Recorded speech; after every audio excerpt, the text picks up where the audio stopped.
Yes. Thank you. So I welcome all of you to the day 4 of our 1 week online short-term training program on artificial intelligence for education and society.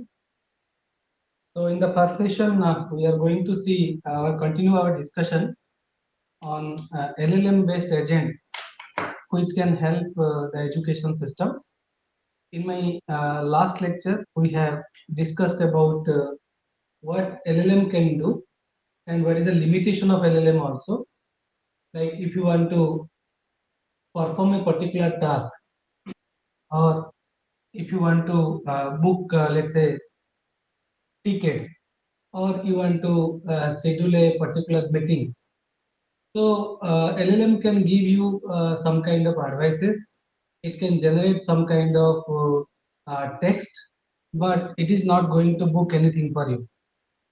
Like there is another example, an example I told you. I'll tell you another example in today's lecture also. Like if you remember in the last lecture, we have written that we have written a prompt. The prompt stated that I want to go for a vacation, and the cost I can spend in the vacation is this much rupees. Suggest some places in India. So LLM can help us to identify the places in our country or in outside the country by looking into the constraint. That the constraint may be with respect to cost, constraint may be with respect to the duration in which you want to go for the vacation, or how many days you want to go for vacation, but it is not going to book the ticket for you. So in order to integrate that into the system, you have to go for LLM agent, right? Like if you take an example of our education system, right? If you want to let's say set a quiz in your class, so quiz consists of let's say 30 multiple choice questions. So you can ask LLM to suggest 30 MCQs in your particular subject. But LLM will not help you to create a Google form or put this question in a particular platform and extract the participant list. Okay, extract the participant list from your course, or the student list from your course, and schedule this exam. For that reason, LLM agent are very popular. And recently, there is an article also regarding this LLM agent for education, which states about how we can integrate LLM as a agent. Like I told you, agentic AI is again a superset of LLM. It can consist of set of agents also that can help us to go for a better education. Yeah, you. There is a question by Dr. Dinakar that, sir, is there any difference between two models like Gemini and ChatGPT? Yes, both are generative AI platform. In that way, both are similar. Gemini, ChatGPT. There is another one is called as Phi 3, another is called as Claude model, another is Llama model. All these are different kind of platform in which you can generate the text. But very popularly, we use the ChatGPT platform. But model wise it is different. Every company has its own model. Like in business every company follows different model, which makes them different from each other. So like that, in the case of this Gemini and Chat GPT, they are using different model. Like I mentioned that Chat GPT uses open AI model. Similarly, LLM, this Google Gemini also uses another model, right? In that way they are different, but the purpose of using this Gemini and ChatGPT is same, and both are coming under the generative AI. Is it clear, sir? Okay, thank you. So the aim of the discussion is that how we are going to integrate agent into the education. A simple example, as I stated before this question, is that you want to schedule an exam, or you want to share some kind of material with your students. So you can prepare this content, or you can help this Gemini platform or ChatGPT platform Through this, you can prepare the content. But who is going to share this content with the intended participant? So that is not done by the large language model. That's why LLM need to be integrated with agent. So we call as LLM agent, or in AI perspective, we say that AI agent. They help us to share these materials with our students so that our task can be reduced. So when this task can be automated, when you are giving autonomy to a agent, right? Until unless you give a autonomy to the agent, it is not going to work. Like we discussed about a human agent who is booking a flight ticket on behalf of us, right? So until unless you give some kind of autonomy to that human agent, also human agent cannot do. For example, you will say that you search the flight from Hyderabad to, let's say, New Delhi, right? And give me the list of the flights. Okay, non-stop flights. Then it will give the list of flights. Then you have to pick a particular flight. Again, you have to inform the agent. Agent will again check that whether there is a availability in this particular flight or not. Okay, or whether the price is increased in between or not. So in this way, you cannot provide autonomy to your agent, right? But when LLM agent we say, or AI agent says that we want some kind of autonomy that is given to our agent. In that way, your agent will work autonomously without depending on you. No doubt, your intervention is required. We cannot make a model fully automated. If you make automated, it can do any task without asking you. That is also not good, and that is a drawback of AI or autonomous AI agent, right? So it should be done with human supervision, but minimal supervision, I can say, so that there is no issues with respect to executing a particular task. So obviously, why we go for this LLM agent for education is that there is a rapid growth of LLM nowadays. Different type of LLM agents are there.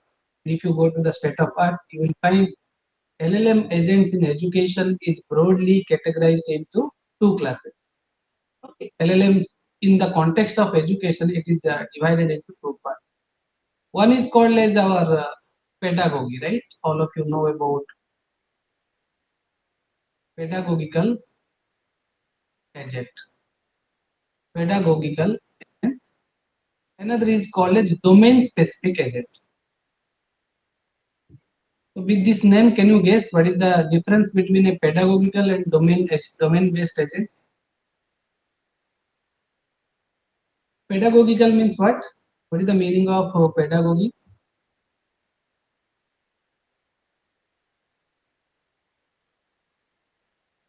Pedagogy means, in simpler term, what we can say.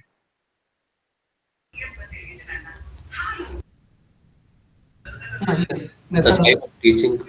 Yeah, exactly.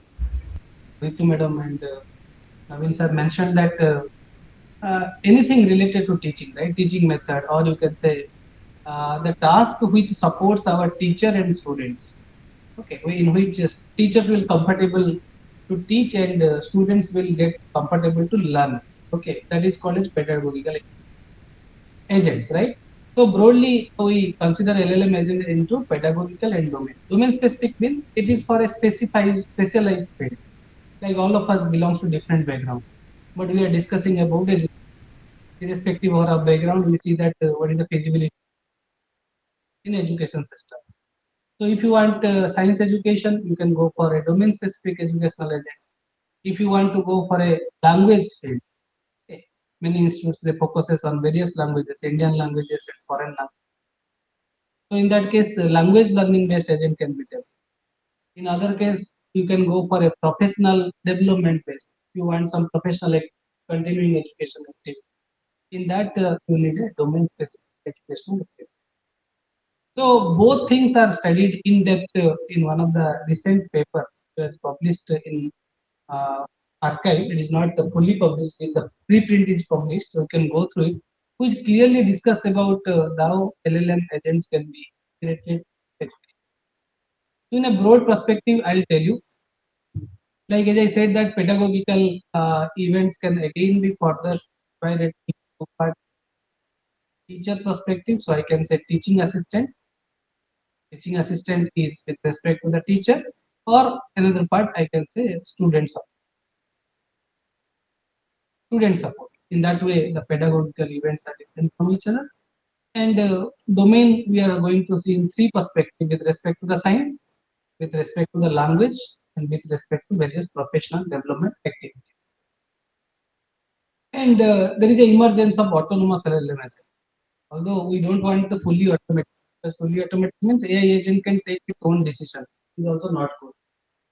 You know about one of the well-known movie, right? I usually give an example.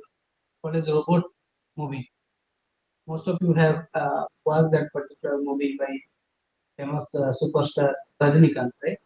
In that case, also they built a robot, although it is a superficial, right? But they build a robot kind of, and what happened? The robot gets its autonomy. Means robot can take any decision without actually taking help of the human being.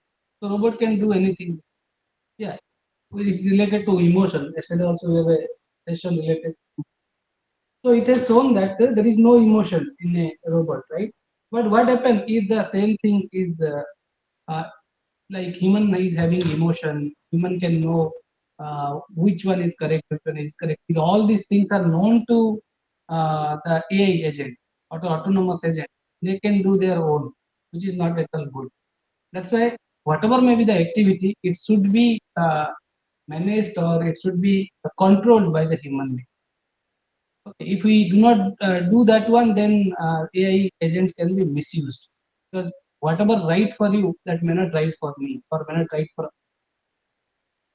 Yeah, there is a question here: is it possible to have future which was shown in the movie? No, right? Yes, that is only we are discussing, right? If we make it autonomous, right? We can make autonomous, right? We can make a robot which can take automatic decision. But is it good for society? That is important. Obviously, it is not good, right? Like I'll tell a robot to do a specific task, like take a gun and shoot someone, right? How robot will going to know that whether it is correct or not? Okay. So for that, the robot should be able to understand that it is not a correct or it is not. It is going to be harmful, right? Such type of things are not known to the robot, and that's why I'm saying which is correct for you, that may not be correct for me, that may not correct for others, or other people has different opinion. So we can develop that, right? What is shown in the movie, that we can develop, but it should be in the control of human being. If it is not within the control of the human being, then whatever we have seen in that movie, the same thing can happen. But our objective is to reach to that, right? Whether it is good or bad, that is different thing. But our objective is to go for an agent like that, which is expected by 2030. Most of the jobs can be automated. Then again, I can tell you to answer your question in a better way is that you have to identify what are the applications that are critical in nature and that are non-critical in nature. For example, I'll give a layman example. You know, airline system. Airline system is a critical system. Healthcare system is also a critical system. But let's say entertainment application. You are watching a YouTube video. Okay. You are let's say you are making a social media post. You are buying something online. Okay. So these are non-critical applications, right? If you are unable to see a particular video, or a video is disrupted, or a video is played delayed, its playing is delayed, or you are getting a blurred one. So no doubt it will lead to user dissatisfaction. But this dissatisfaction is not lead to a human loss, right? So in such non-critical applications, we can automate. But when there is a critical application, you have to ensure that it should be done with the supervision of a human being. Otherwise, it will. Is it makes sense, Mohammed Amir sir? Okay, in a simpler term, what I want to say that with respect to application only, you can decide that whether the same thing implement or. Okay, so that is autonomous LLM agent. Then we need a scalable system, right? Through LLM, Nowadays, any product we are developing, nowadays government also launching different kind of startups, and most of the startups focuses on education. Some startups are focuses on attendance activity. Some startups are focuses on quiz test. Okay, so all these startups, if you focus, right, so they want to make this thing scalable. Scalable means if it is working for 100 people, it should work with 1 million. It should work for 1 million people. Then only I can say that model is scalable. Sir, please say something about the company uh, Entrop- Entropic. Okay, how AI related job seekers are going to survive. AI related job seekers. Yes. So I can say you what is going to be happen. That your question is slightly related to that whether AI is going to eliminate job or not. Okay? Eliminate, or yes, if the process is automated, then most of the people will lose their job, right? That perspective you're asking. Or if I am a job seeker, what kind of skills I need so that I can enter into AI based project. So, or you can, if you are in already in the company, you are not aware of AI, what need to be done so that you can survive your career, right, or in your organization. So, see, earlier systems are starting from scratch, right? When we studied our UG and PG, all these things, 2 decades back, we mostly focuses on a class system. Okay, we start developing something from scratch. Scratch means nothing is known to you, right? You have to learn, you have to start, you have to write the foundation part, you have to go for advancement part. All these things should be taken care by you only. There is no person is going to help. Okay, but in today's system, nobody wants that. Nobody wants that, right? Because there are many, ChatGPT can generate code that we have discussed. ChatGPT can give you the overview, or ChatGPT can build a foundational model. Once you get this foundational model, then you can develop the advanced model on top of it. So if you want to sustain in the field of any field which is related to AI, you should ensure that you can start the things not from the scratch, right? My mindset should not be start from the scratch. It should be something is available. How you can proceed further? Then you can survive in AI based company. That's why most of the, although we teach basic programming skills, basic foundational subjects as a part of our UG curriculum, but now companies, they don't need this foundation part. Everybody knows that how to write the right. So if a code is given to you, if you have that skill, can you modify that code so that it will fulfill the objective of a particular company?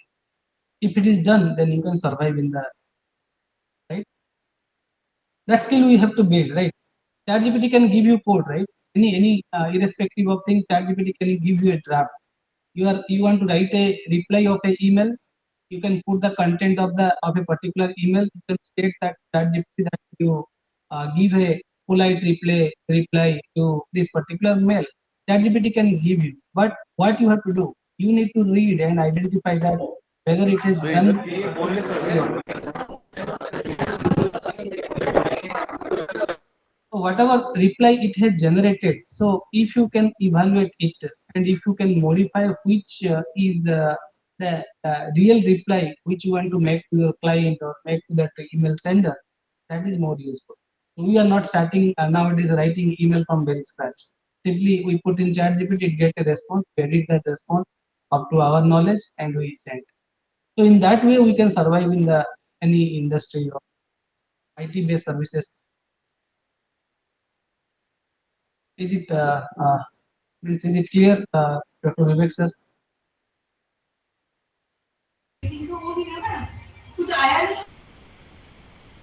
Yeah, any more question? Yes, sir, clear. Yeah. Okay. Thank you. So what I am trying to focus here is that scalability. So if I develop a LLM agent for my institute, let's say NIT Warangal, then obviously somebody will ask that why it is not for other NITs, why it is not for IITs, why it is not for higher educations or private institutions, reputed institutions.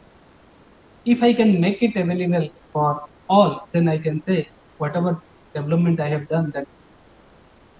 Not only that, as I told that our class strengths are day by day increasing, especially those people who are taking mathematics, science, and physics, chemistry people. They have to deal with a very large number of students in our UG curriculum. In a particular, like they teach physics courses, chemistry studies courses to all branches of engineering. So those faculties are facing a really challenges for personalized education because they cannot directly understand the problems of these 500, 600 students and solve their issues. In that case, need personalized education. For personalized education, language model, and it is adaptive learning. Adaptive learning means, for example, the way a system is running, the organization is running, another organization may be slightly different way of work. They have different way of their workflow also. So can we, if we develop a particular system, can we develop a system which can suitable for that particular company? That is called as adaptation. If it is applicable for that company with a small modification, then you can say that, yeah, right? So all these help us to go for LLM based agent. So what we need? We need a large language model. We need memory.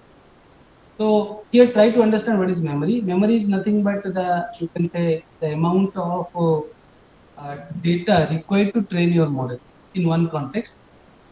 Another, in computation perspective, memory is nothing but what computational devices that you are going to use to run your large language model. For example, all of you know that we in our computer we call something called a CPU, right? Called as the central processing unit, right? CPU, input unit, and CPU unit and output unit. That CPU unit is to accept the input, do some kind of processing, and produce the output. That is the use of CPU, right? Every people are using computer system, so they know that what is CPU, right? But most of the LLMs are incompetent to execute in the CPU because CPU is less powerful. It cannot perform a larger task, and LLMs are very large system. Like if you remember, I told you that in order to train all the internet data, okay, of last, let's say, 70 years, you require 100 million US dollar, and 100 million US dollar is not, right. So in order to run these large systems, even if you deal with a particular subject and you want to develop its LLM, right, so it is not a simple task. It takes a lot of things to do. So CPU is incompetent to do this one. So instead of CPU, what you are going to use? You are going to use GPU. That is called as graphical processing. How many of you know about GPU? Can you write in the chat box yes or no? Especially those people are not CS people.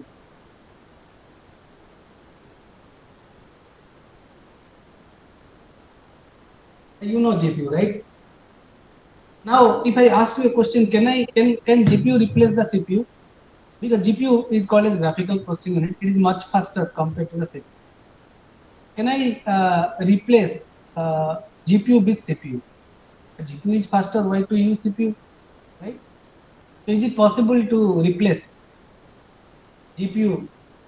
If GPU is faster, then why don't we replace CPU? GPU needs CPU. Okay, what Dr. Dinakar sir mentioned, Navin sir also mentioned that no, we cannot because CPU is giving instruction to the GPU. Okay, like if you want to do some arithmetic task, right? Arithmetic task, you know, right? If I want to add two number, that is arithmetic operation. If I want to subtract two number, it is arithmetic operation. If I want to multiply two number, it is also a arithmetic. A divided by B is arithmetic operation.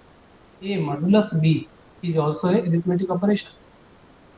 Who is going to do these instructions? That is done by a unit which is inside the CPU, which is called as ALU. That is called as a arithmetic logic. Are you aware of ALU? Right? Yeah, arithmetic logic unit is the important unit inside the CPU to do this operation. And in order to do this operation, you know, until unless I know the value of B, I cannot do it. Until unless I know the value of A and B, I cannot do these operations. So in order to give instructions that where to read the data, where to write the data, we have another unit inside the CPU that is called as control unit. Okay. And if you see, in the case of CPU, the ALU and CU, they are given the same space. Although ALU is doing a lot of operations, CU is instructing to do in which part of the memory it is available. But the amount of the importance also, if you see, of ALU and CU is taken same in the case of CPU. But when you go for GPU, you will find that there are several ALU units. In fact, the amount of space, I can say ALU unit is quite more compared to the. So when you need a large number of computations, then in that, one of the simple example I can tell you so that you can understand why there is a need of GPU, why we cannot do with the CPU is that you know about matrix multiplication, right? We have seen in our childhood, right? There is two matrices given to us, and we can multiply these two matrices. Let's say this matrix is A and this matrix is B. I want to multiply these two matrices. In order to multiply two matrix, if the dimension of this matrix is, let's say, A cross B, and dimension of this matrix is called as C cross D. Dimension means number of rows followed by number of. What is the primary conditions to do this matrix multiplication? Can anybody tell? What condition need to be satisfied so that I can multiply two matrices of size A cross B and C cross B?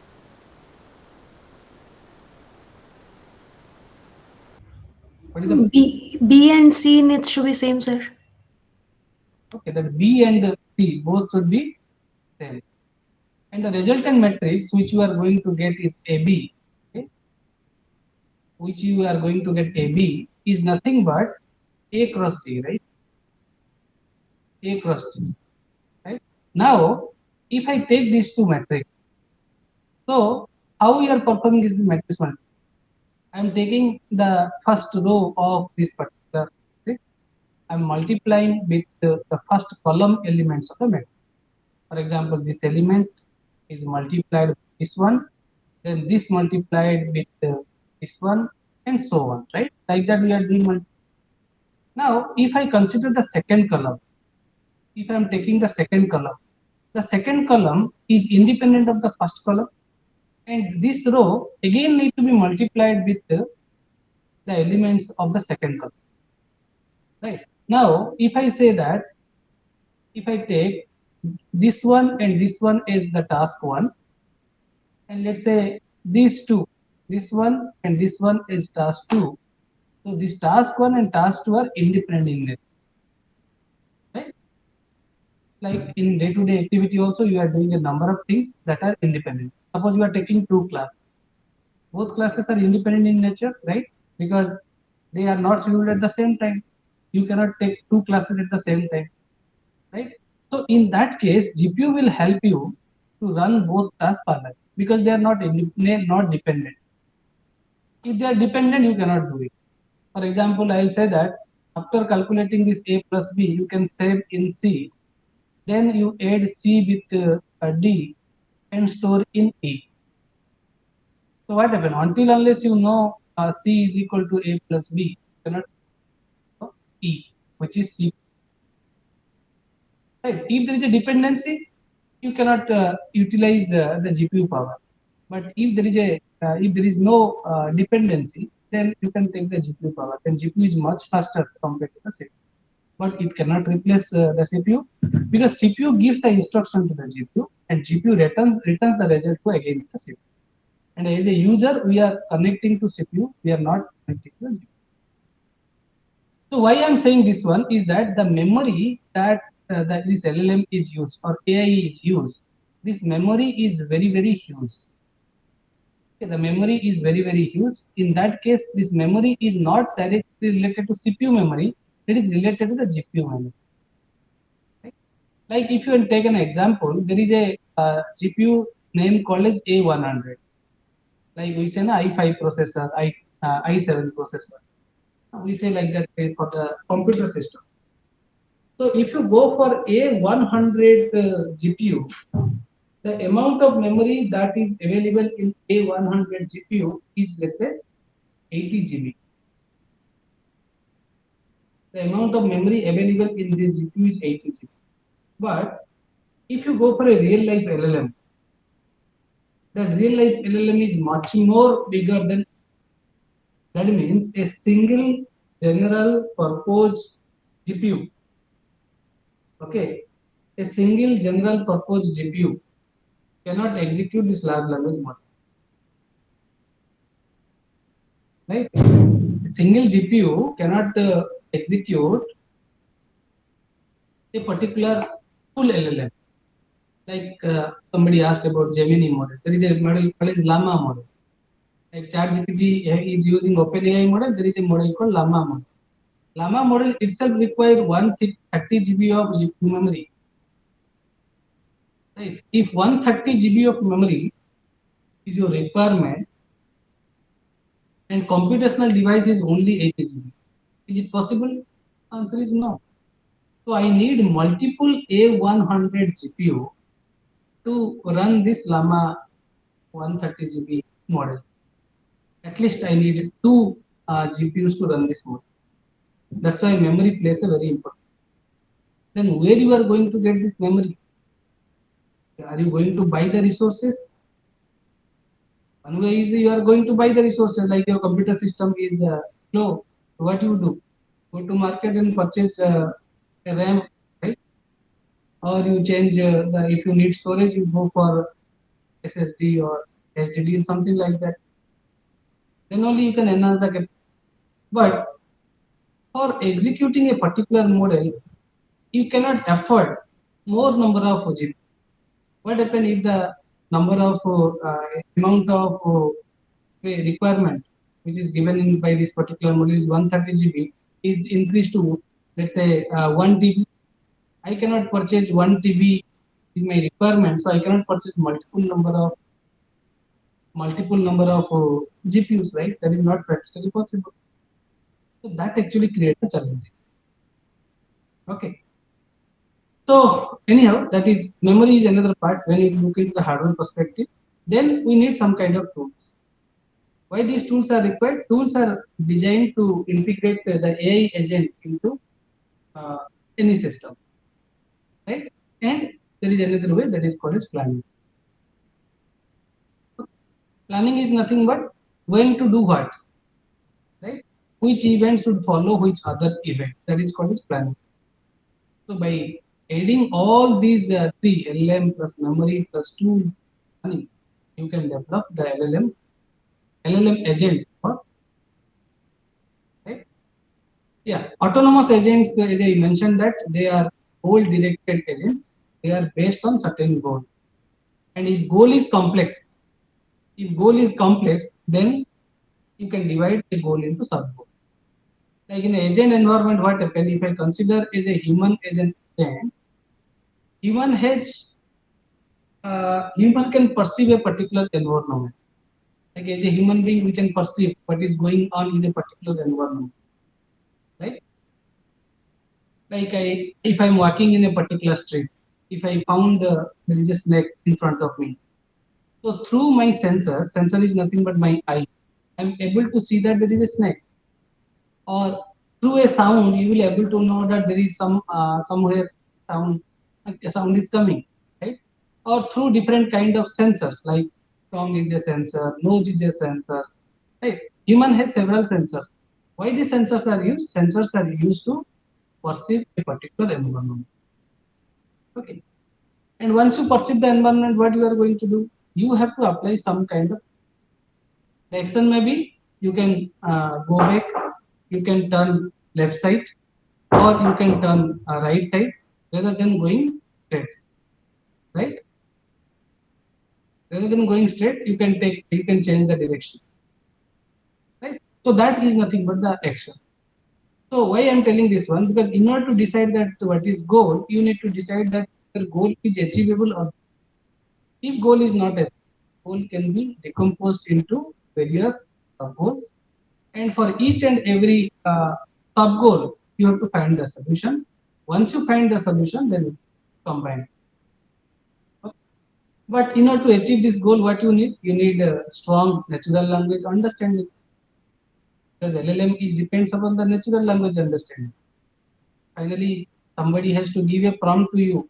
You want to interact with the system. So until unless you understand the natural language understanding, you cannot any particular. You cannot make the capabilities of LLM useful.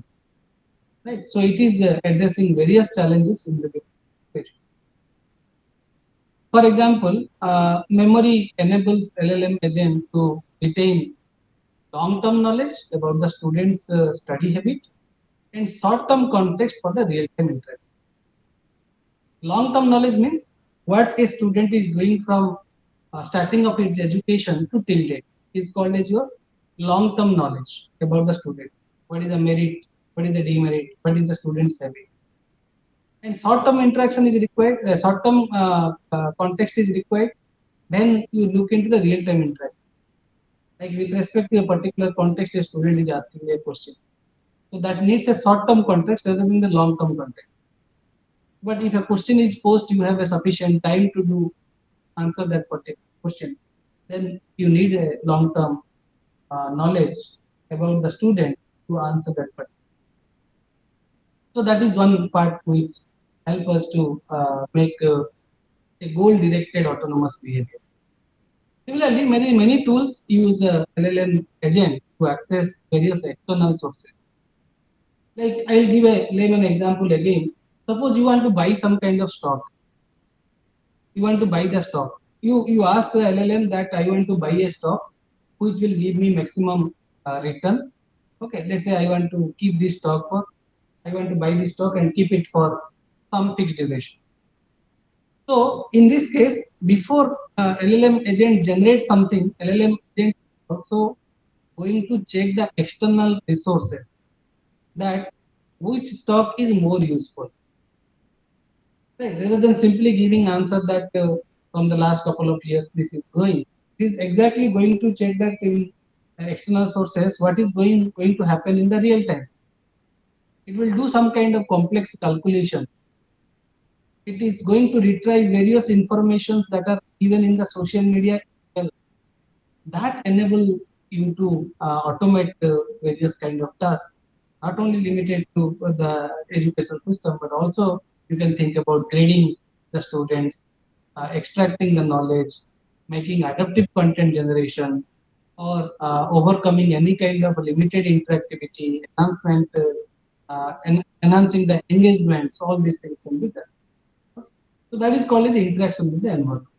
Here I am talking about a human as an agent. You can consider a robot as an agent. You can consider a taxi as an agent. You can consider a smart watch is also an agent. But every agent is need to be interact with the environment. And all these things should not be straightforward. Straightforward why I am saying, because it is not one followed by, and it is not possible to observe that also I am doing the right thing in the very first iteration.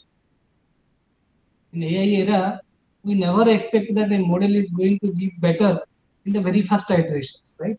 You need continuous feedback. First, you get a feedback, like in our education system. At the end of the semester, we are getting feedback. Once we get a feedback, then we try to improve based on that. Again, we teach based upon that feedback. We got some more feedback, and feedback is used to improve a particular system. So planning is also required, and feedback is also required to improve. So overall, we want to integrate all these things to make LLM agent not only enhancing understanding capability, engagement, or personalization, but also automate various complex educational workflows and making learning productive, efficient, and scalable. Yeah, this I already told you, right? How memory, tool, and planner, they are associated with large language model. Yeah.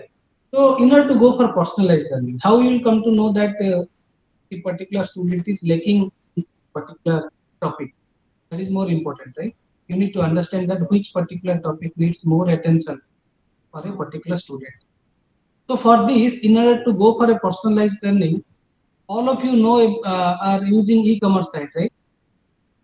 All of you are using e-commerce site. Which site e-commerce sites you are using? Can you write in the chat box few e-commerce sites name that you are using in your day-to-day life, or at least once in a month?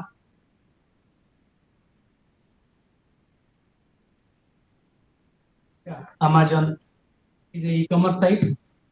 Whenever you need, we are not going to any market, go to Amazon and purchase the thing. We have Flipkart, we have Myntra, right? So we have various platforms. Do you think that these platforms are giving you personalized recommendation? Personalized recommendation. Yes, right? Similarly, now you relate these personalized recommendations with the personalized learning. What is this personalized learning or personalized recommendation? Is that there is some machine learning based system is running behind to suggest what kind of products you are interested. Yeah, you are rightly pointed. For movie domain, Netflix is there. Now in all cars we have Spotify, right? To listen audios, right? NPTL. Okay. Anyhow, this is called as personalized learning. Okay. NPTL is giving you the video, right? Through large language model, you can make it as a personalized learning. So the system that behind this personalized recommendation is called as a recommendation system or recommendation engine. Recommendation engine or recommendation system.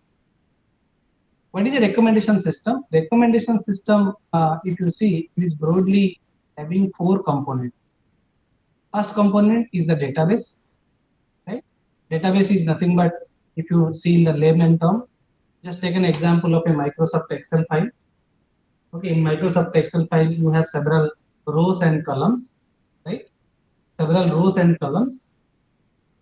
And let's say, if it is represented in the form of rows and columns, I am keeping each and every user in one row, okay? Like user 1 in one row, user 2 in one row, user 3 in one row, and columns represent the different items like I1, I,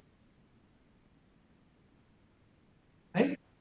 So if a user has purchased a particular item, so whatever rating the user has given, that is kept in this particular cell. For example, a user has purchased item 1 and rated 5 out of 5.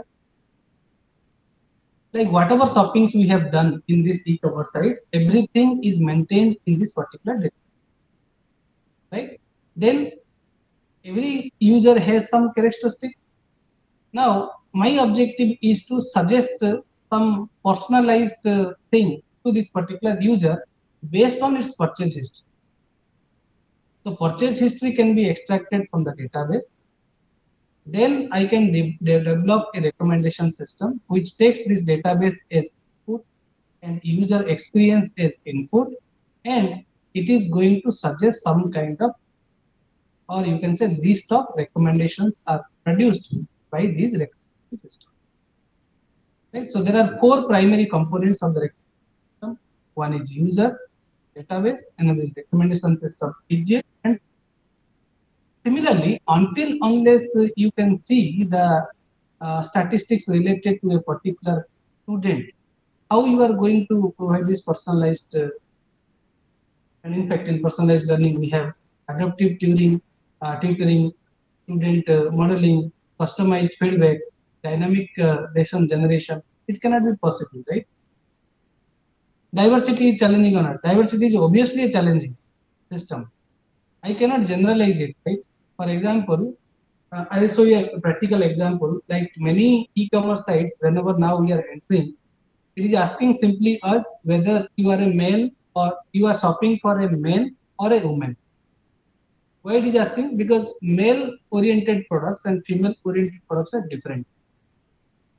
You go to Flipkart, and Flipkart also gives you several, I can say, tips. Right? It is asking whether you want to go for, let's say, grocery, or you go for mobile, electronics, appliances, furniture, sports. Nowadays, it is giving travel tickets, fashion. food and health, and so on. There is diversity, right? Because I can develop a system which can work for particular type of product, but when I want to generalize it, it's creating challenges, right? But it is doing that. Diversity, although it is challenging, or it may, I can say it is not in a mature state, but definitely all recommendation systems are taking different kind of products for recommendation. A simple example is that, like, if somebody buy a computer system, okay, buying a computer system, then the recommendation system can check that those people who have purchased a computer system, what may be the next they are buying features. They may purchase a keyboard, they may purchase a printer, they may purchase a mouse or wireless devices, and so on. So it will see that what may be the next item. Like I told you, probability of occurrence of the next word, which is predicted by LLM, right? So until unless I look into what are the possibility, how many users have purchased two items together, right? If two items they are purchasing together, then I am also going to suggest that thing to the user. Because if you want to go for a scalable education system, if you identify a problem which is there in your database saying that those people are having this problem, they also have subsequent problems. Like, so when you deal with a 1 million people or 1 billion people, right, what you will do? You will simply use that recommendation system, which will help us to generate a different kind of by looking into what is the possibility, uh,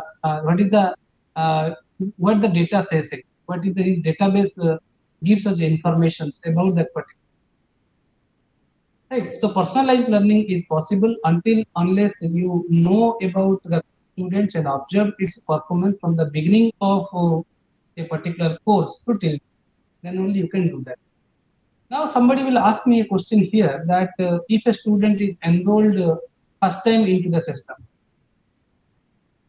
suppose somebody is entering the system first time, like you created a new account in a e-commerce sites, or in, let's say, in our LLM or in any platform.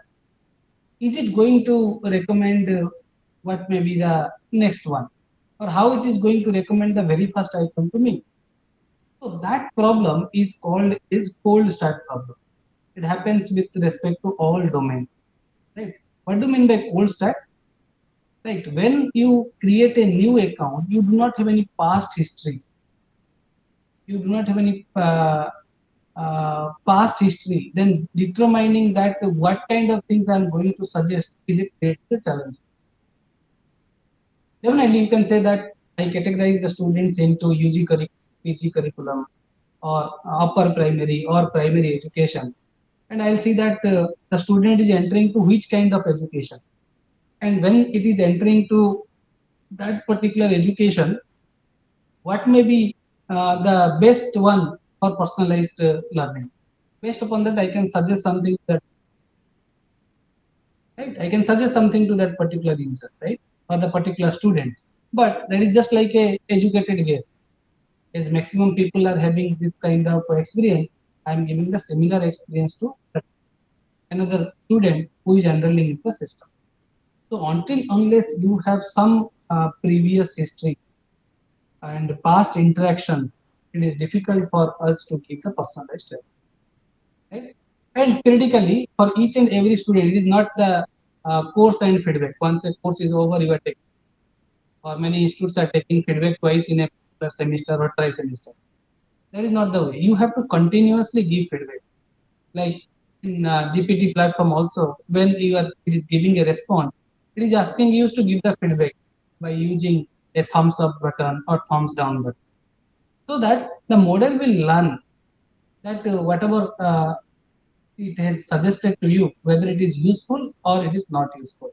If it is not useful, we'll try to make it something which is definitely helpful in future. Right? We'll understand that what is the response is given. User is not happy with that response. So definitely next time I'm going to do the interactions or the completions where that the user will understand that the exact thing is given by the. So that is our customized field. Similarly, there are many platforms, like all of you know about Moodle is a very popular In Moodle platform, if you want to select a particular quiz, right, or you give there are some questions.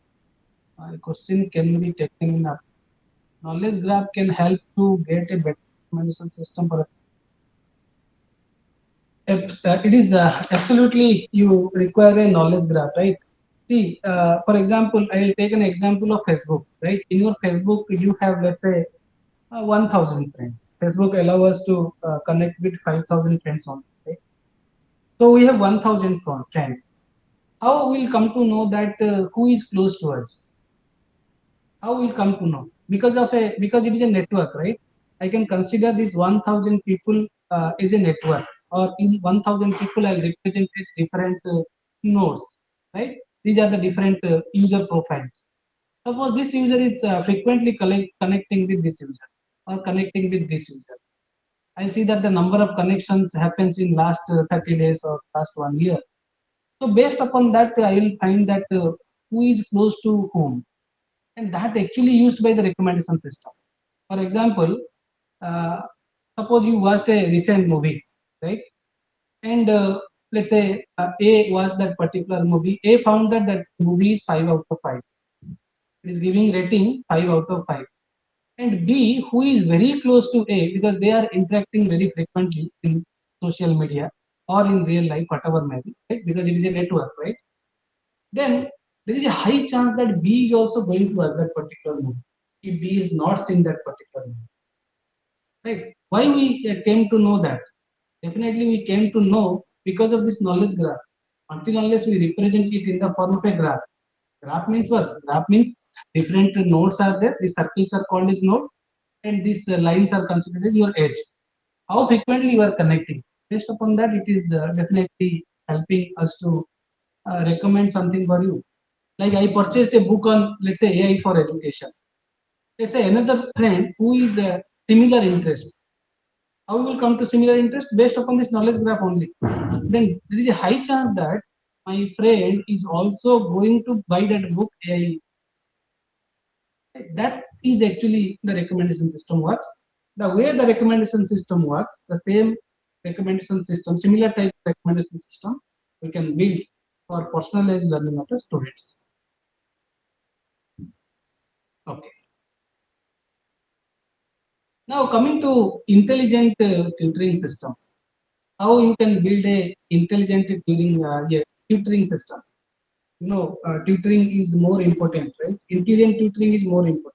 When we talk about AI, we use the words like smart, we use the words like intelligent. So intelligent tutoring is possible if it's a dialogue-based instruction. So let us see what do you mean by a dialogue-based instruction.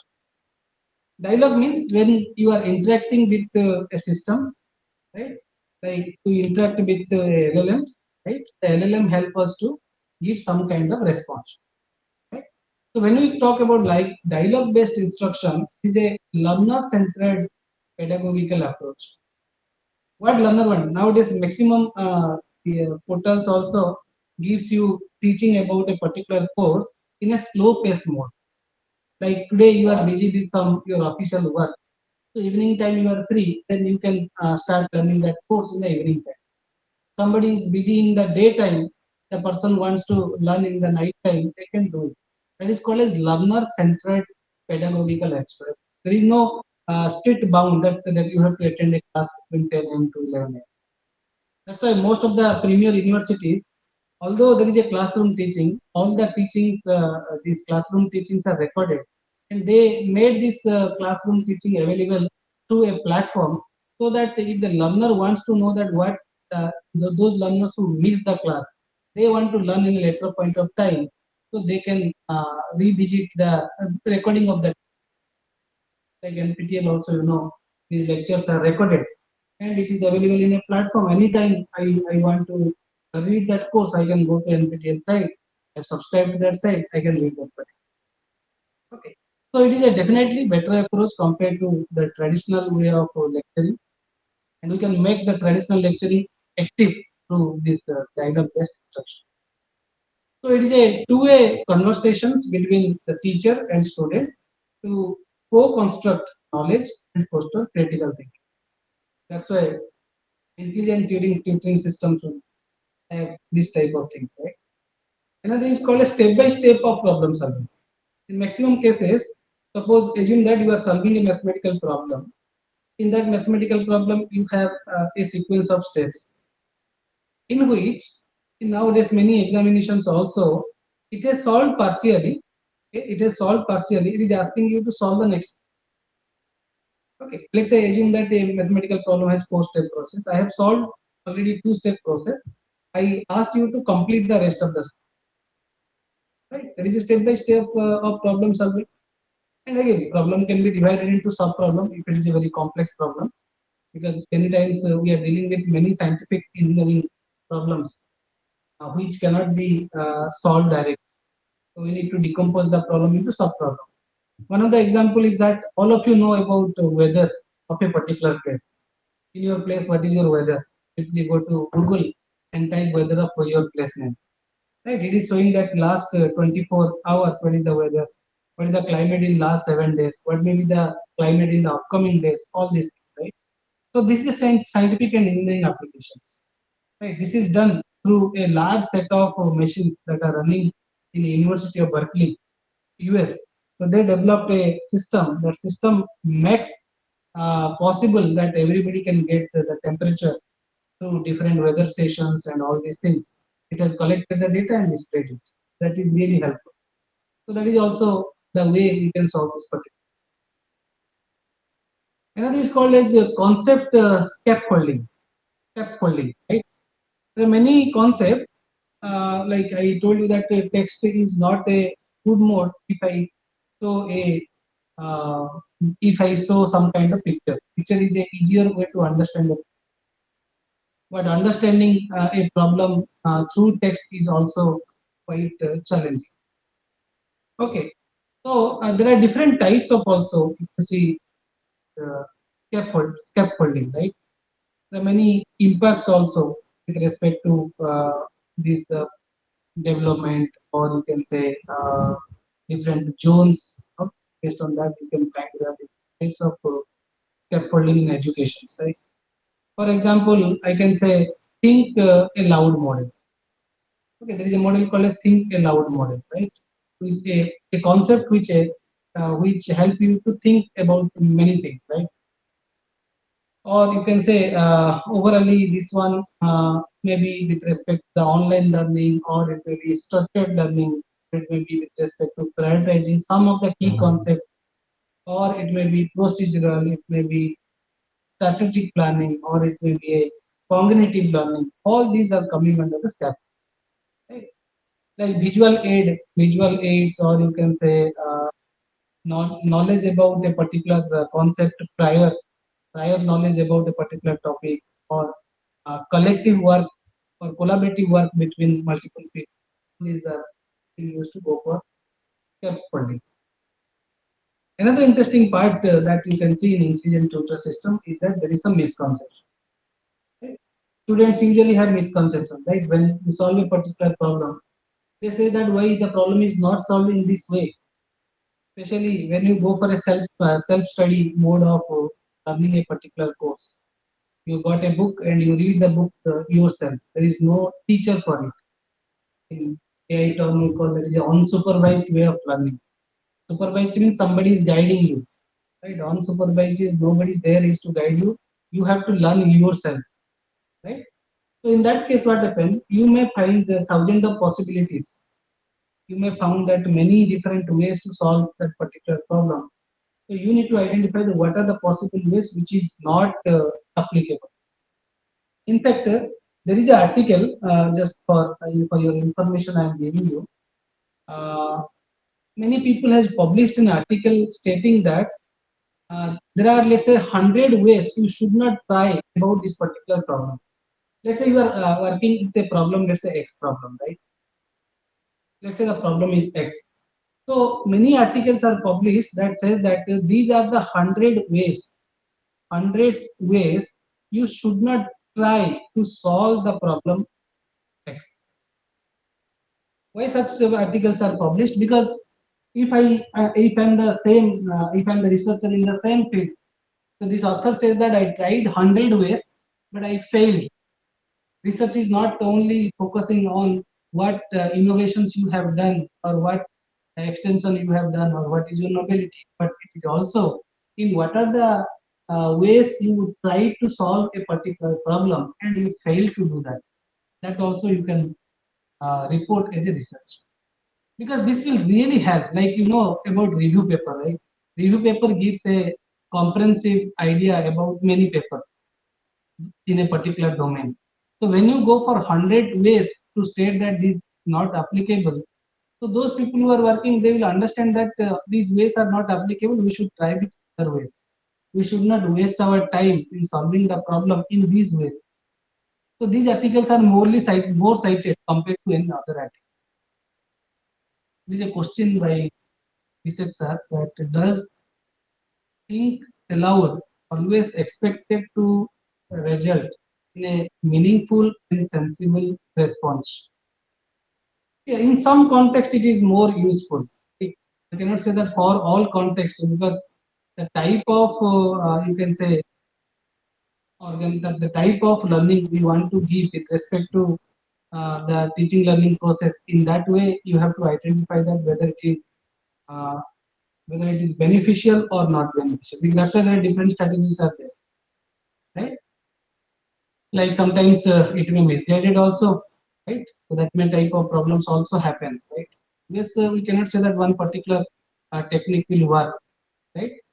For example, predicting or questioning, visualizing, if you give some kind of response, clarifying, summarizing some, definitely it will give some kind of response, but you have to see that for which context or for which what kind of learning process you are applying, think aloud to solve the particular thing, right? That will help you to identify. So if this is the only model, then why there are other models are available? Obvious one. So there are different models are there. We can select based on the teaching learning process which is applicable for a particular. Can it be abstract or vivid, which also might not make sense? Definitely. Maybe give a some summary kind of thing, abstract kind of. There are many applications like InSort is a application. Nowadays, we also take a lot of data and put in the chat GPT, say that I don't have time to read entire thing. Can you summarize it within, let's say, 5 sentences? Okay. So that is giving you a abstract view, but if you go through the entire thing, you may get a appropriate manner, right? Understanding that you do not have time. So for time perspective, if you have lack of time, that may be useful, right? But when you have uh, want to know that detail about that particular context, then you have to go through a detailed, right? So this intelligent tutoring system is also useful in that context. Yeah, there is more important that LLM can be used for assessment and evaluations, right? Like you see, in traditional teaching also it is there. Like I conducted a multiple choice question answer test of, let's say, 50 questions in a particular subject, and it is a pen and paper evaluation, right? Then once I conducted this test and I know that students have put tick mark in the correct answer, then I collected all these answer scripts. After collecting all these answer script, I called one of my student, let's say my PhD student or PG student, and I have given the key that these are the answers for this particular these 50 questions. You try to the grade the students. So this is the manual way of we are doing. That I have to do, otherwise I have to take help of the TA. So TA can solve this. Solve, TA can check the copies and make a report. Now the same thing can be done by LLM, right? You need not dependent on anybody, right? Simply you prepare the answers, and through Moodle it is very easy. Now Moodle is providing you to conduct such type of test, and in Moodle the questions will come in a random order, options will come also in a random order. You can decide that whether it is a multiple choice question or multiple select questions. Multiple choice question, you have to select one preferably, right? But there are some tests we conduct in which multiple answers are also. Nowadays many competitive exam, to avoid that random guess, so they try that for each question there may be multiple answers are correct. Out of 4 options, maybe 2 options are correct. So all these things, automatic grading can be done platform like Moodle, and LLM case also it can be useful, right? Or if you have given your study material, you try this one also. Whatever study material you are using uh, in your uh, is a content of your class, you upload that content into chat gpt like platform.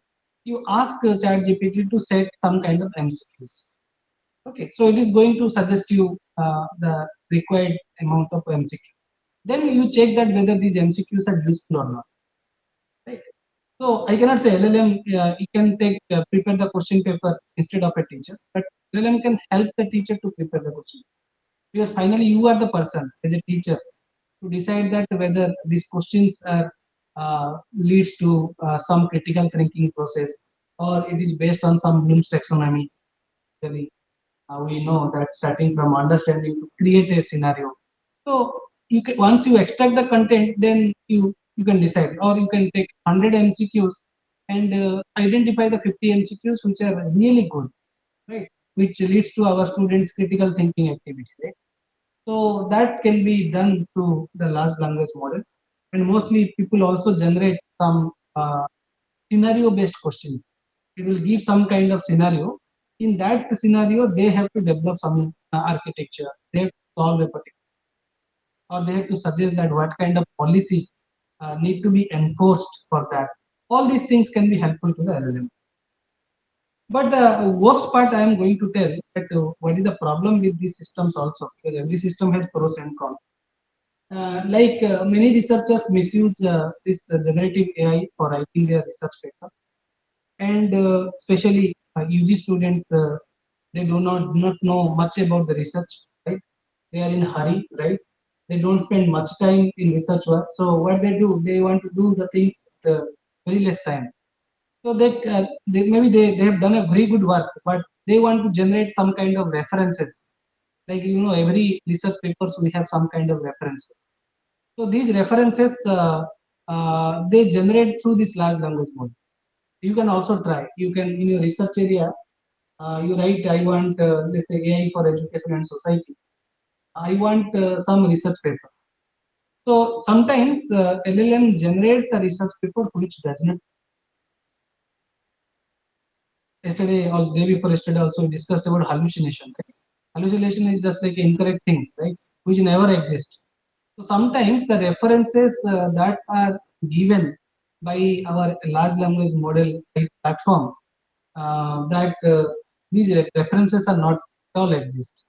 Or sometimes the paper is exist, but it is saying that this paper is written by so and so person, but that so and so person is not exist. Okay, it is written by someone, but it is showing that so and so person has written this paper. Or it is also not showing properly what is the journal name, what is the conference name, which magazine it is published, here it is published, right? So it is simply generating various references which are not. So that is the main important part. Should not rely on all these things, right? At least you can say, you can ask that give me some references about a particular topic with their source. Source means where it is available. So you can go to the source or a Google Scholar kind of things and check that whether this article really exists or not. So in that way, we can say it is more helpful rather than simply accepting what is generated by LLM. And every courses we have rubric. Rubric is that in what way you are evaluating the students. Now most of the education system we use continuous based evaluation. Every class we evaluate, every lab we evaluate. We give some marks. Let's say 5 marks for every class, so that if a student is not performing well at the end of the semester, so its continuous evaluation is going to be seen, and based upon that, the grade is going to be awarded. Like in our system, if you see in NIT system, in our system, our end exam is given very less privilege. Very less marks for end mark. End mark is only for 40 marks. Okay, and entire semester mark is 60 marks. Okay, and many cases also, many institute like our institute also, we don't uh, uh, we don't consider only end mark as the primary mark. You can see 60 marks is more dominating compared to 40. And in fact, if a student secure, let's say 1 mark in the end exam and secure, let's say 50 marks out of in the continuous evaluation, then the student will get a good grade. It is not necessary that a student should secure minimum of 30% or 40% in the end exam to complete that particular course. Because entire semester the student has struggled and got good marks. So it is not going to be examined with a single exam which is done for 3 hours, right? So a rubric of each and every system, because while we studied, end exam is given 70 marks weightage and entire semester is given 30% weightage. If a person is not well or a person is not done well in the end exam, then even if he is struggled in entire semester, right, which may be very unlikely or very less cases, but the student can suffer.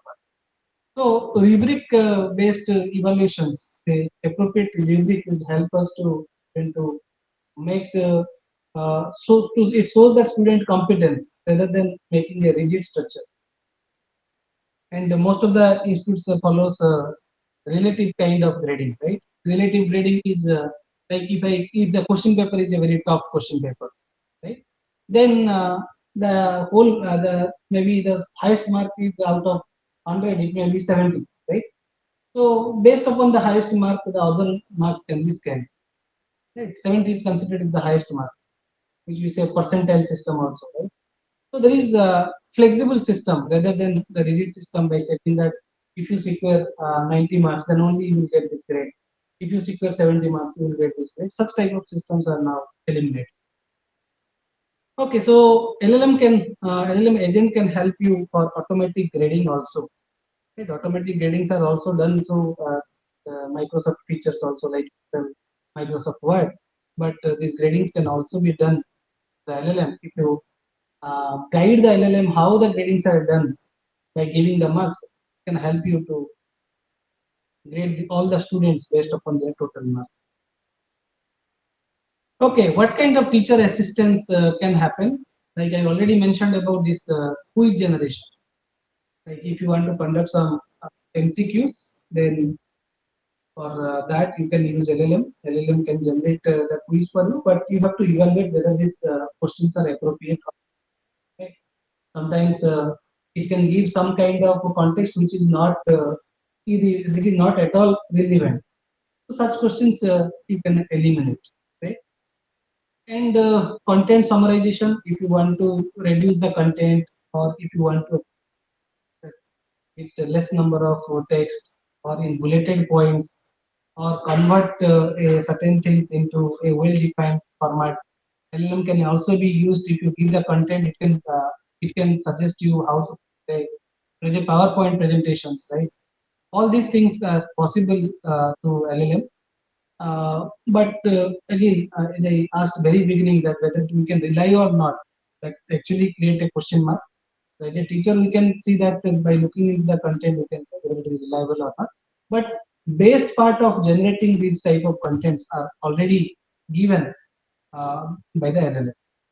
There is no need to start from very beginning. You can start with what is LLM generating that. So this comes under the teacher assistant. Yes, benefit is that it is not only limited to how many students, right? Whether you are dealing with 100 students or you are dealing with 1,000 students, it can able to handle that. It can do personalization at a scale. It can be available continuously, 24 into 7. We can work with this LLM, but human cannot work for 24 into 7. It can reduce the workload of educator in that way. Okay, so coming to the risk and challenges, some of these risk and challenges we have already seen that there are several type of biases. Like I'll tell you an example. When the past expert system developed for medical system, for society that is called as MySIN. Anybody aware of MySIN? Any participant is aware of MySIN? MyCIN. It is an expert system.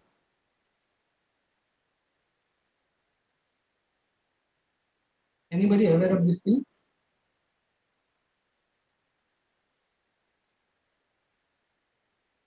So when early days of okay, you are not aware, right?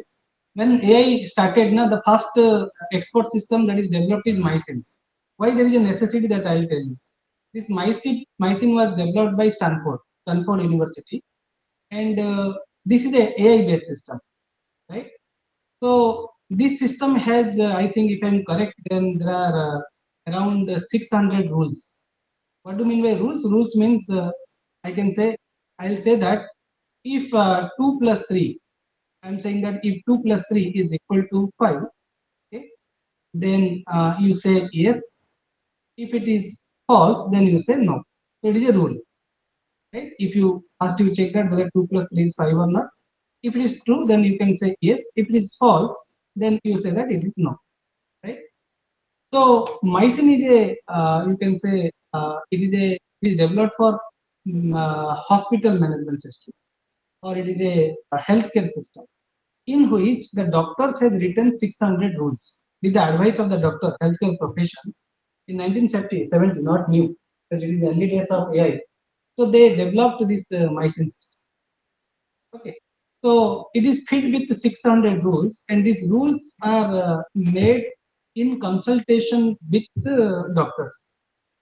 And if a patient is coming to a hospital, okay, then the patient is asked to enter the details in MySIN. Like it will ask whether you have cold or not. So you have to say that yes or no. Whether you have fever or not, right? Whether you have cough or not, right? All these things will be asked by this MySIN system, right?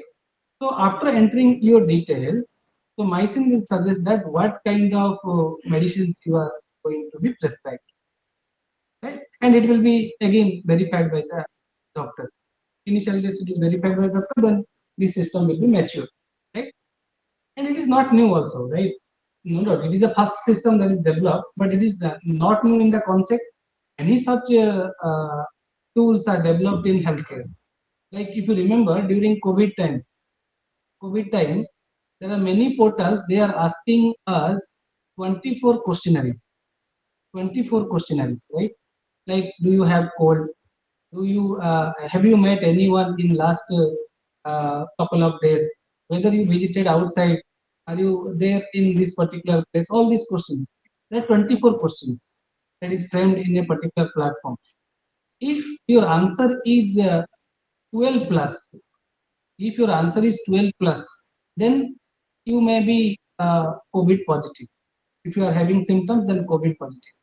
But if your answer is in between, let's say 6 to 11, then you need home quarantine, and it is below 5, then you are COVID negative.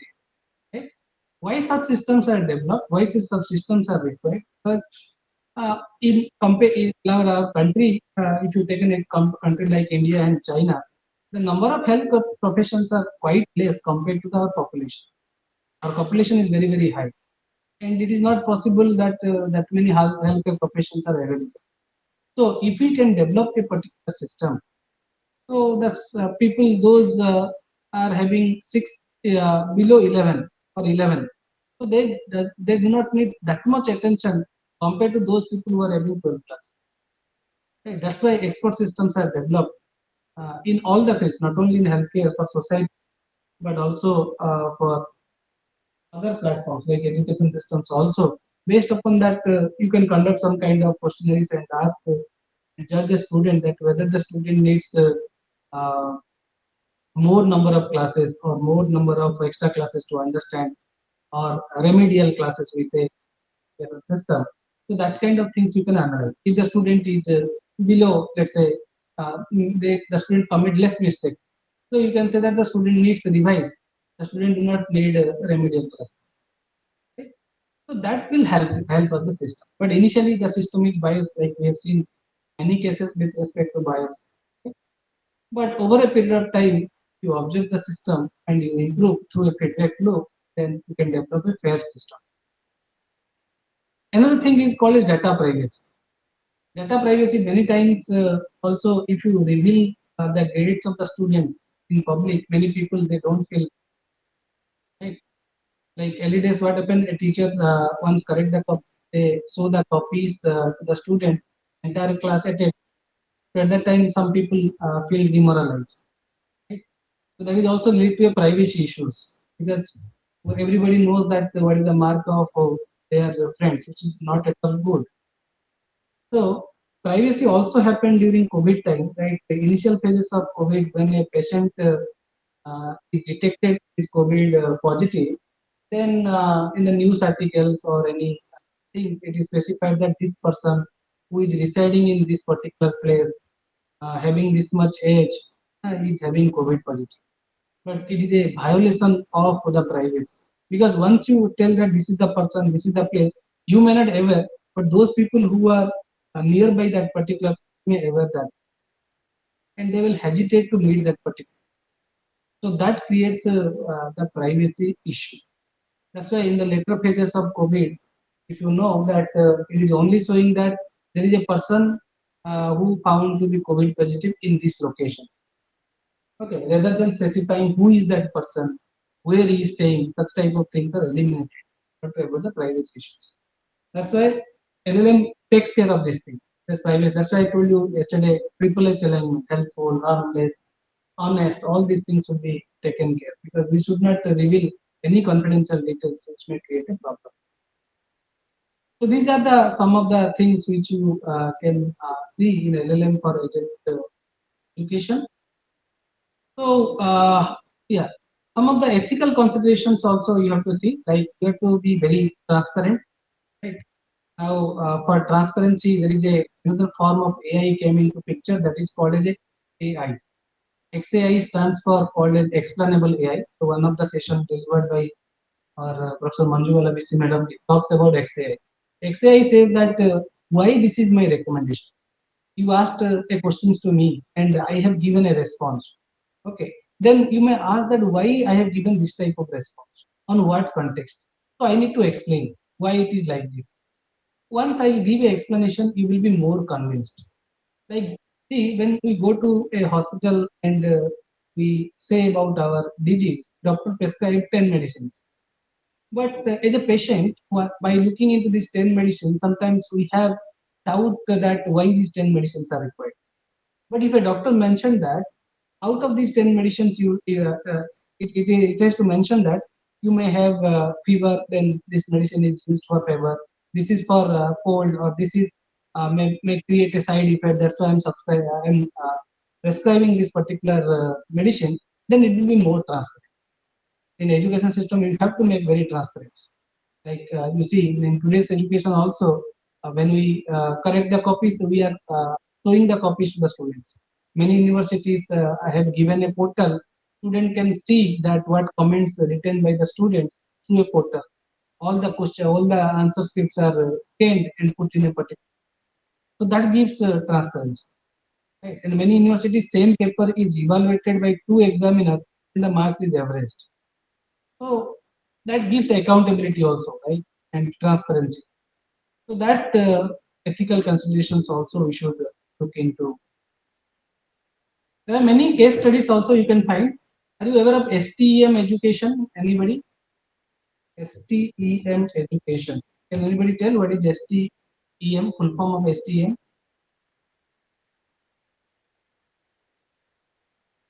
I think most of you know about STEM.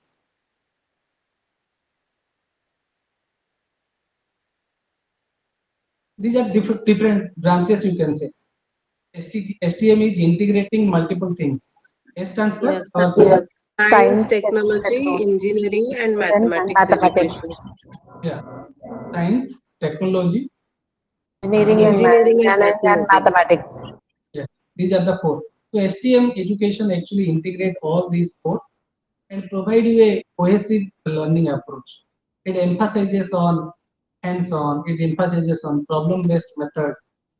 to create critical thinking activity, creativity, you can say real world problem solving, and preparing the students to be a tech driven, or nowadays we say deep tech driven, and so that they can connect with the subject, fostering innovations, right? So it is not just to memorize something and write in the exam. It is more than just memorization. It is with respect to the applying different. It has to make the student intelligent. So STM education is required. AI can help you for a STM education. And writing assistant in language learning. Nowadays, many tools are there. Like you may be aware of Grammarly. There is a tool called a Ginger. All these tools help you to write in an appropriate language. If you commit some kind of mistakes, also it provides you some kind of recommendation that it is more appropriate here. You can decide whether to accept it or whether to reject it. Okay, there is also research assistance for higher educations, right? Many tools have developed, AI tools are developed for giving some help, right? Like there is a tool called as Mendeley. Mendeley. So Mendeley is used for, suppose you have 100 papers, right? And you want to put in Mendeley, and Mendeley can help you to extract the abstract. If you ask some about which but this keyword matches with which paper, all these things can be extracted. And if you want, I want to collect the paper with respect to let's say H index greater than something. H index is how many times people have referred to your paper in their paper, or I10 index is if a paper is referred more than 10 times, right? All these things is possible through different kind of tools. That's why they are more useful. Okay, I'll end up with this slide that says that what is the future direction. So future direction is that integrating multiple agents into learning system. Like in a education system or a university, we have different branches. We have different supporting branches also, like academic is a supporting section, or administration is academic, purchase is a section, or you can say examination is a section. So all these things can be considered as one agent. So all these agents can be integrated so that student will get all these details through the multi-agent framework. And there are different languages like LangGraph is a language, it's very Workflow, which is a very popular tool. It's used for multi-agent. So human AI collaboration is more important for responsible AI, ethical AI, because human can be you can say human can be I can say that AI can be controlled by human can be controlled by AI, right? Like if a machine can do perform a particular task, right? So it reduces human power. But we have to see that the machine is also developed by a human being. So that's why there is a need of human AI collaboration, and both need to be ethical to develop a particular system. Yeah, nowadays also we'll talk about lifelong learning platforms. There are many lifelong learning platforms. It's not one-time learning, right? Whatever we have learned, right? It is a blended form of learning. Learning says that every time you have to learn. Nobody is perfect, right? Everybody learn from different scenarios. Have to be self-motivated to read something, acquire different kind of knowledge, attending different formal schooling for personal growth, career development, adapting to changes. Like as a faculty members, we regularly attend various programs, right? That and not only enhances our skills, right? We focus also that how to improve ourselves. When we have self-motivated, then only we can. So the lifelong learning becomes three important parts. It should be ongoing learning, it should be a voluntary learning, it should be a self-motivated learning. And LLM comprises all phases of this lifelong. And in order to give a better view, nowadays augmented reality and virtual reality is also integrated into education system. What is AR VR actually? You have given with some kind of display, right? Like the way we wear a helmet. Similarly, there is a device that you can wear, and the device can give you the reality. Like those people are the pilot, especially pilot, or uh, those people who want to get the experience of aeroplane system or space system. they are not directly given a system, right? Work. Initially, they try with a simulator before going for actual system. So that kind of visualization is given through the AR. Okay. Anything you want to experience, that you can experience through AR VR. AR VR thinks that any the things are happening in our real life. So integration of AR VR is also important. Only is AI, but other things are also equally integrated into education system to make it a improved set better. Okay, so this is all for my session. So I will stop here. Share the slide. Try to utilize this slide when you are teaching this course, or try to utilize this to your students or any programs you are conducting to make it useful for.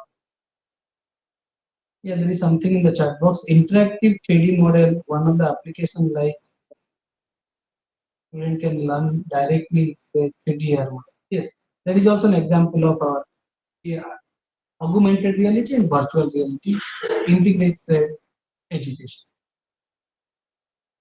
Okay, if you have any further questions, you can ask.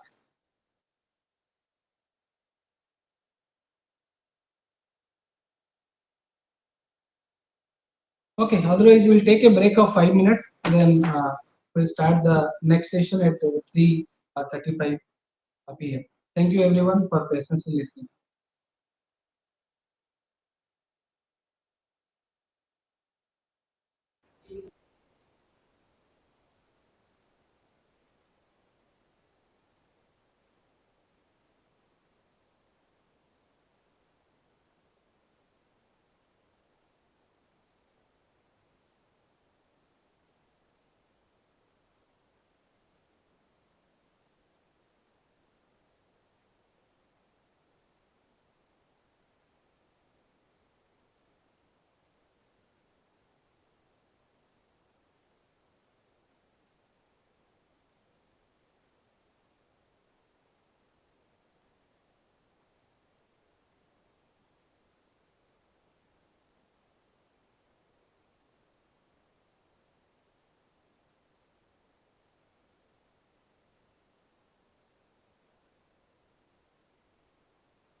So let us start the second session. So in this session we have Professor Manoj Kumar Patra. He will discuss about transforming classroom teaching with AI, tools, technique, and best practices.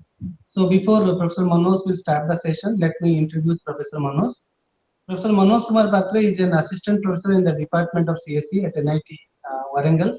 He obtained his PhD in computer science and engineering from NIT Rourkela, MTech from University of Hyderabad. His research expertise spans over artificial intelligence, machine learning, serverless computing, cloud computing, and different applications in society as well as education and other fields. His current research intersect with cloud-based computing, containerization, federated learning, which is a new form of learning, and emphasis on optimizing performance, scalability, and sustainability. He has authored numerous research papers in reputed international journal and conferences, edited volumes, and serves as a reviewer for leading publications in his field. Professor Patra is currently guiding three PhD scholars and has mentored students at the undergraduate and postgraduate level. He is actively engaged in academic leadership, including organizing various reputed conferences like Green AI 2025. Another conference is planned in 2026 July, that is FACE IT. His research vision lies in building efficient, scalable, sustainable computing infrastructure for next generation applications. So with this short bio, and I request Professor Manoj to start the session and handle this session.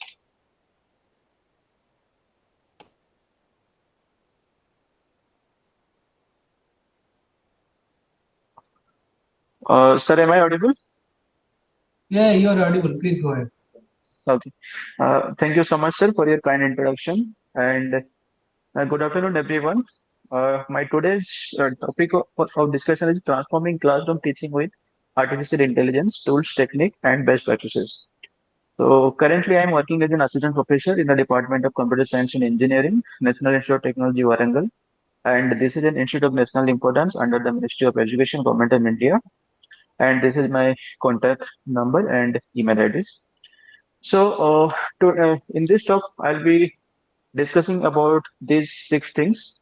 First is why every teachers must use AI right now, and the second part is AI for course design and lesson planning. Third is AI for content creation. Then I'll talk about AI for assessment and evaluation. Next is AI for student engagement and personalized learning. And at the end, I'll discuss about ethics, challenges, and future of AI in education. So let us start with the first topic, that is why every teacher must use AI right now. So if I go back 10 or 15 years back, there was only two source of knowledge for students. One is from the teacher and second is from the book. So either they have to listen to the teacher and or they have to go through the book, right? But right now the situation is completely different, right? All everywhere lot of information are there, but students need to know how they can access the information.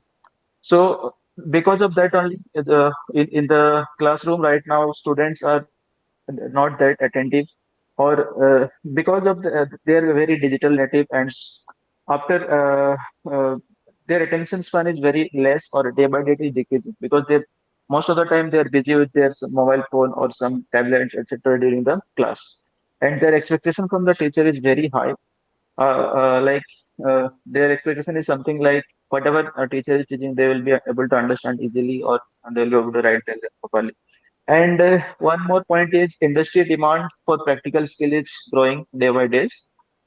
Because of this, traditional methods alone are not sufficient for the current generation. So we're teaching in an era where students have more information in their mobile phones than we had in entire library. So the challenge today is that not to access the information, but how to guide students to learn effectively. So the main point is that teaching methods must be evolving with the technology. We cannot just go with the traditional way of teaching. So as the time changing, we have to adapt the technology and we have to proceed with the technology. So why traditional teaching struggles today? So first we have to understand why the traditional teaching methods is struggling today. So first point is teacher-centric model. The main problem is that mostly we are delivering the lectures, right? Whatever we are preparing, just going there, showing some slide and delivering to the students. And limited interaction. Nowadays, very less students are there who are interacting with the faculty in the class because most of the time they will be busy. They may be present in the class, but they are not mentally present always in the class. And it's kind of one-way communication. Only faculties are delivering the lectures, but students are just listening or they may not be listening. And same content for all learners. This is one important point because there might be some slow learners or some first learner will be there in the class, but we are showing the same content to all the students, right? So the slow learner might face difficulties to understand the content, but the first learner may be getting bored during our lecture time. So not all students are learn at the same pace. Second point is that static learning material. So generally the faculties are overloaded with so many other ones. So they just take the PPTs, whatever they had in the previous semester, and they'll go to the class and present it, right? So all PPTs, repeated notes, same notes. We are not updating the PPTs, limited real life examples because whatever things we are taking from the book or some from foreign universities, those things we are discussing in the class, but we are not thinking about what are the real life example or regional examples, like what are the problems we are facing in our day to day life, and rare update of the materials. So because of this, the knowledge becomes outdated quickly. So we are not updating the uh, learning material or teaching materials time to time. Third point is limited personalization. No customized learning, same assignment for all students, same evaluation style. So as I said earlier, there might be some good student and there might be some slow learner in the class. So if I give same assignment to all the students, the first learner may find the assignment very easy, but the slow learner might get that assignment very difficult. So we have to set the question paper or assignment based on the understanding level of the student, not the same for everyone. So weak student fall behind, but strong student get bored. Administrative load, and this is very important nowadays. Every university institution, they faculties are overloaded with so many documentation, reports, accreditation work, committee duties. Every faculty will be there in two, three, four committees. All those things are happening. So teaching time reduces significantly. Teachers are not able to focus on their teaching preparation. So they are overloaded with some other works, right? So today's teachers are overloaded, under supported, and expected to deliver world class education. This is the main point I wanted to highlight here. Next is problem faced by the faculty. What are the different problems nowadays faculty are facing during their lecture delivery, right? So first one is the time shortage. Faculty's work includes teaching, preparation, research, meetings, evaluation, administration, and FDPs and conference. Okay, so these are the different work the all every faculty are doing uh, in their day-to-day activity. So teachers or faculties are not only teaching, but also they are involved in administration, evaluation, different meetings, conducting several FDPs and conference, etc. So because of this, so very little time for innovation and reusing. Because of that, they are reusing the old materials only.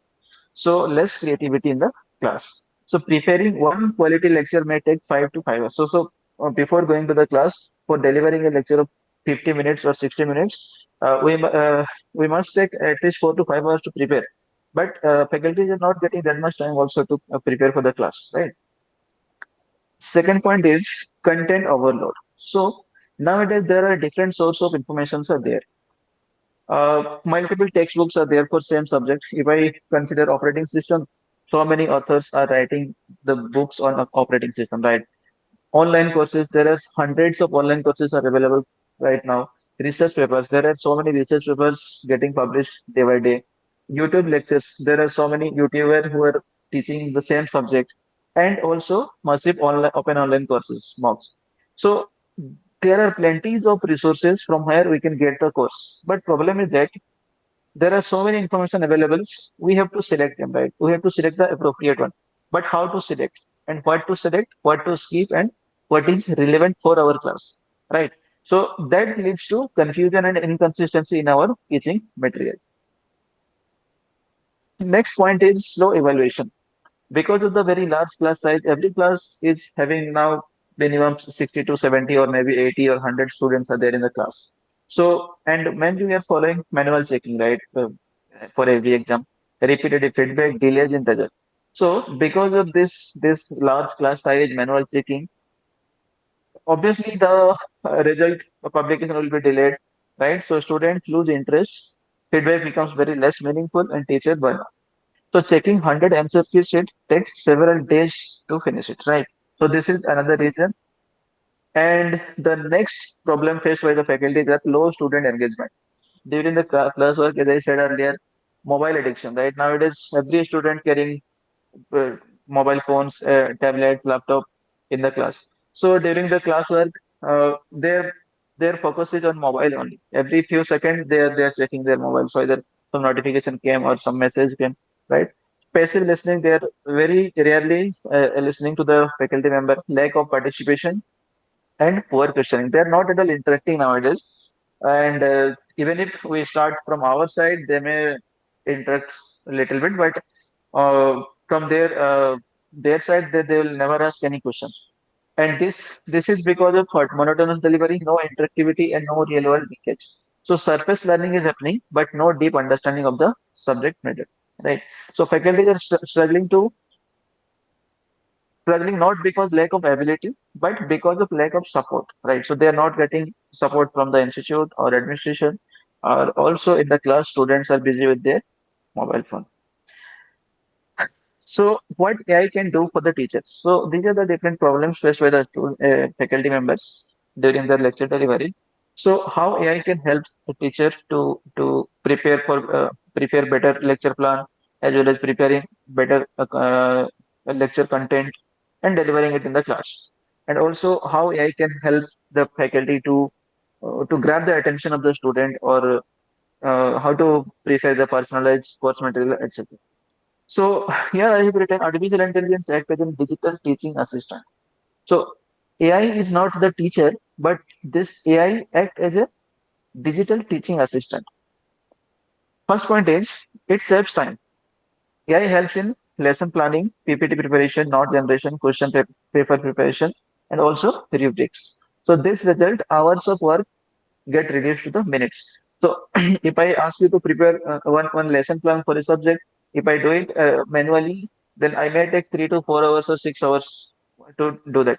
But using AI, we can finish that work in maybe 1 minute or 2 minutes, something like this. And PPT preparation also nowadays very easy using artificial intelligence tool.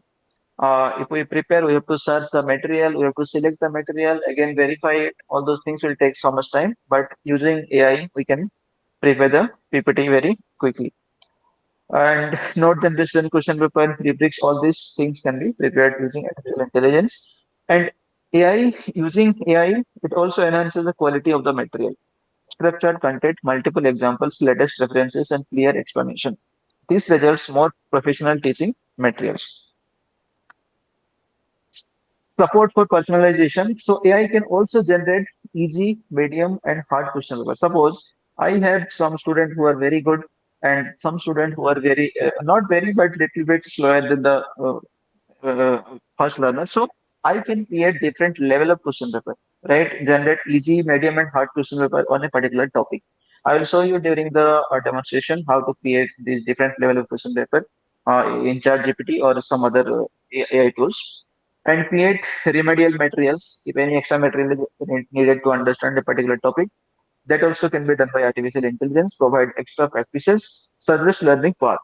So this results each student gets support. So the good students will get better understanding of the subject in depth, and those who are little bit slower, they can also understand the subject. And this also improves the engagement, like case studies, simulation, interactive quizzes, learning scenario.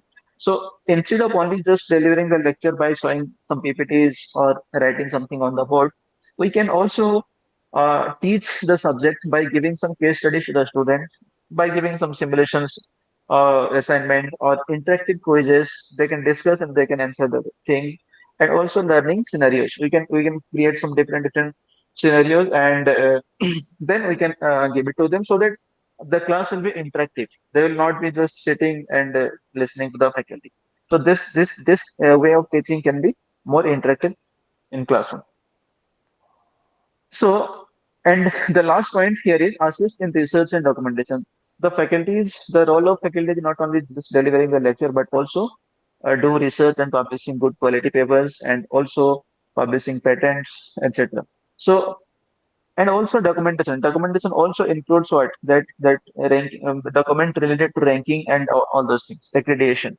So AI also can help on these work, research as well as this documentation, formatting, summarizing, research proposal writing, literature review, all these things can be done by artificial intelligence. So the key point here is that AI does not replace teacher, it simplifies the teacher. So because see, AI can generate something, but we cannot use it as it is. We have to verify it. We have to correct it. If we want to add something there, we can add it. If we want to remove something from that, we can remove it. So we cannot just take whatever's given by AI and just put it there, right? So we have to finalize it. We have to verify it. So that is why I have written AI does not replace teacher. It amplifies the teachers. So it can help the improve. It can help improving the performance of the teacher, but it cannot replace the teacher. Next is AI tools in education. So what are the different AI tools available for a teacher? So I'll start with first Google search. Okay. So this is one I can say the traditional way of getting the information. But what Google search does is that if I search for cloud computing, then what it will do, it will search the internet and it will give me the link where the actual source are there. So it will find the link where actual source are there, and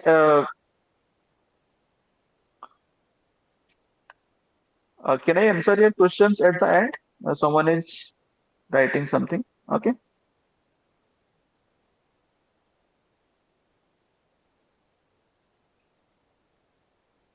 Hello. Sorry, no problem. What you have written, is it ethical to generate questions paper for student evaluation? Yes, it is ethical. No problem. You can generate it, but you have to check it with your syllabus, right?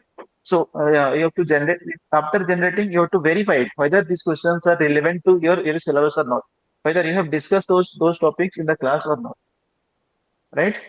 So you have to check it, you have to verify it and finalize it. And you have to also make it plagiarism free. So I'll discuss the ethical issues at the end, but you can generate the question paper. There is no issue at all. Okay, so let us go ahead with this. So first AI tools in education is Google search. So this will give you the link to the source. It will show the website and you have to read the things, so many information you have to go through and you have to select the appropriate content you want for your teaching, right?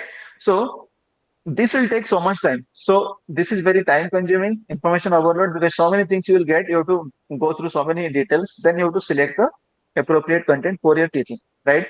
So this is time consuming. So the process is what? Search, read 10 pages, understand and write it.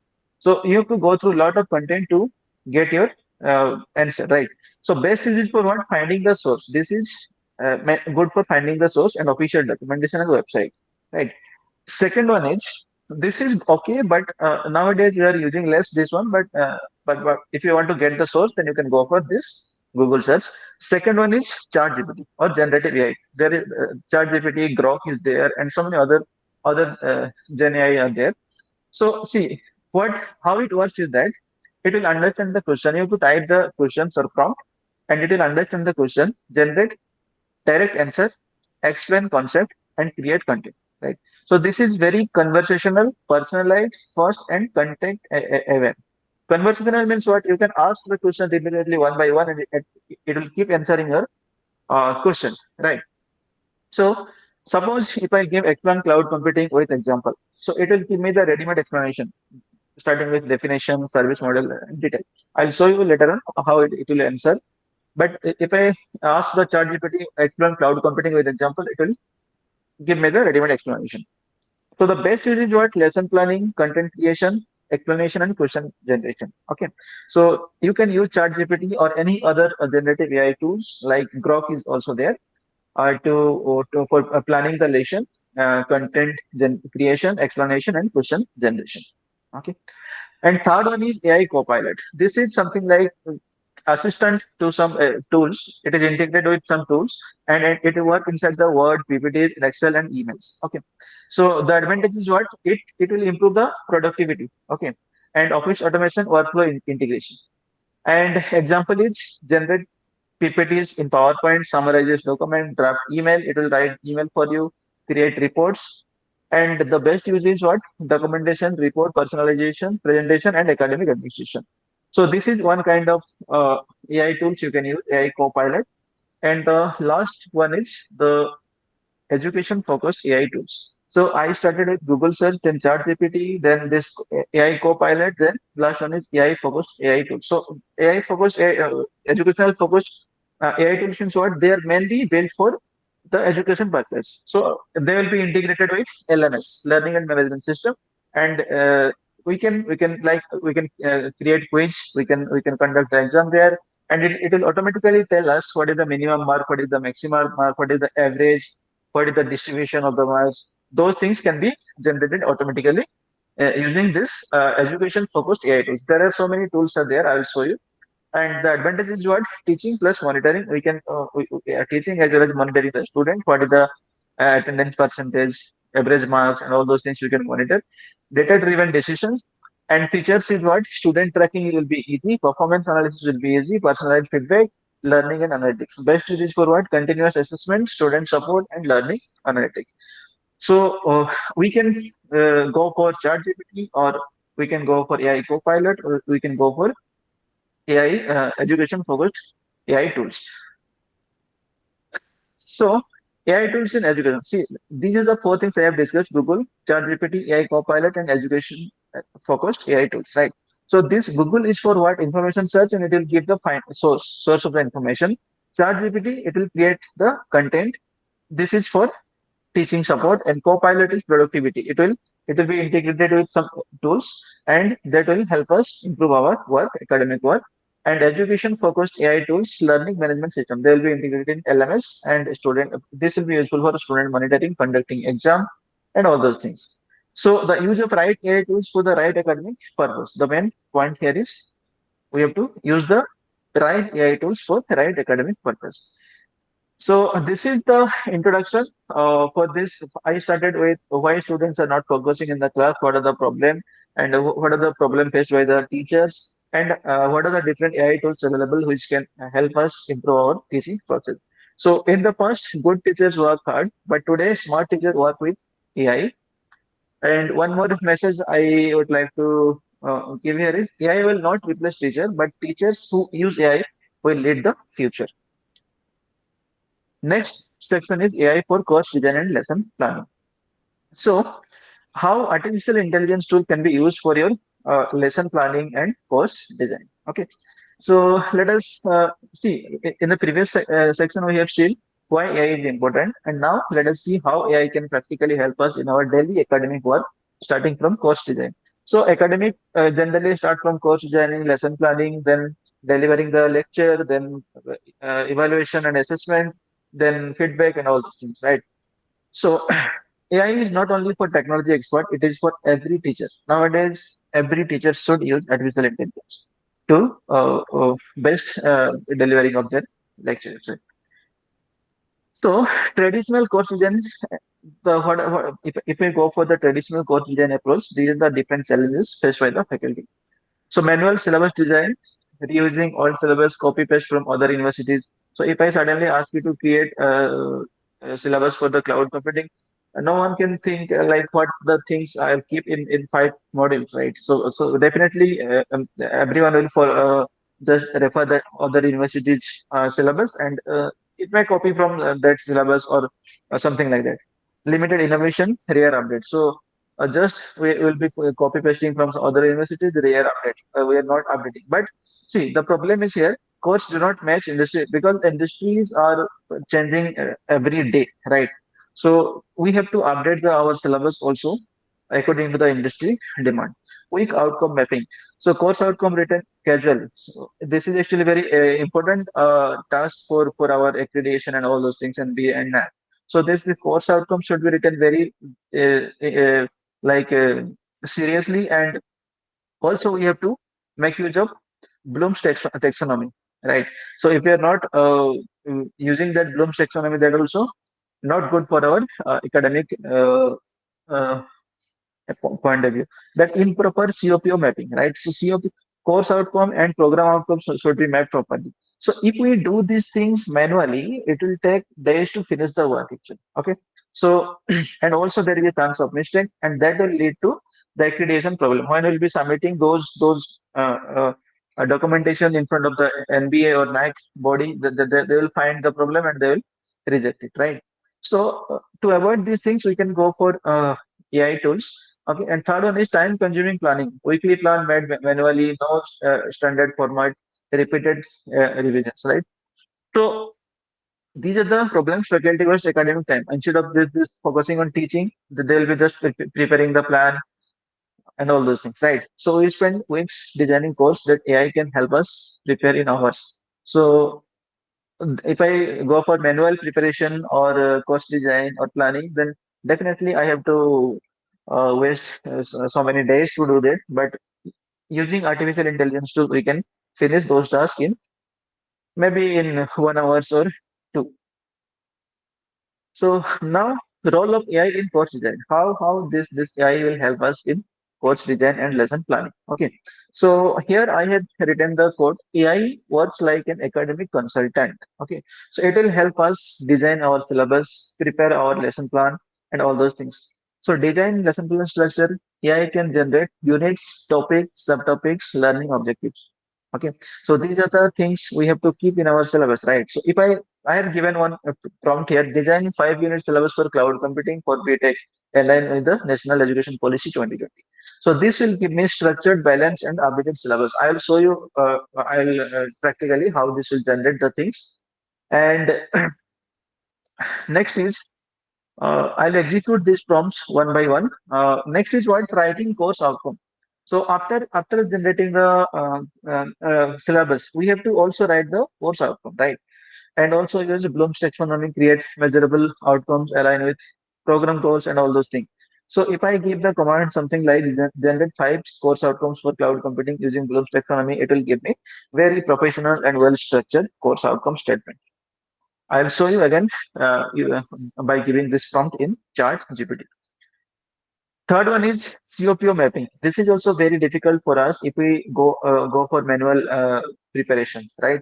So preparing and mapping tables is very difficult. Writing justification and attempting planning. So we have to give the proper justification also for this mapping, right? So this manually doing this is very difficult, but AI can help us to finish this work in minutes. So accreditation the recommendation format will be generated.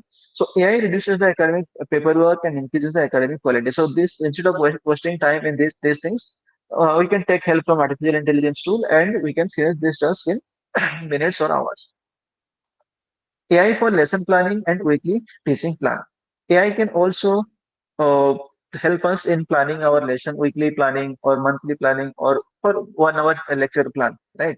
So if I give something like create 14 weeks teaching plan for cloud computing, it will break the total syllabus into 14 weeks and it will give me the lecture wise plan. Okay.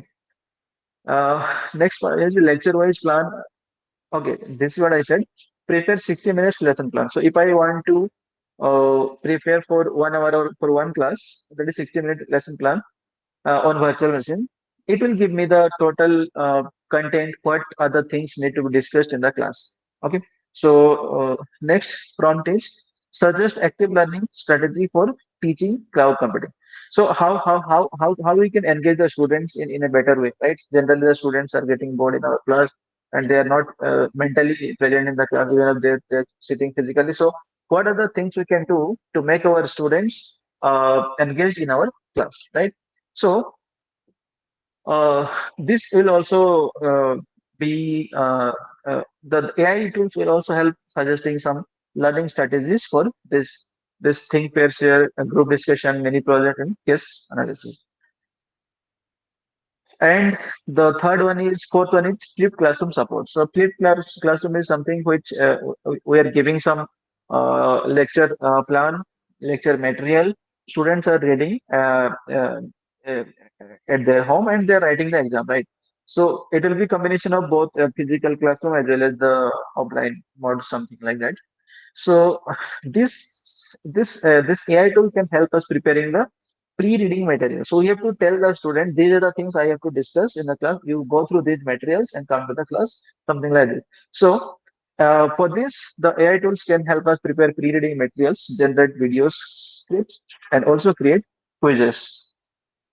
If I give the prompt something like create flip classroom material for unit 3, so it will give me the detailed material for unit 3. One topic complete teaching package. Okay.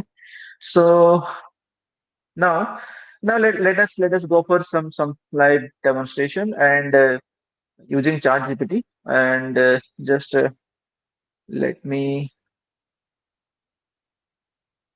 stop sharing this one. I will share the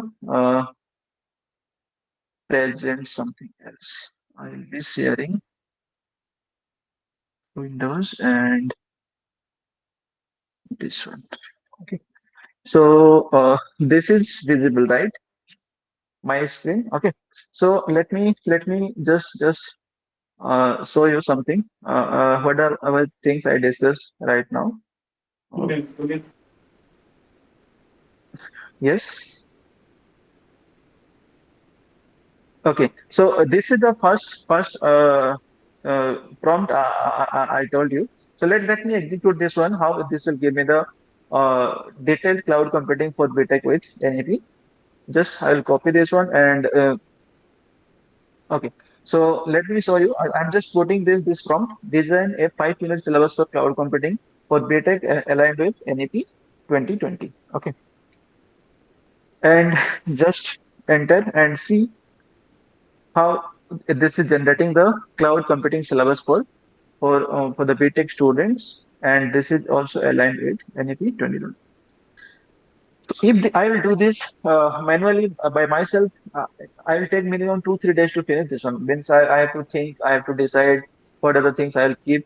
But AI can suggest this is not the final one, but AI can suggest something and you can verify it whether you can keep this one or not, right?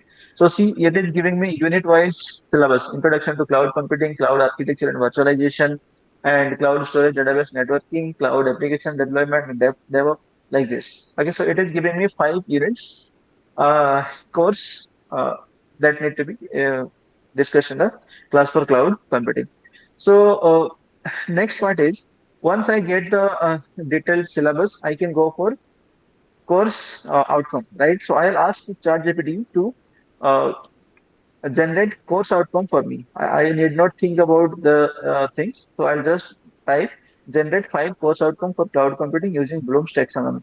So if I just give this prompt here and see how this will give me the detailed and very clear and concise course outcome. See course outcome 1, reminder, understand. Level 3 is apply. Level 4 is analyze. Level 5 is evaluate, and level 6 is create, right? So define and explain the fundamental concept of service model and deployment models in cloud computing. So this is very clear and concise things. So this is how, if I do it manually, then I have to think it and all those things. So it will take so much time to finish it.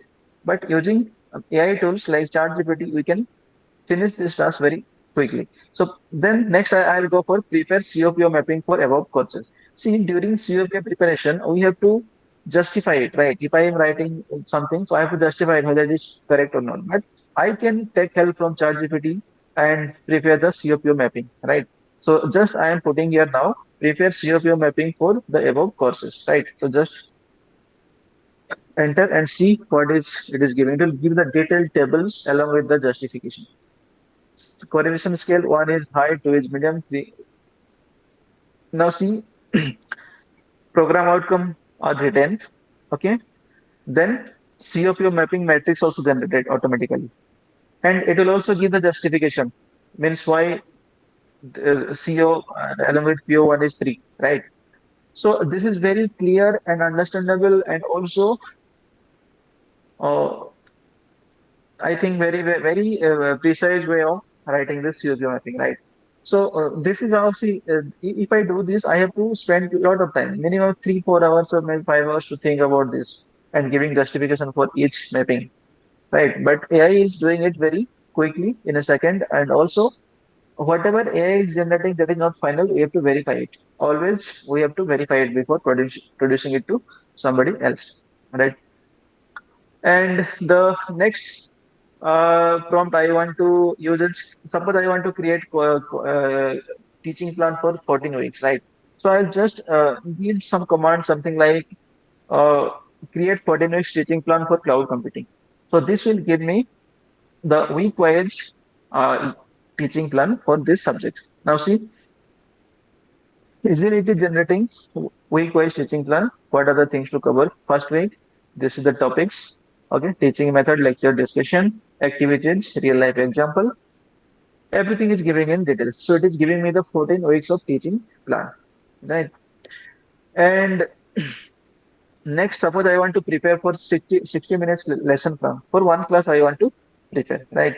So I'll just give some command, something like prepare 60 minute lesson plan on virtual machines, right? Suppose I want to teach virtual machine and I want to prepare for that class, right? So I'll just give prepare 60 minutes lesson plan for virtual machines. So if I give this command to the ChatGPT, it is giving me the 60-minute lesson plan on virtual machine. See, learning objective lesson plan, what are the things to discuss?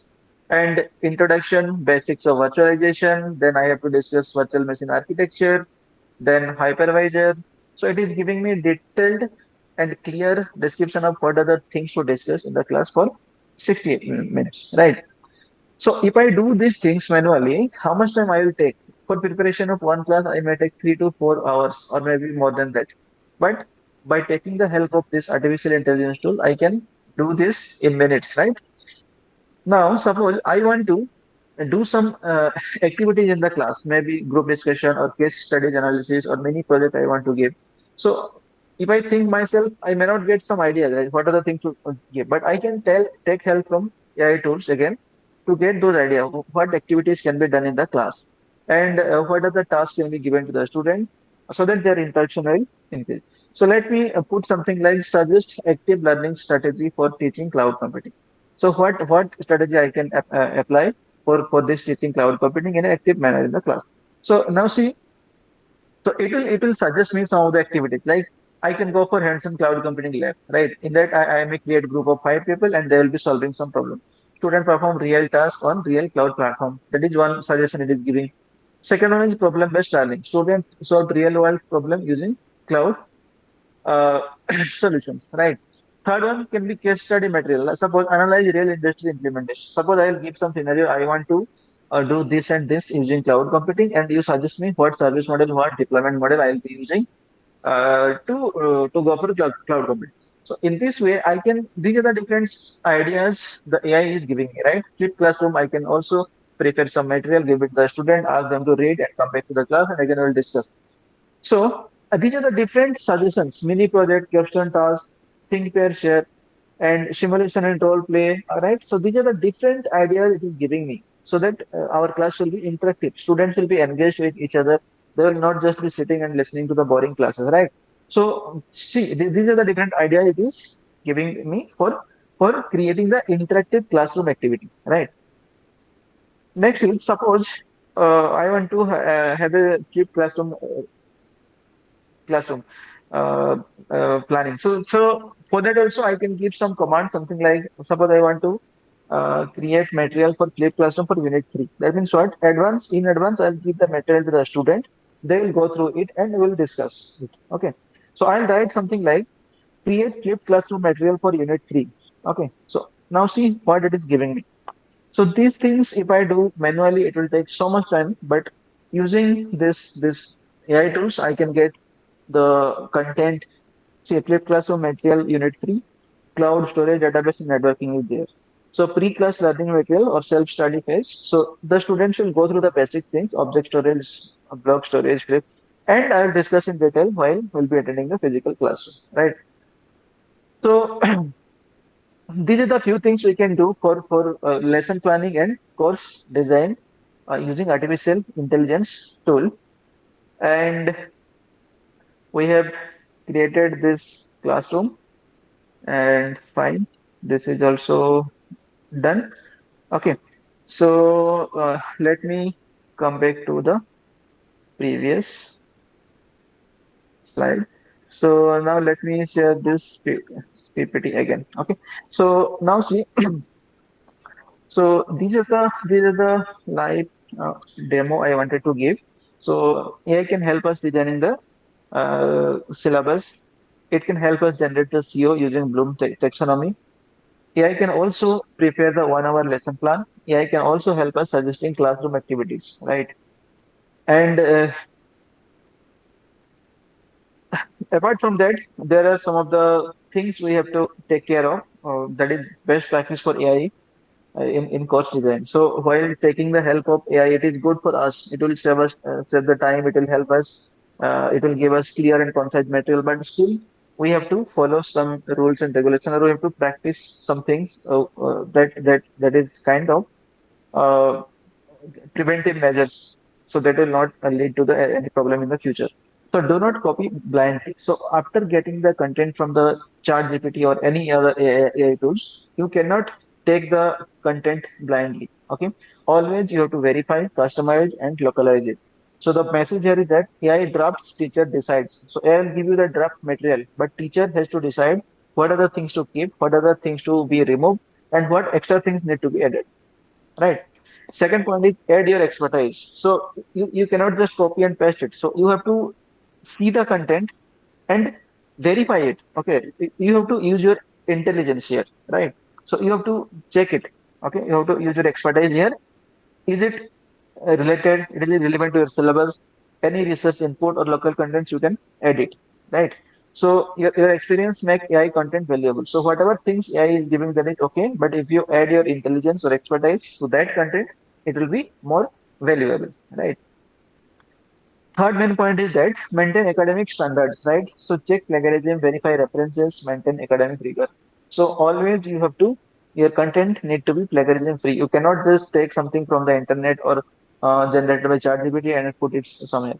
Okay, you have to verify the plagiarism, verify the references. If you are taking any content from any other sources, so you have to cite it. You have to tell that I have taken this statement from this material, right? So that proper references should be given if we are using any material or content from somebody else, right? So the main focus here is that quality is greater than speed. That means what? We have to uh, focus on quality, not the speed. Anyway, AI will give us the material very quickly, but you have to spend some time to improve the material quality, right? And the third one, next one is documentation storage. Okay, maintain AI generated draft, version control, evidence. We can keep those things in something like any online like somewhere we can keep, and we can go for version control and everything, evidence for accreditation and all those things we can use it.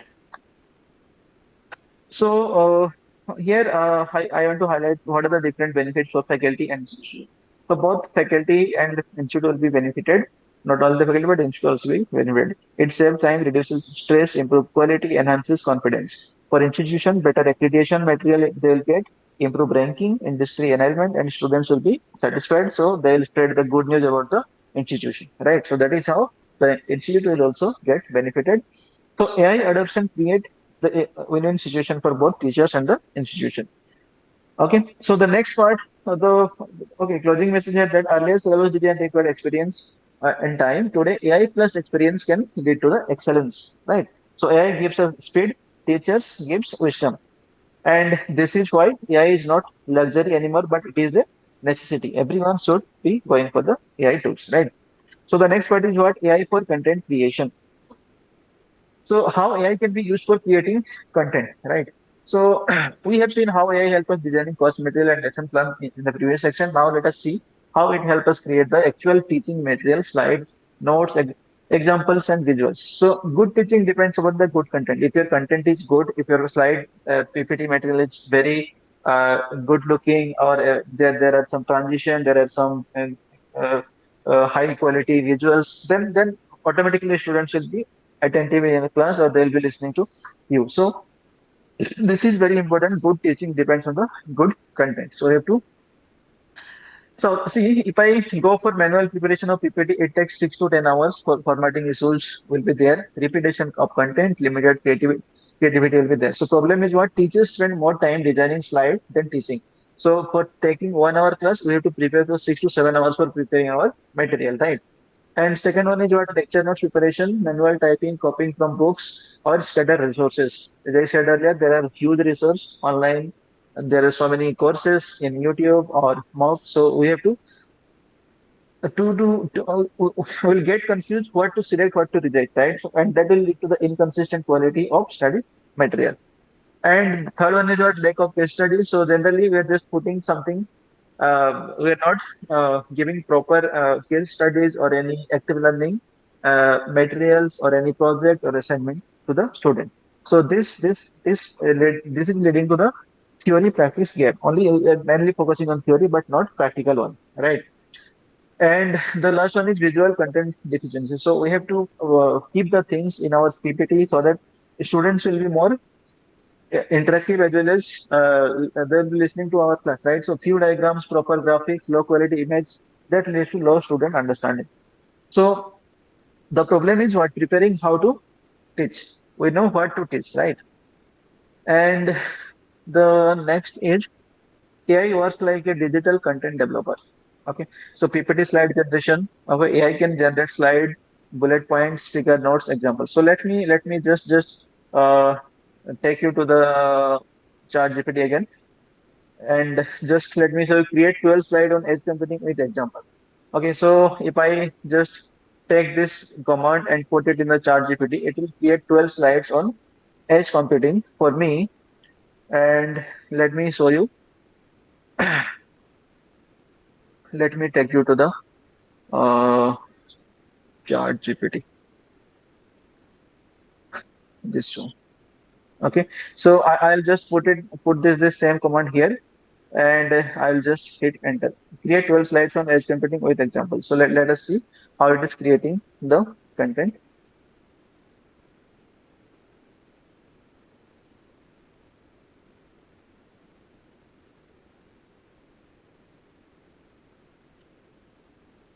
So it is giving me 12 slides, slide number 1, 2, 3, 4, 5, 6, and what are the things to keep. And it is also giving me examples uh, in every slide, right? And also it gives speaker notes. Okay, if I type also add speaker notes, it will give me also add note. So let's see how it will add. What are the things to speak in each slide that will also be see. It is saying good morning, afternoon. Today we will discuss edge computing something. It is say right. So in slide one will be the speaker note is this one. In slide two, edge computing means processing data close to where it is generated is something, right? So for each slide, what to speak and how to speak, that things also it is giving us, right? So this is how this AI is helpful in generating PPT for our class. And let me go back to that slide.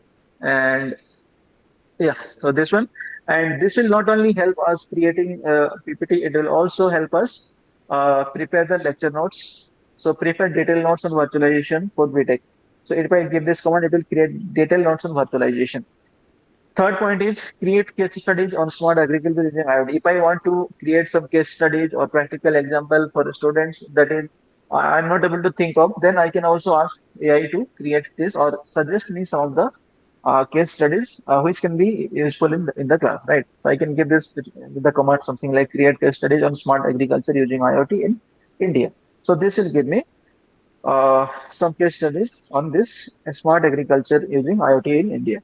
So I'm not executing all the commands one by one because we will not have sufficient time. So anyway, I'll be sharing a slide. You can check those things afterwards. Okay. So next part is what visual and diagram support. AI helps create flowchart, concept map, infographic, images, and etc. Popular tools like Dell, Canva, AI, Gamma, and Top create diagrams showing edge to cloud architecture. Right. So if I give this command, it will create one architecture for edge and cloud computing. So, what is the main point I want to highlight here is that AI transform ideas into high quality academic content. We can make use of AI tools to create our academic content like image, audio, or some videos, small 10-second videos that we can put in our slide. So, live demonstration. Uh, I'm not going for live demonstration. You can use these commands to create the content, okay, PPT, lecture notes, then visual content, generate infographics for confusion matrix, it will create, okay. And advanced content creation. Suppose there are some advanced learner in the class, we can also go for some detailed lecture materials for those advanced students. I can ask the ChatGPT something like explain blockchain for beginners, intermediate, and advanced level. So it will give me three levels of understanding. The content will be for beginners, it will be kind of definition and advantage, this advantage something like this. But for intermediate, it will add something extra valuable. And in advanced learner, it may add some mathematical expression, some equation, and all those things, right? So this will help us generate the content for different level of students, or based on their understanding, we can give the material. And second one is what multiple content for content. AI also support create regional language. Okay, multilingual. Also, it can convert from English to Hindi language also. If I suppose, let me show you this one.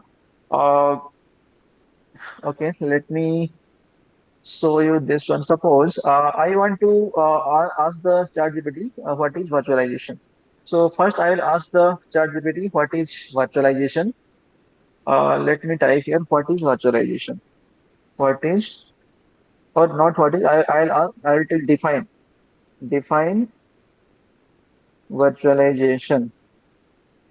So it will define what is virtualization.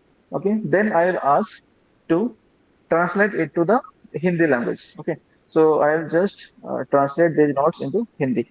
Okay, uh, I'll just copy this one and see, this is the virtualization definition of virtualization it has given me, and now I'll ask it to translate it to Hindi. Okay, translate this note to Hindi. So just see how it is translating this English language into Hindi. So whatever things written here, those things are getting translated to Hindi automatically, right? So how these things are getting done in a few seconds, right? So using AI tools is definitely a good option for every teacher. So let me move back to the PPT. And this is also act as a multilingual content. Okay, so it will change from one language to another language. And next part is exam-oriented content. It can also prepare uh, Uh, the the premium edit a PDF tools let you modify text and image. I'll go through the question at the end. Okay, so let me finish it first. It can also generate content based on for exam oriented content also. Okay, so important question, revision sets, quick summaries and all those things. So if I give this command something like prepare exam or written notes on unit 2, then it will give me some important questions, revision sheets, and quick materials. Okay. Then research oriented content, review materials, technical explanation, paper breakdown, and also summary of the paper. Okay. So AI support teaching, learning, and also research at all academic level. This is not only for teaching, but it also help us in research activities. Fact verification. Okay. Whether something is correct or not. Okay, golden rule is never trust blindly. So we should not trust AI blindly. We have to verify it. Okay, whatever it is generating, we have to check it. Plagiarism awareness. This is very, very important. Whatever we are putting something on the table, we have to verify it before. So rewrite in your own words, cite original sources, customize content. Okay. So better to use your own words. You can get the idea what to write. Then you can write it on your own words. Cite, or if there is something which cannot be modified, then you can cite that one. This content is taken from this source. That's it. If you are citing something, then there is no problem at all. Okay, nobody will object or there will be no issue at all. If you are citing the actual source, okay, from where you are taking it. And customized content, you have to change, modify whatever things need to be done. And the next is contextualization. Always add your own example.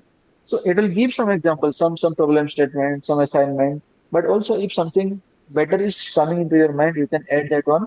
Local and regional cases, or if there is any situations like for foreign university, they will give some example for IIT or something. But in India, the situation is different. So we can give our regional or our local example to the student or local problems to the student to solve. Department specific focus, avoid over dependence. So you should not always be dependent on AI. Okay, AI is an assistant to you, but AI should not replace you, right? So use AI as an assistant, not as a replacement. So ethical reminder is that AI supports academic integrity. Teachers safeguard it. Okay. And again, there are some benefits for faculties as well as students. For faculties, faster preparation, better materials, less stress, more creativity, and for students, clear explanation, better visuals, more examples, and better understanding. So AI-powered teaching benefits both educators as well as learners. And the final message is what earlier content creation was manual, today it is intelligent. So AI gives us tools, teachers gives meaning to it. And the next part is what AI for assessment and evaluation. So first we started with the lesson plan and course design. Then we started course content creation. Then how these AI tools will help us in assessment and evaluation, right? So uh, assessment self learning. Obviously, we have to whatever we're teaching to our students, we have to evaluate them whether they are understanding or not. We have seen how AI help us create content. Now let us see how it supports us for our bright biggest responsibility, that is what assessment and evaluation. Okay, so AI can help us. uh, if I go for traditional method, what are the problems? Just let us go through very quickly. Traditional assessment system is what question paper setting, repetitive questions, limited Bloom's coverage, time pressure, manual formatting, right? So low quality question paper will be created. And also large scale evaluation challenges is what 80 to 150 students per class, manual checking is very difficult, physical strain, mental fatigue will be there. Delayed result. This will lead to the delayed result. Third one is subject feedback problem. Okay, if I take 1 month, 2 months to give the result, then by the time student will be forgetting everything. So don't improve if student don't improve effectively. And last one is your documentation burden includes attainment files, that COPO mapping, rubrics, report, audit document. So after every semester we are submitting course file, right? That includes so many things, including question paper, that lesson plan, made question, answer, question wise answer, question wise marks, what is the average of the class, and all those things, right? And also it should be that COP mapping is very important, right? So we have to evaluate students, but who evaluate our workload? No, no one is like thinking about our workload. We're doing so many other things also along with the teaching, right? So here I have written AI act as an intelligent examiner. So how it will help us create question paper, evaluate the students, and also analyze the result. Okay, what is the minimum, maximum, average, standard deviation, all those things. AI can tell us in very small or very less time, right? So question bank generation, AI can create multiple choice questions, short answer question, long answer. So if I give the command something like generate 20 MCQs on data structure covering all Bloom's level, it will give me 20 MCQs. Okay. Uh, Next part is okay. Let me okay. I'll show you. And the second one is what Bloom's taxonomy alignment. Okay, if we create the question, so we have to check whether it is matching with the Bloom's taxonomy or not. And there may be some mistake. There is a 99.9% chances there we will commit mistake. But AI will do it very fastly. Prepare question for each Bloom's level, question paper formatting. It will also format the question paper section wise, mark distribution, and also examination instruction it will put. So design, if I give the command something like design a mid-semester question paper for 3, 5, and 10 pattern, so it will prepare a question paper for me. Okay, and then we have to verify it. As I said earlier, whatever it will generate, we will not take that one. We have to verify it whether it is related to our course syllabus or whether it is relevant to our syllabus or not. If it is okay, then we can go for it. Otherwise, you have to change it.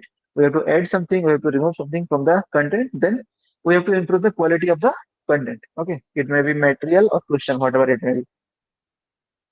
And rubric creation. Okay, so this AI tool will also help us creating the rubrics. If I give the command something like create project evaluation rubrics for final year student, it will give me, means for presentation maybe 5 marks, that quality of the PPT may carry 10 marks, and question answer maybe 5 or something like this. Okay, so it will create different ways of evaluation methods or different rubrics. So AI improves fairness, quality, and efficiency in assessment and design. So it will not only help us create the what is it, prepare lesson plan or course design, but it will also help us in creating the course content and also during the assessment and evaluation. So AI in evaluation and feedback, right?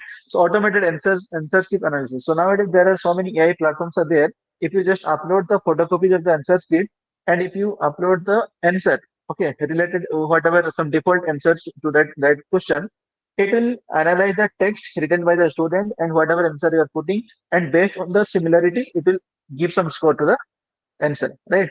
So these things can also be done, but we cannot rely on it now 100% because there is a chance of again mistake and we have to verify it. But these things can be done. AI support evaluation also. Normal quizzes we can conduct, MCQs and yes no question, all those things. Anyway, we can do it using AI, but it can also help us evaluating the descriptive question. Okay. Then personalized feedback, it can also help us giving feedback and assignment review. Means what is the average mark, okay, minimum mark, which questions are mostly answered by the student, which questions are not answered.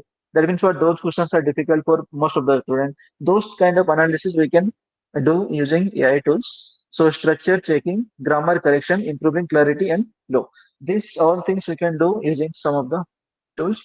And plagiarism detection. We have Turnitin, all of you might be knowing, to check the plagiarism and pattern recognition, similarity analysis, paraphrasing detection. If you are taking something from internet and just paraphrasing it and putting it in your document, that can also be detected using AI tools. So the recommended use is what? Combine with tools like Turnitin, verify the results manually. AI makes evaluation faster, furier, and more meaningful. Okay, so nowadays most of the LMS tools are also uh, integrated with Turnitin, the plagiarism detection tools like Turnitin. So whatever students will submit, the whatever assignment they will submit, first it will be checked with Turnitin, and then we can uh, correct their or evaluate their submission. So these are the few things we can do with few commands like create 10 MCQs on operating system. It will create 10 MCQs. Okay, and prepare medicine paper with mouse. It will prepare it. Okay. Then rubric generation. It can also help us create rubrics for the many projects or any presentation, and feedback generation also it can help us. Okay, and the best practice and ethical use we have to use for this taking content from AI is that AI suggests, teacher decide. So whatever AI will give us, we should not take it blindly. So we have to verify it before using it. So teacher remains the final evaluator. The main point here is that AI will maybe giving something, some questions, some answers, some materials, but that need to be verified by the teachers. And avoid blind grading, no full automation. That is what I said earlier, because nowadays there are so many AI platforms are there, but like Gradescope, but we cannot trust them 100% right now. In future, what will happen, we can't say, but right now we cannot automate everything to the AI tools. That may leads to some uh, wrong result or inconsistencies in the data. So we have to ensure the fairness. And the next is transparency. Always we have to maintain transparency and data privacy. We cannot upload, suppose I want to conduct exam for students. I cannot just upload all the student details to the any AI platform. That may be misused. Okay, that suppose my data set contains student name, roll number, email ID, and contact number.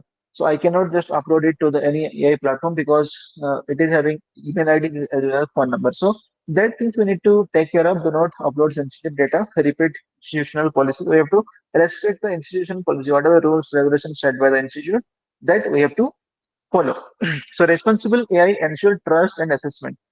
This is the final message here. And again, there are some benefit for faculty as well as institution.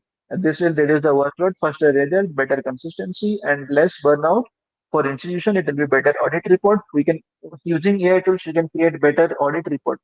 improved attainment, accreditation readiness, and student satisfaction. Whenever some accreditation bodies will come, like NAC and UGC or any other, so we can show them our ready-made accreditation materials. So AI-enabled assessment creates sustainable academic excellence.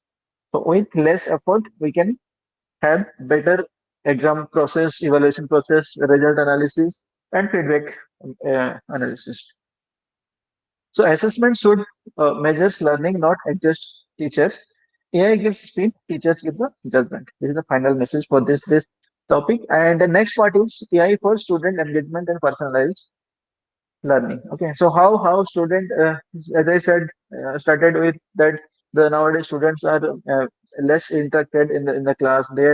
They're busy with their mobile and all those things. So how we can make student engaged in our class? What are the things we can do so that students will be listening to us and student will be seeing our slides at least. Okay, so the main thing is that's making student active, motivated, and independent learners in the class. So we have seen how AI helps us teacher. Now let us see how it helps students learn better. Okay, technology should be empower learn. So see, the present classroom reality is what? Passive learning. Students are not that attentive in the class. Few questions, limited classroom discussion. One size fit all teaching, right? Same pace for all students. Whatever we are teaching, that is for everyone. Same assignment and same evaluation methods. But this is not proper way of evaluating or teaching the things because there are different level of students are there, right? So some of the students are very bright, so they will feel bored whatever we're teaching, but those same things may be difficult for the slow learner student, right? Limited academic support, teachers unavailable 24/7. We cannot be, but that is one problem, and no instant doubt resolution. Motivation issues, exam-oriented learning, and fear of failure and loss of confidence. So students are present in the class, but not always present in the learning. That is the main points. Physically they may be there in the class, but mentally they're not there in the class. They might be thinking something else or doing something else during the lecture. So how AI can help students to better involved in the class and they'll engage themselves in the class. See, here I have written AI actually 24/7 personal tutor. Okay, so uh, now see, revise concept, ask out anytime, get multiple example and practical problems. So after going from the class also, if student are interested, they can use their mobile phone to interact with the ChatGPT because as I said earlier, ChatGPT is very conversational process, right? So if you ask something, it will answer you. So they can revise the concept by asking to any AI tools and ask doubt anytime, whatever doubts they have, get multiple example, practical problems and all those things. Interactive learning, AI-enabled chat GPT-based learning, quiz-based revision, game-like practice, right? So if you create a quiz on Unity, it will create the quiz. Programming and problem-solving assignment, AI support cloud code debugging. So if there is any mistake in your code, that also can be resolved by AI now. Just suppose I am writing one program to add two integers. So and there are some problems because of which my program is not getting executing. So I can just copy the total code and paste it in ChatGPT and I'll ask find the problem and give me the correct code. So it will give me it will analyze the code and it will correct the code and it will give me the answer in a second. Okay, so that is another thing. And language and communication support. AI improves what? English writing skills, presentation abilities, and report preparation. Special impact is what? Helpful for rural students, supports semi-urban children, reduces language barrier. So the key takeaway from this is what? AI personalized learning and build student confidence. Okay, and then personalized learning using artificial intelligence, what? Different student, different path, right? Adaptive learning means what? AI can identify weak learning areas. So who are the weak learning areas? What are the students not able to understand the concept? Suggest target practice at this difficulty level. Remedial and awareness track, AI generate extra material for slow learners, advanced task for high performance. So this will balance the intellectual uh, uh, based learning for the student. So those who are advanced learner, they can go for advanced material, and those who are slow learner, they can go for the basics material kind of thing.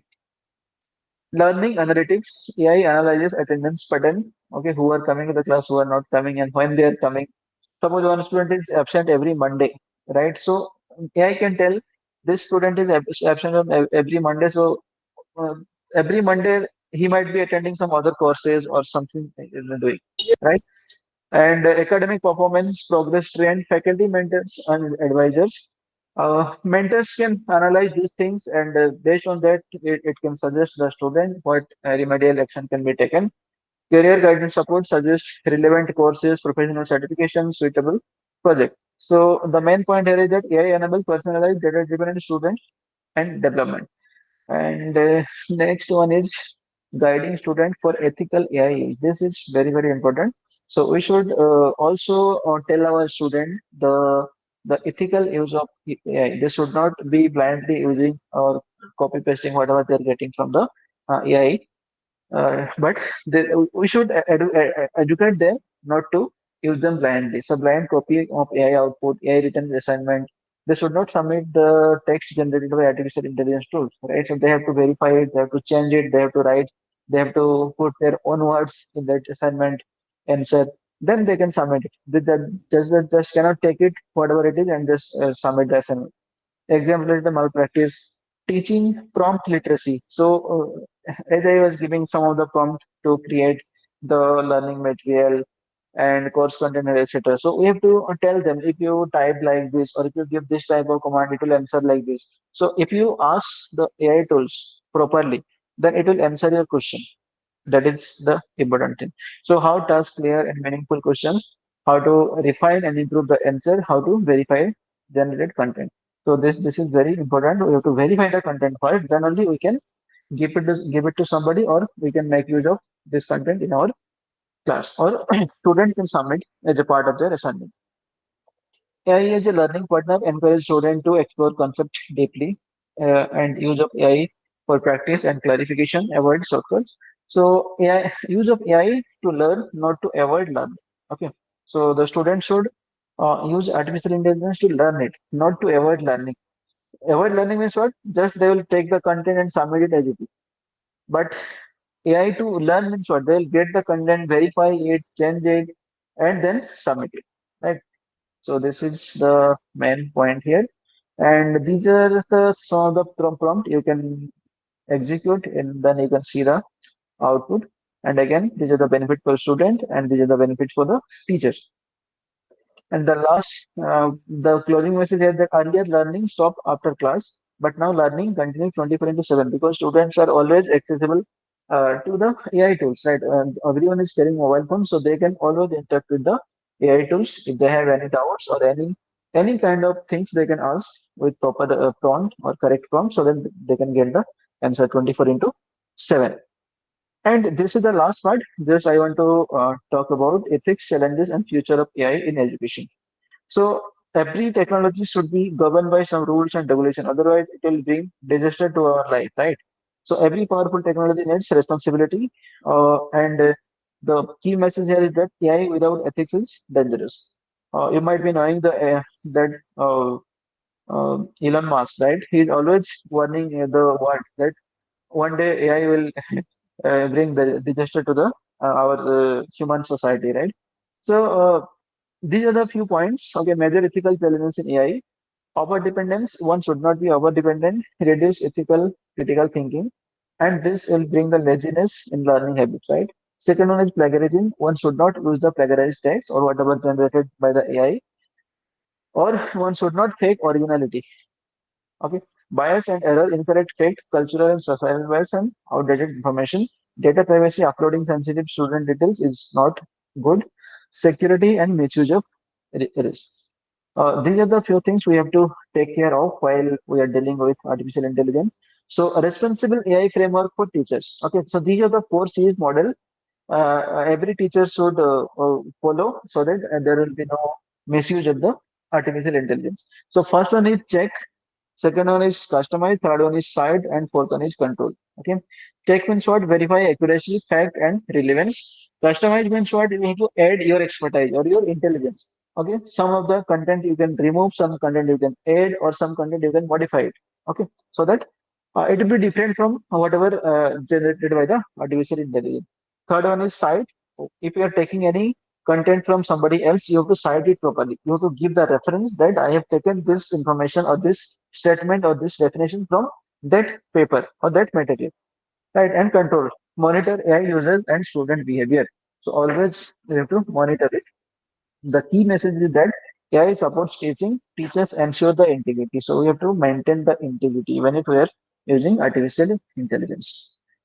So teachers in the AI era will be mentors, designer, evaluator, innovator. So teachers will not be replaced; they will be empowered. Okay, this is the I told in the beginning. AI teaches information. Teachers teach wisdom. Okay. And coming soon in academic institution like AI-powered learning management system. As I said earlier, every LMS would be integrated with AI tools and virtual laboratories and simulation, intelligent tutoring system, predictive analytics for the student, and policy assignment, supporting NEP 2020 goal for flexible teaching enabled learning. And the vision is what? Human values plus artificial intelligence will bring future-ready education. And the final message here is that artificial intelligence is not the future of education. Intelligent teachers using AI are the future. Again, I am telling artificial intelligence is not the future of education. Intelligent teachers using AI are the future. Don't compete with AI, collaborate with AI. So never ever try to compete with artificial intelligence, but you have to collaborate with it to get help and better perform your duties, not only teaching, but also any other real life task also. So thank you everyone for your time and participation. Let us learn, grow, and innovate together with artificial intelligence. You are welcome with your thoughts, queries, and experience. If you have anything to ask, we can discuss now.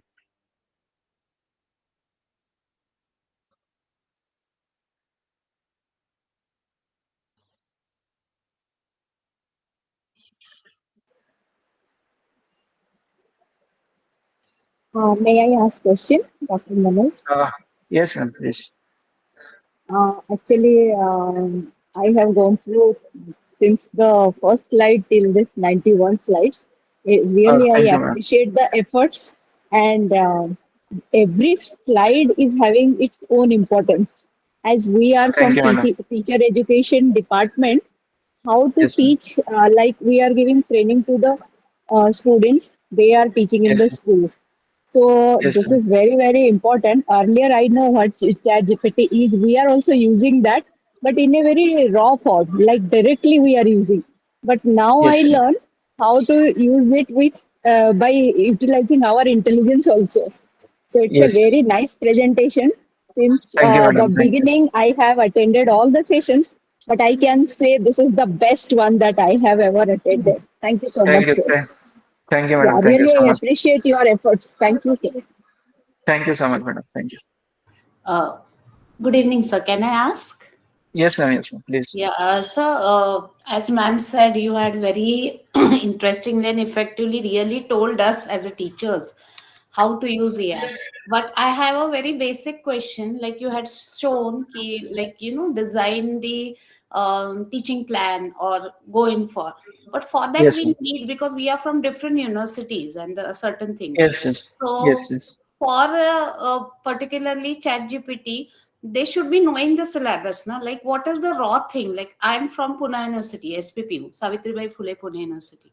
Yes, So if yes. I said he designed for BCom class one first year, Yes. then in that Okay. case, we need to give them all the syllabus, right? So my No, basic, no. If we are giving all the syllabus, then it is already prepared. No, we are taking help of AI to prepare that syllabus only. No, we yeah, just no have sir. only one that subject name. Okay, and we Okay, will ask AI to prepare the syllabus for that subject, and we have to verify it. fine. It will suggest Yes, so many things. We have to add something. That is what we have to use our intelligence or to that, right? We have to add something. We have to remove something, or we have to modify something. okay, so because even if I tell the subject, different university is going to have different Yes, yes, syllabus. yes, yes, yes. So That how will he AI know will, the contents? AI will analyze it very fastly, and then it will create five models for you. But again, you have to verify it whether you want to keep those things or not. Or if you're not happy with the output, whatever it is giving, again you Yeah. can ask, can you modify unit 3 according to this and that? You can write something like this. So Okay, again, sir. it will modify. Yes. Thank you So very you have much, to sir. customize it and modify it again and again till you are finalizing the syllabus. Yes. Yes. Thank you very much. Thank you. Thank you, madam. Thank you.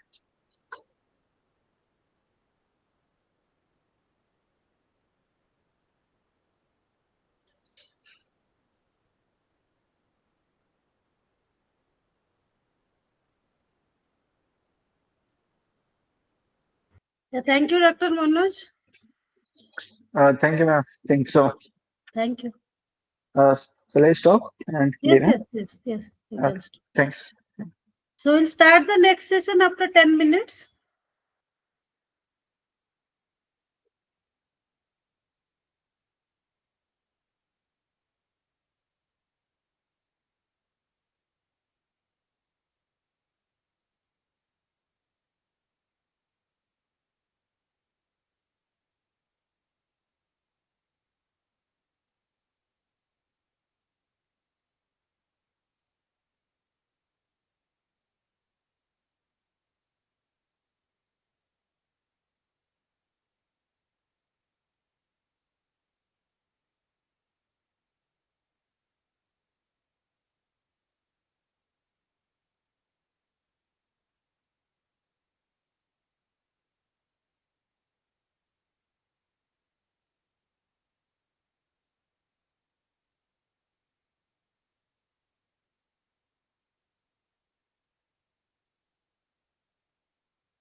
Yeah, good evening, sir. Good evening. Shall we start, sir? I think it's at 5:15, huh? But Okay. if everyone is ready, then I can start, Sir, we have taken 10 minutes break, sir. Just after 2-3 minutes, we'll start, sir. Yeah. It's okay. Okay. Thank you, sir.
Good evening, all.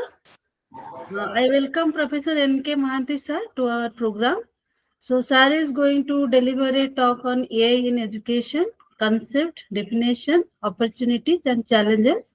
So, before sir starts the session, let me introduce sir to our participants.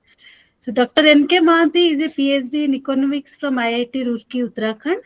He is presently working as an assistant professor in the Department of Educational Planning, NIPA. He specializes in economics of education, decentralized planning in education, strategic planning, manpower planning, project planning, quantitative techniques, and forecasting methods. Sir has contributed to the Financial Memorandum of her Right to Education Bill under Central Advisory Board on Education, the highest advisory board to advise the central and the state governments in the field of education, constituted by MHRT, and the financial implications of national and state-wise estimates of Right to Education Act submitted to the 13th Finance Commission. As a member of the subcommittee of the CAP Committee on Universalization of Secondary Education, Sir has assisted in the preparation of the report of the CAP Committee on Universalization of Secondary Education under the chairmanship of Sri Ghanshyam Tiwari, Minister of Education, Government of Rajasthan. Besides, he has been actively involved in providing professional and technical support to Ministry of Education, Government of India in the design of framework for implementation of various reform programs in school education like RMSA, Samagra Shiksha, and other central sponsored schemes from time to time. He has co-authored 2 books and published several research papers articles in reputed national and international journals. Sir has guided about 6 MPhil and 4 PhD scholars in their research work. So with this brief introduction, once again I welcome Professor N.K. Mahanti to our program. And now you can start your session, sir. Over to you, sir.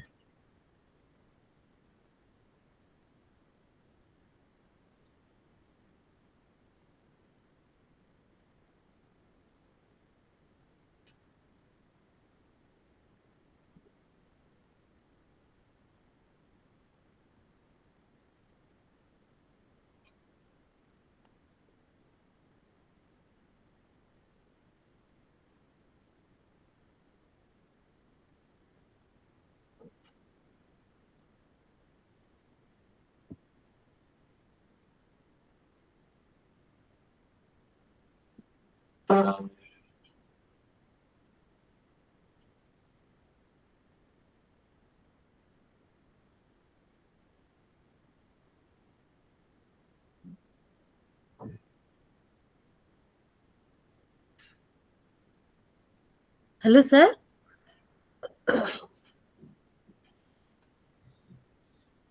Oh, it was microphone was off. Okay, sir. You Okay. might not have heard whatever I said. Thank you, Dr. Manjuwala, for this nice introduction. Basically, and of course, I do not know whether I will come up to the expectation of your organization and this program, or the expectations by the participants of the participants. Of course, I will try to do my best, in explaining the basic concept of artificial education, intelligence in education. Although this is, of course, a new area to me, which I have tried to make use of this in educational research, planning, and educational management, administration and management. So whatever little I have understood from my recent engagement or using this artificial intelligence in education, I'll try to share my experience with all our dear participants. Of course, I hope that will be useful if they try to understand it, intimately, and also um, try to use it the way I will discuss with him. Now, before coming to the main topic of artificial intelligence in education, leave aside education. What I will try to do is that I'll try to explain how artificial intelligence is being used in education, particularly focusing on the UNESCO's vision, because UNESCO was the first organization which started working on the artificial intelligence, and now it has it is being supporting all the countries, all the member countries, in applying this artificial education in education, starting from creating the policy framework or the implementation framework for AI to be used in education in all the member countries. So I'll start by the definition, giving a short introduction to the artificial intelligence, particularly. So before beginning, if I have to ask a simple question to you, my dear participant, can anyone tell me what exactly you mean by artificial and then the intelligence? Artificial intelligence. Why it is called artificial intelligence? Intelligence is something which comes as natural to a human being. But why it is now called an artificial intelligence? Just a simple answer. I know you may. Because sir, Yeah. it is made by human being, not a real intelligence. Not a real intelligence by human being, which means that response or that kind of intelligence question which is given by a machine, isn't it? Yes, sir. It is given by a machine, It's given by a machine. not created by God. Huh. I think. So it refers to the machine that can think. A machine, in place of human, a machine is going to think and try to behave like humans, isn't it? Is that correct? No? So, and that machine can analyze information. If we provide information, it can analyze. It can recognize the patterns of information, the behavioral patterns of the information, or what we call data.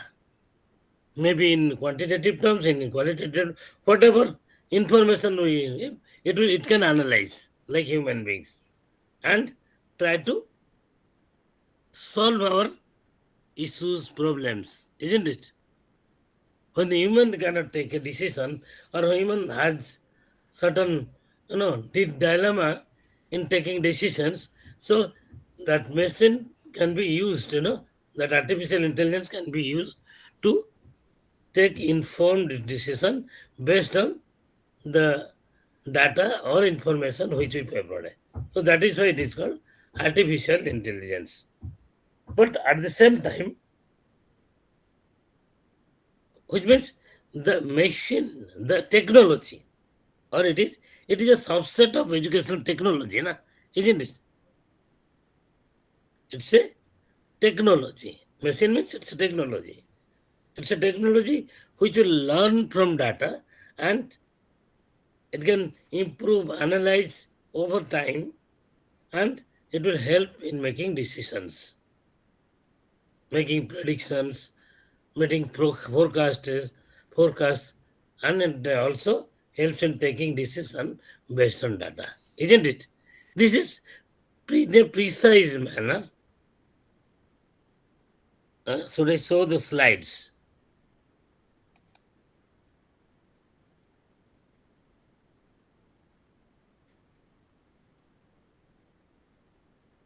I think you have not shared your slides, sir. Please share the slides.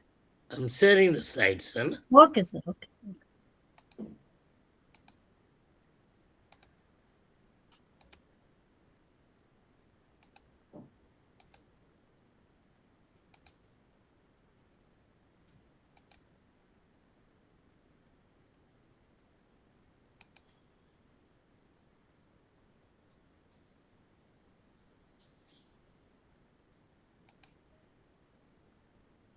Is it now coming?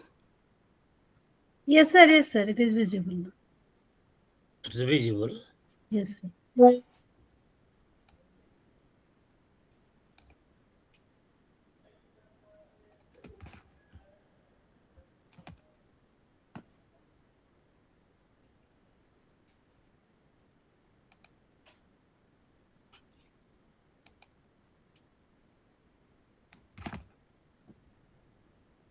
Right?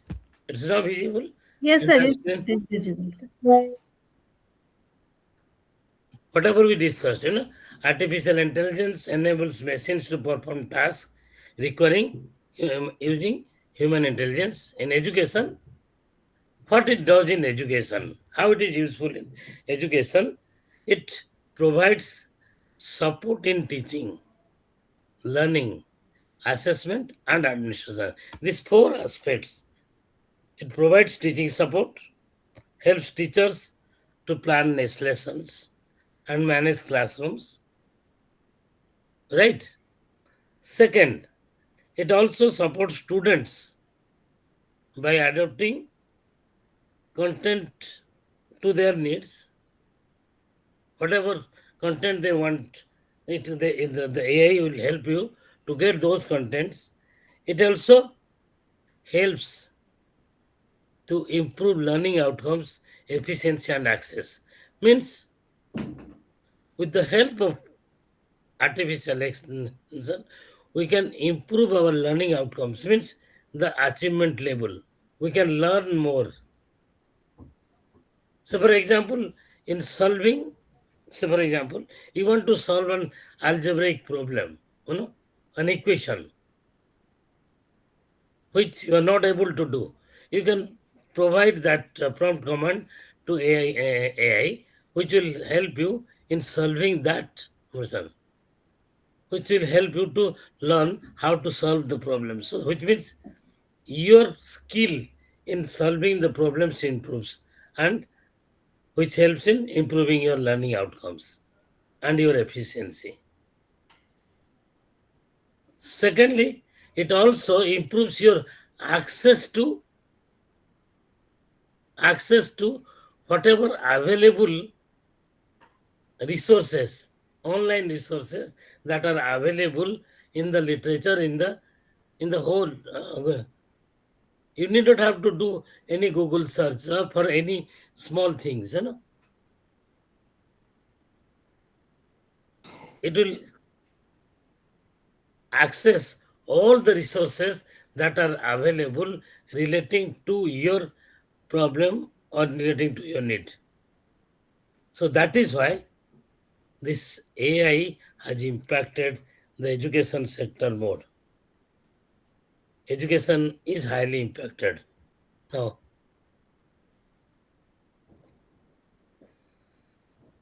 second,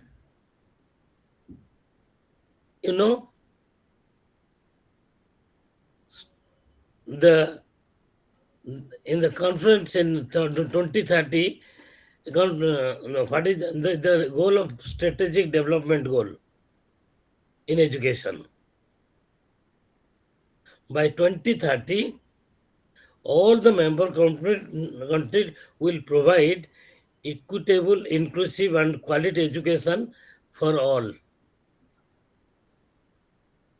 And also, it will reduce the aim is to reduce the learning gap, because if you know, the research says in the last 10 years,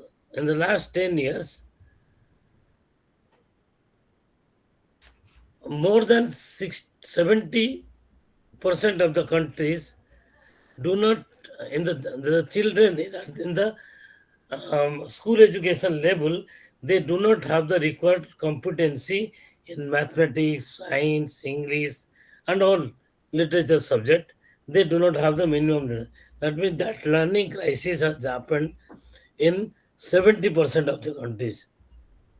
And very few countries have achieved the goal in 43 out of 100 indicators. Those indicators relating to access, participation, and quality education. So now the responsive or the appropriate use of AI would help to achieve this SDG 4 goal of inclusive, equitable, and quality education for all. That is what the UNESCO aims at. So that is why the UNESCO in 2024, I will come to that later, how it originated. It is not new, and it originated in 2019, and now it is 5 years old. And then in 2024, they have UNESCO has framed a regulatory framework, which where 193 countries have attended in what is that, in China conference, Shanghai conference, China conference. So all the signatories to that. So all the member countries agreed to, they had a common consensus to reduce this inequalities in education, improving quality education, and providing equitable and inclusive education for all. So this, and besides this, the more important is the lifelong learning through digital and to the digital platform. So this AI in education supports teaching, learning, assessment, and administration.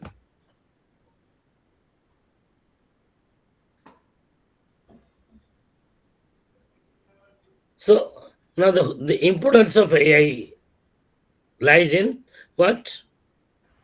This AI supports personalized learning for students.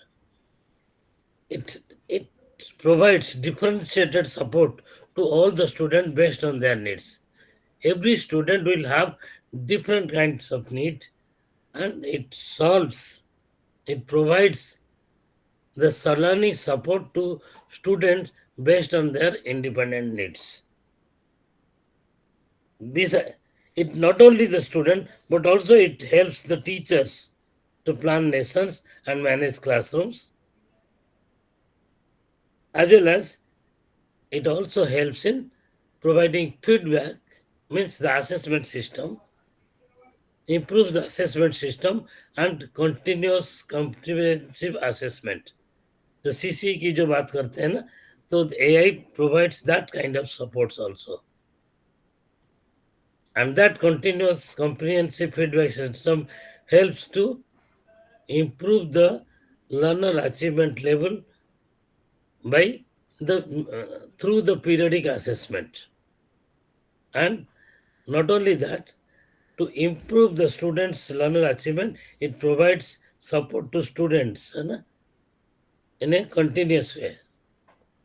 And second, to address the inclusive, to make it inclusive, it also supports students with different kinds of disabilities, which means it has personalized support system to all students. That means it doesn't discriminate between students, between learners, anytime, anywhere, and 24/7 support.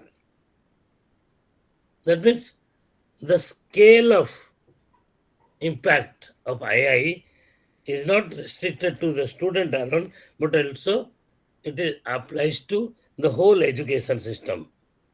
Means millions of learners, which AI making useful to millions of learners. Also, this digital learning generates large amount of literature, information, data to the not only to the students and not only to the learners, but the whole education system, to all the stakeholders.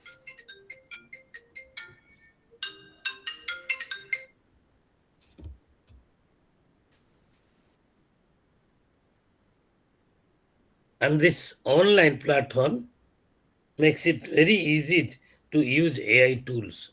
It has different tools which give supports differently to all the stakeholders. Which means, in a nutshell, it addresses different learning needs of the learners, educators, means the teachers, and the administrators, which helps in the holistic development of the student. Now, so this is a brief history of AI in education, which started in 1960, where the Plato system for computer-based instruction was initiated. In the 1970s, 18, it was called as Intelligent Tutoring System. And in 1993, Internal AI Society was established. And between 2010 to 20, generative AI and large language models. We'll come to it, the generative AI and large language models will come to it, because this is the recent ones. Now, in this, what was the role of the UNESCO in in the use of artificial intelligence in education? What UNESCO does, it has taken a leading part in promoting AI throughout the world, particularly in the member countries, as many as 193 countries. So what does it?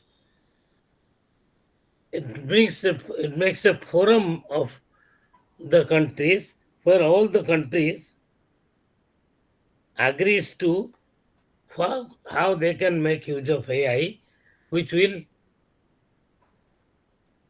reduce the inequity in education, makes education inclusive, and provide quality education to all. Fourth, all the countries will have a common policy framework in implementing the artificial intelligence, and with a particular focus on responsible use of artificial intelligence. All the countries will implement artificial intelligence in education equally, so that there will be no difference, not only within the country, in the countries, also between the countries. You got my point, friends? Anyone can respond to this.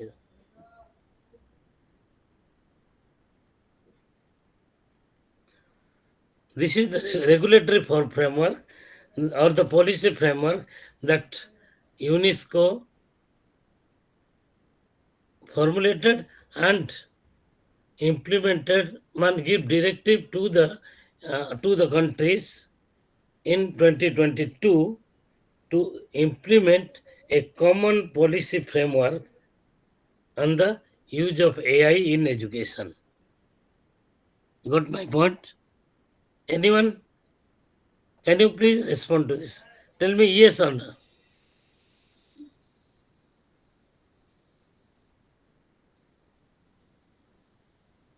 Please give your response. Are you able to listen to me? Yes, sir. Then only I will come to UNESCO. How many of you are? More than 70, huh? Around Yes, sir. 70. Did you get the point? Yes, sir. Which means UNESCO leads the global dialogue on AI.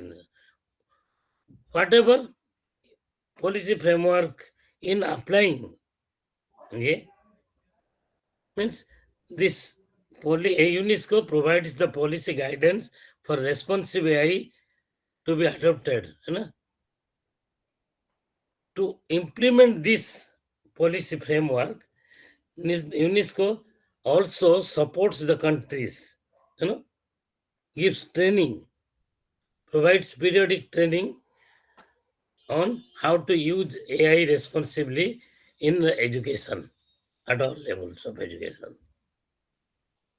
And that this AI in education also encourages a human-centered approach. Can anyone tell me what do you mean by a human-centered approach?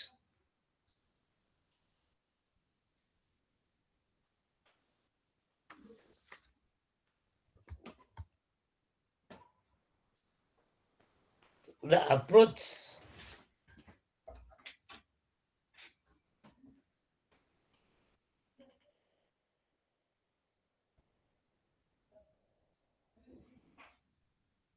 Problem solving design technology.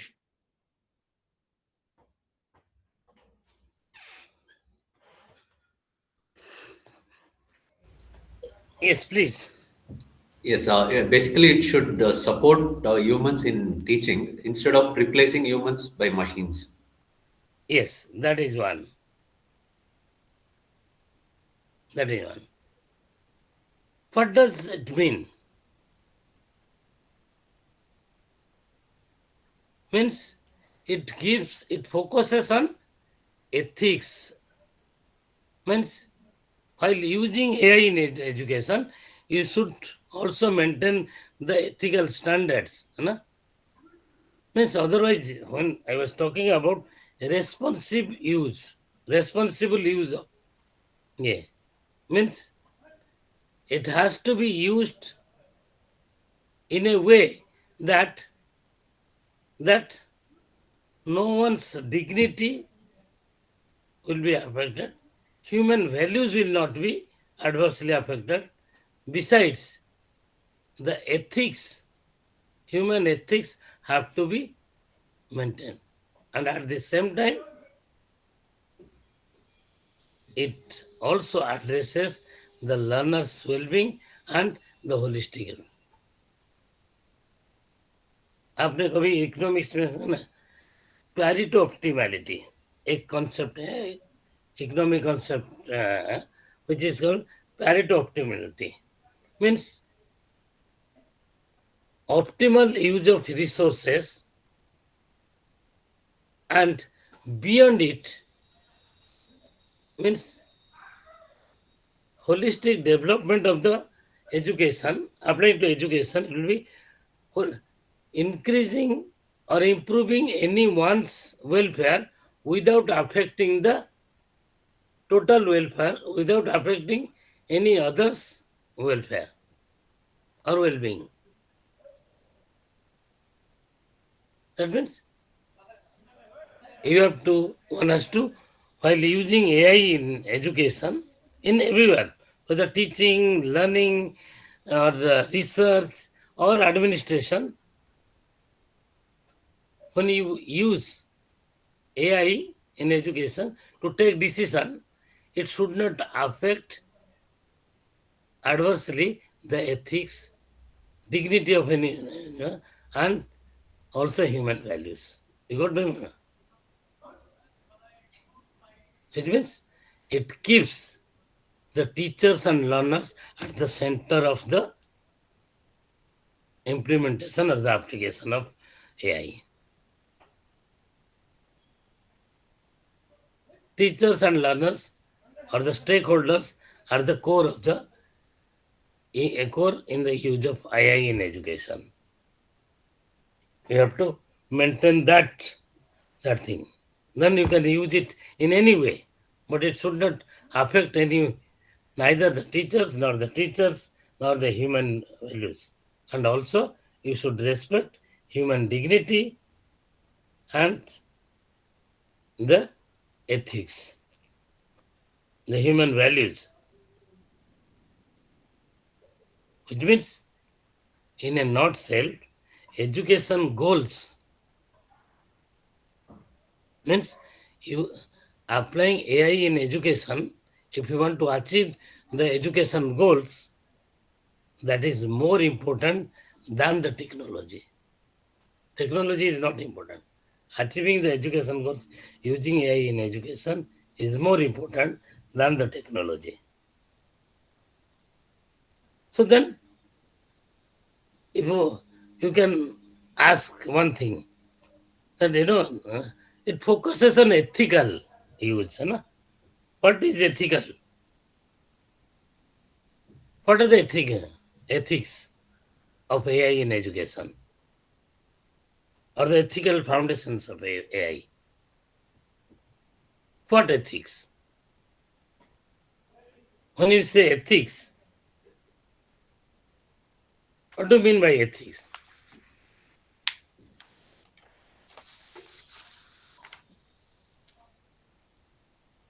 Can anyone tell me one component of ethics or one aspect of ethics? Maintaining integrity. Maintaining integrity.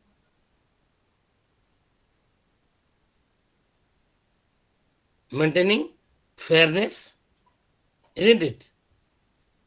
Maintaining transparency, isn't it? Are you agreeing with me? Maintaining accountability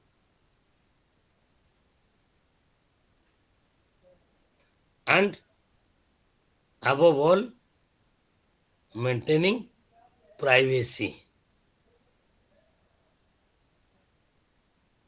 What is in the beginning you tell integrity, privacy. So when you make use of AI in education for your well-being, individual well-being, you should also measure. If you use AI will treat all learners equally. That fairness. It will not discriminate against anyone.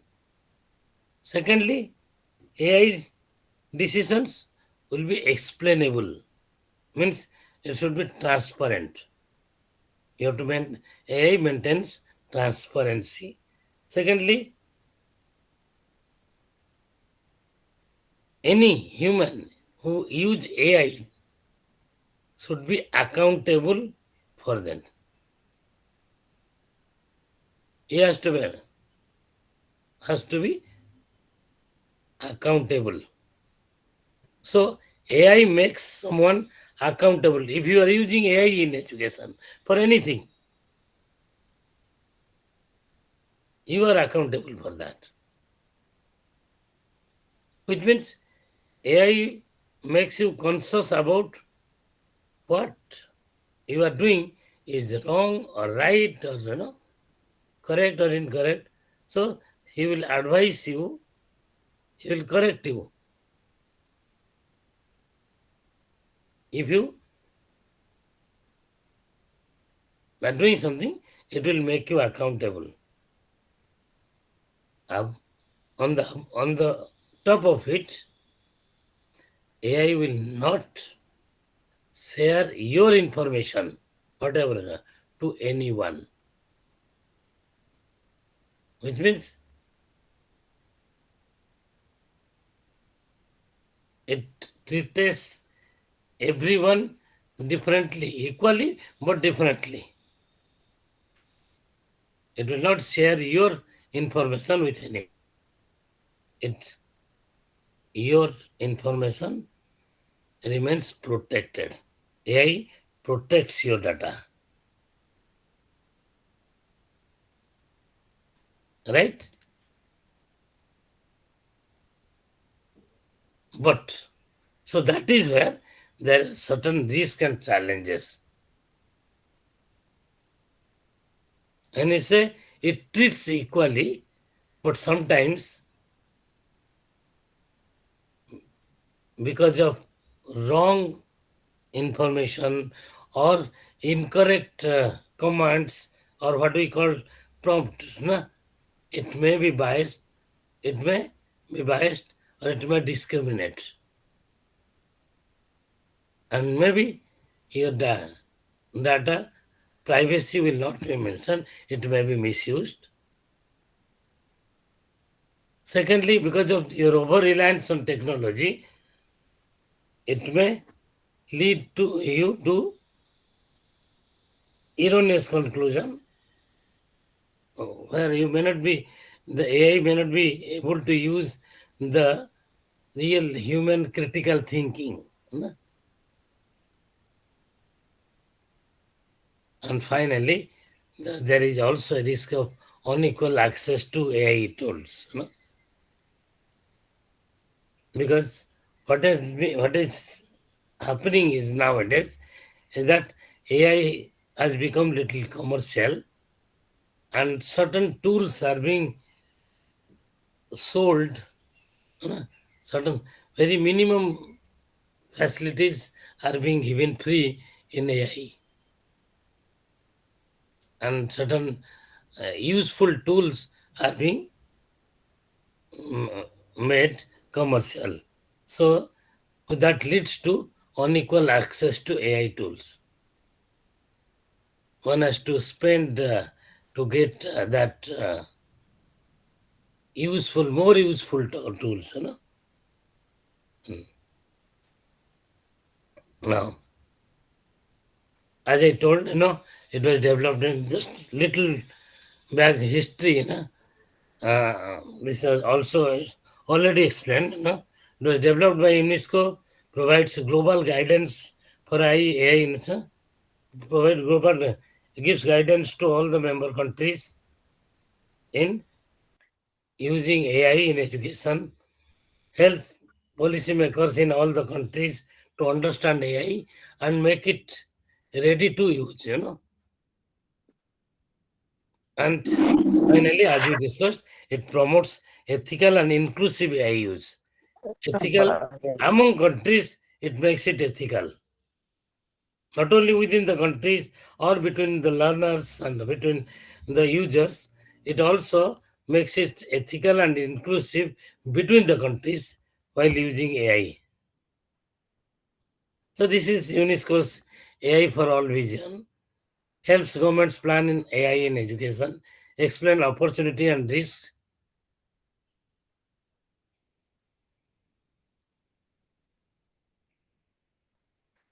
Focuses on also another most important thing which I have not it also focuses on future skill.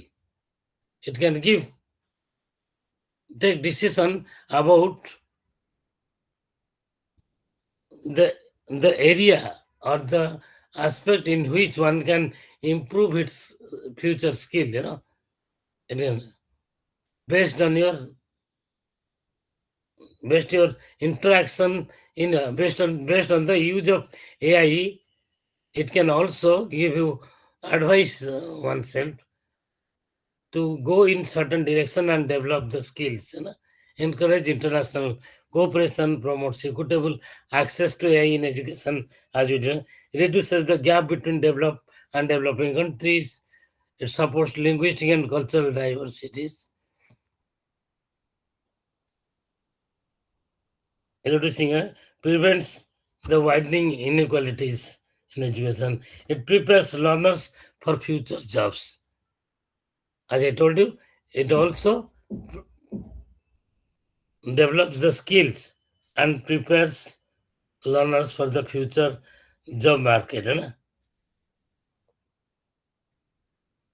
Beijing, let us just skip it. Guidance UNESCO, that one. So what UNESCO has made it? It has developed a framework for students, a framework for teachers, and focusing on benefits, risk, and ethical consideration. I would request all of you to go through this AI competency framework given by, which has been published by by UNESCO.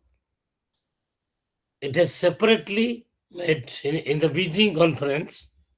Let me just, in the Beijing conference in 2024. It is recently. Anyone who has gone through this thing, can anyone tell me who is aware of this Beijing consensus on AI and education? In Beijing, UNESCO convened a meeting of the member countries where 193 countries participated, and they had a consensus. Consensus on what?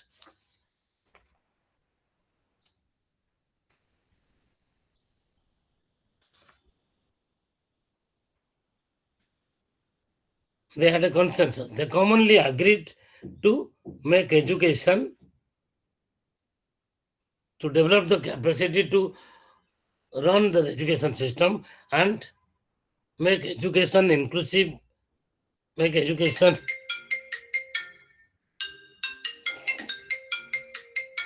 excuse me. Tapu, I'm in a meeting, online meeting.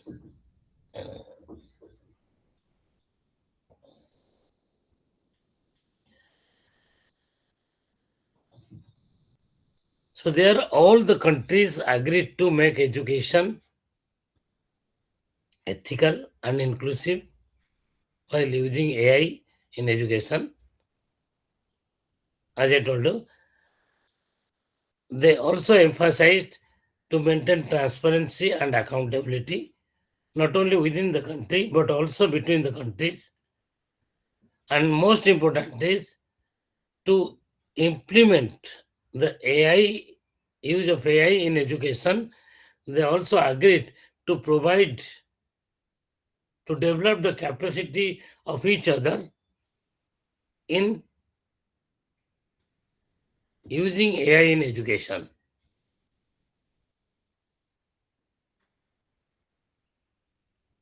Right? So that is what they had some 22 to 30 agenda on which there is a consensus. They will do this. So among those, these are the main points. These are the basic principles. They adopted a global framework. They wanted to make education ethical. They tried to use AI, which will be ethical and inclusive, emphasizing on transparency and accountability in AI use. They also encourage capacity building and international cooperation between the member countries. Right?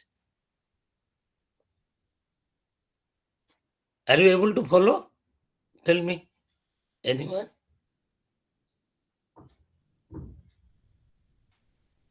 Hello, are you able to listen to me? Yes, sir. Yes, sir. Am I audible? Yes, sir.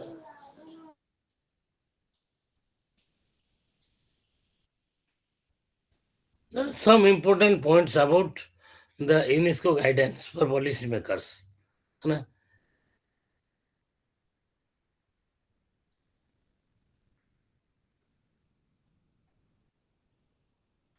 So, what UNESCO has agreed to do is that it will provide guidance to the policymakers in education in all the member countries, including India. Whatever policy you make, it will help in policy making, not only policy making, but also implementing that policy in the system as a whole, for teachers, for learners, for educational administrators. Second, UNESCO will support all the government in, when we are going to make AI, apply AI in education, there should be some readiness, isn't it? Readiness in terms of developing capability to use AI in education.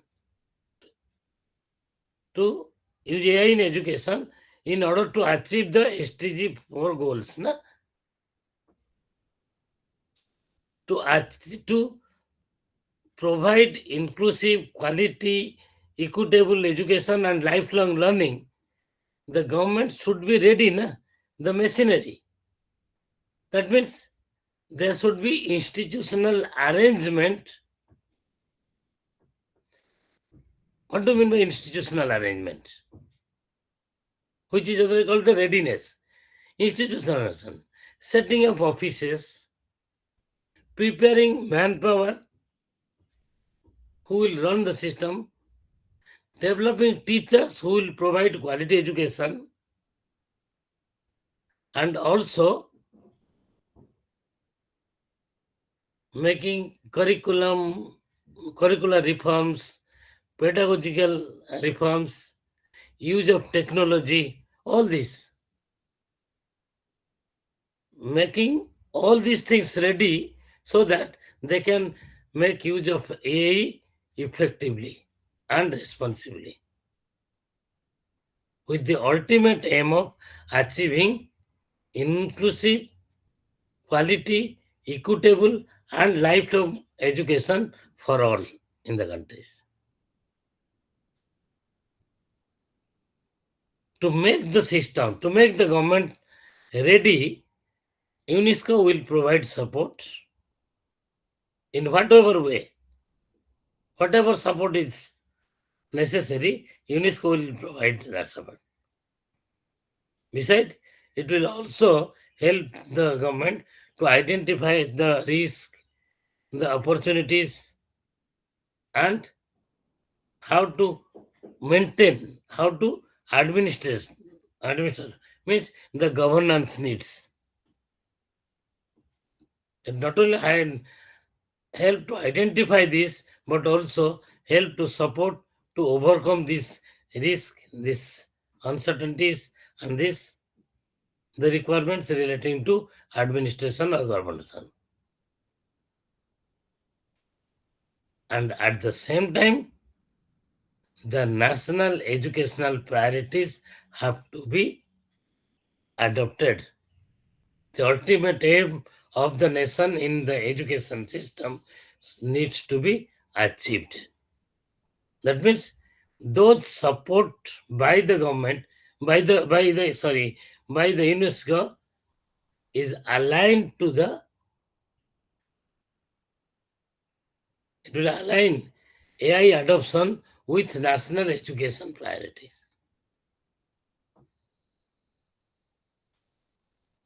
Aligning with the national education priorities, it will provide all sorts of support guidance in policy making, making the countries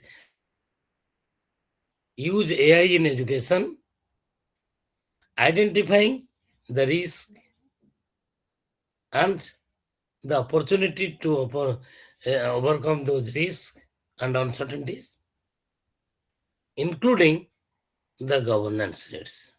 Means how to manage, how to administrate.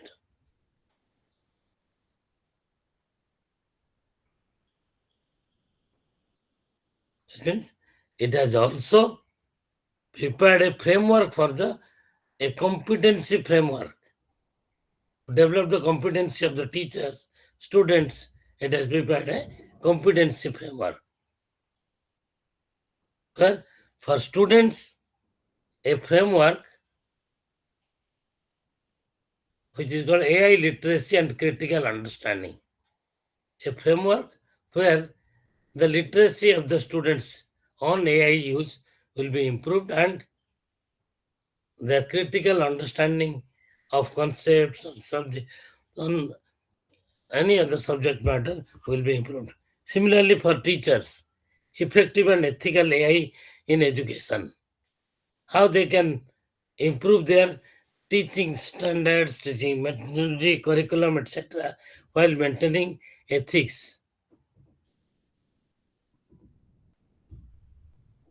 Integrating ethics into AI, how they can make use of technology, this AI, artificial intelligence, in transacting the curriculum, in developing the curriculum, in developing pedagogy, and all sorts of instructional materials, including assessment, regular monitoring, comprehensive assessment, and administration. While focusing on benefits, risk, and ethical, also focusing on ethical consideration, which will be called as promoting responsible and informed AI use in a nutshell. That use of AI in education will be responsible and informed is one.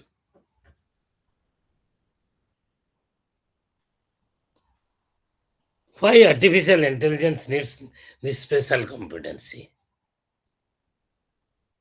Unless you have that a special competency, you will not be able to use artificial intelligence properly. Properly means? Properly means? Your use of AI in education will not be equitable, you may not be able to, may not be inclusive, it may differentiate between learners, you may not be able to maintain data privacy, all those ethical concerns. So that is why there should be special skill of the competency to use. Otherwise, it will raise ethical concerns, which will also have implication on the social consequences or the social concerns. And in order to make proper use of AI in education, that require a critical thinking and responsibility. Then only you can be an efficient user of artificial intelligence in education, whatever your needs, whatever in whatever way you make use of this AI. So it is a specialist field within the educational technology. Through machine, you can improve your learning, you can improve your analytical power, you can your chat box, you can create adaptive and intelligent learning environment. Means a prudent use of AI with the prudent use of one can create, or AI will help you to create adaptive and intelligent learning environment. It will also enable personalized and data-driven education. So these are key considerations of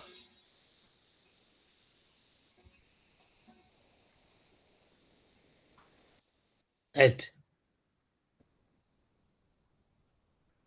So what are the key aspects of AI now? The benefits.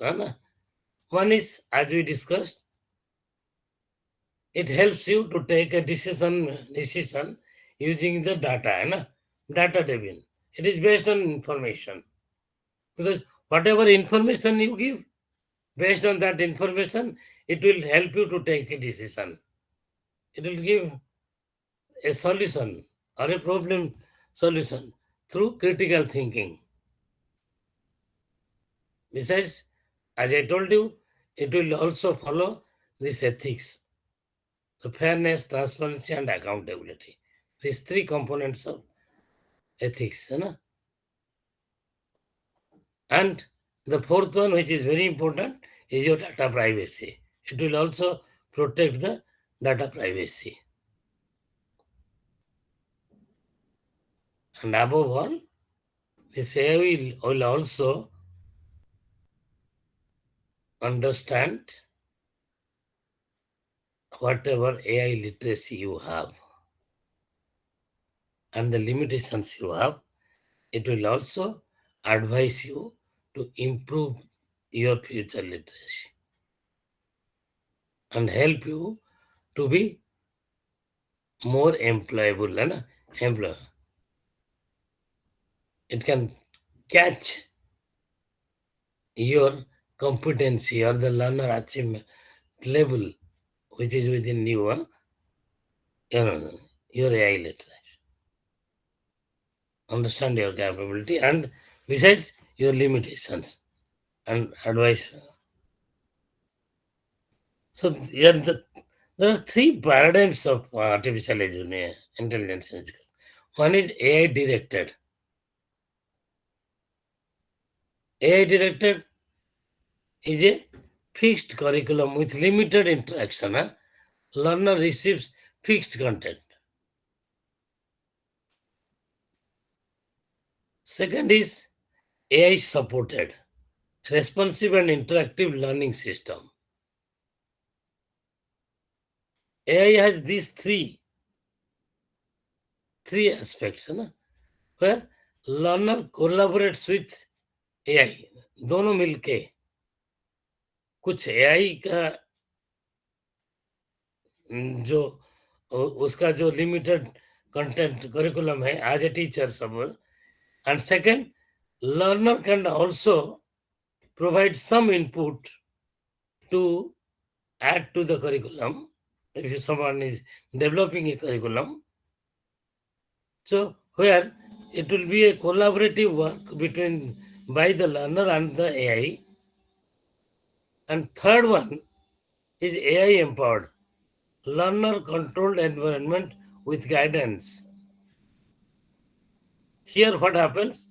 Your learner will take a leading part in developing the curriculum or whatsoever curriculum or your teaching material support or reading material or whatever your lesson plans. So for example, lesson plans.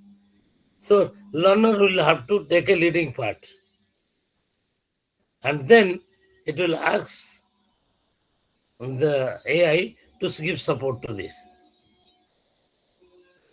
Right?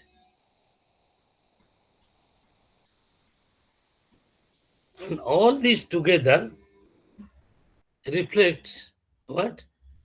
One can, with the help of AI, one can develop a learner-centered education. All these three things will help you to get a learner-centered education.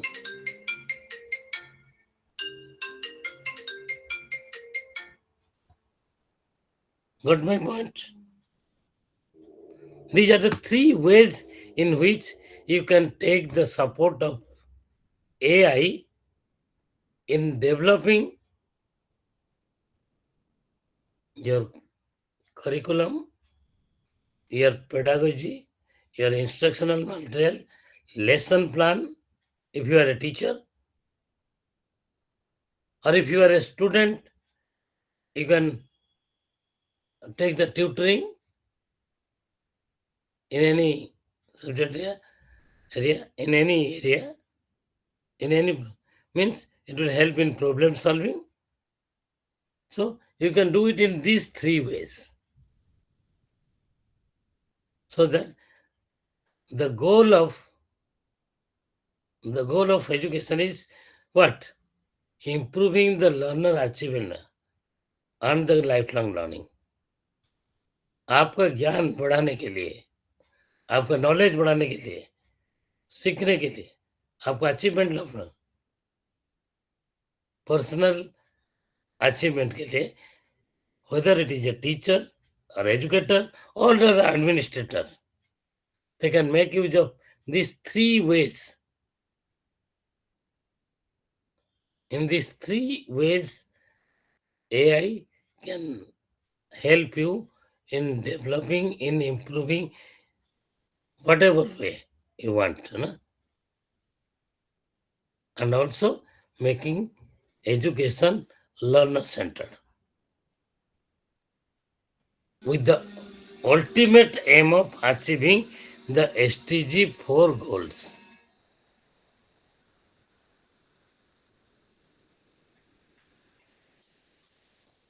Did you get my point? The central point is how you can make use of AI in developing individuals' competency level, skill, individual, maybe teacher, educator, or you, all of you as faculty, how you can improve your skill in developing curriculum, developing your teaching standard, developing your knowledge, developing your assessment system, continuous assessment system, and progressively tracking the students. I'll come to that later, maybe later. Even you can, AI can help you in measuring the academic achievement of each and every student, periodically assessing them and evaluating them, ultimately improving their competency level as a teacher. And the same is applicable for the students. In case of students, the student can make use of AI in improving their critical thinking, in solving problems, in learning different subjects, including mastering in their subject areas, as well as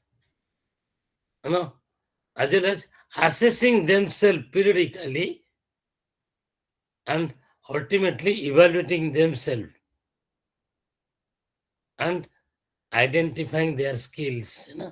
Even AI will, as I told you earlier, AI will also help you to recognize your skill, including limitations, and also advise you in developing skills in a particular area or in a particular aspect, so that you will be a lifelong learner, as well as it will try to help you in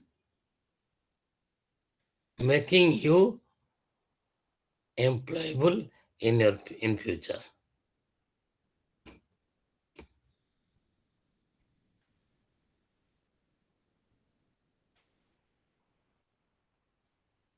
So there are different tools, you know.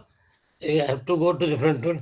AI-based tutoring system, intelligent tutoring system, simulation system, instructional support, provide real-time feedback. As I tell you, na, you can get feedback from the student can get feedback from the teachers, similarly. Na?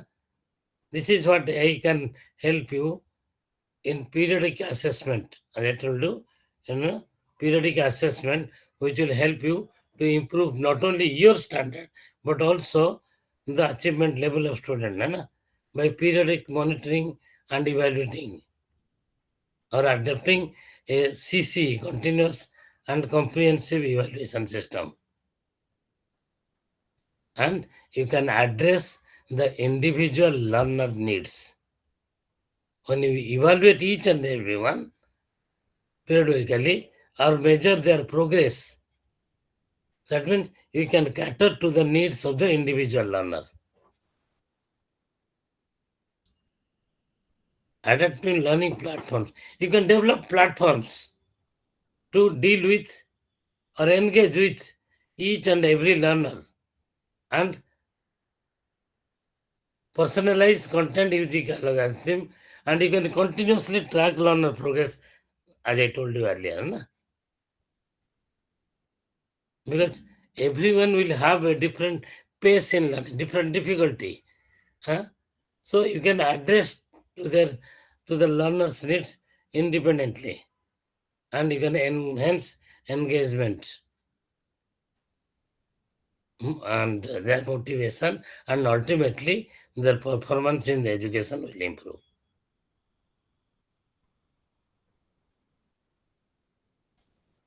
So there are two kinds of artificial intelligence. One is generative artificial. As I told you in the beginning, I'll come to it later. Na? I told you generative AI and emotional AI. What is generative? Generative, what the AI automatically gives the feedback, the assessment, translation based on the information that you give as input. Na? Yeah.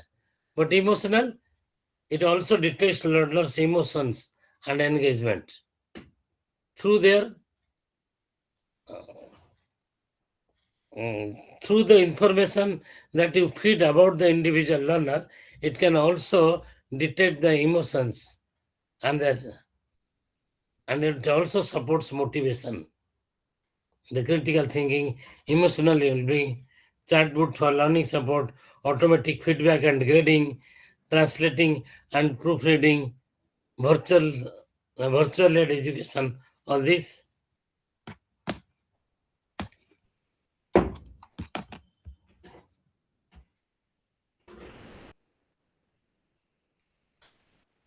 virtual learning assistance.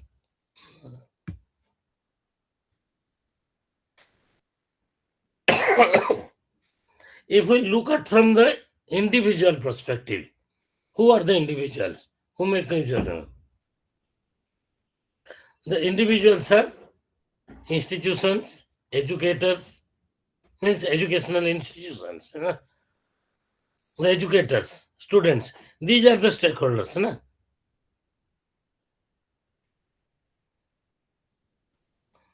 So, looking at from stakeholders' perspectives, it can be commercial, but a prudent use of AI involves commerce, not only does not involve the commercial use of AI.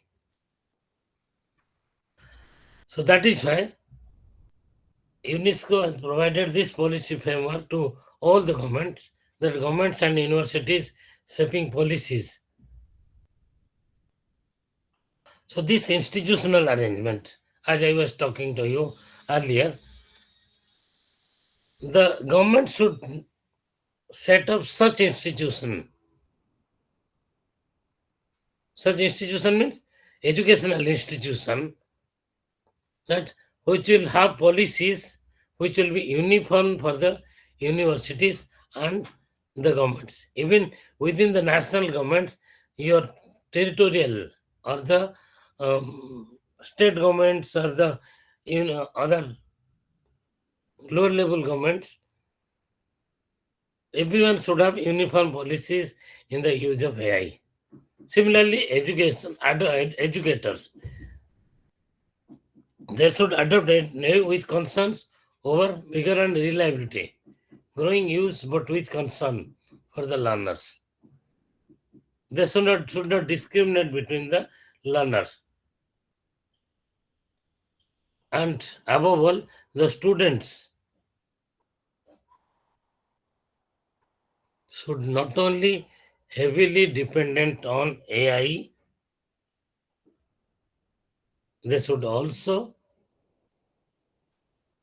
make restrictive use of AI. At the same time, they should use their own brain, because AI is the artificial intelligence. It tries to use human brains and the machine, but the machine cannot be same as the human.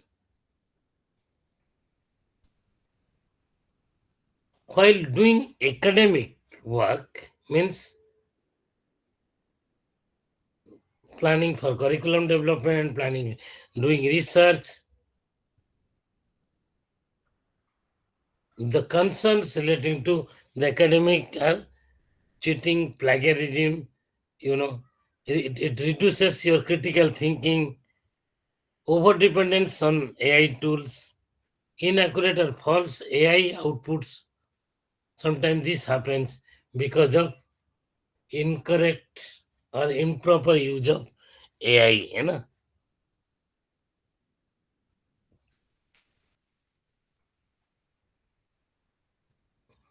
And it may,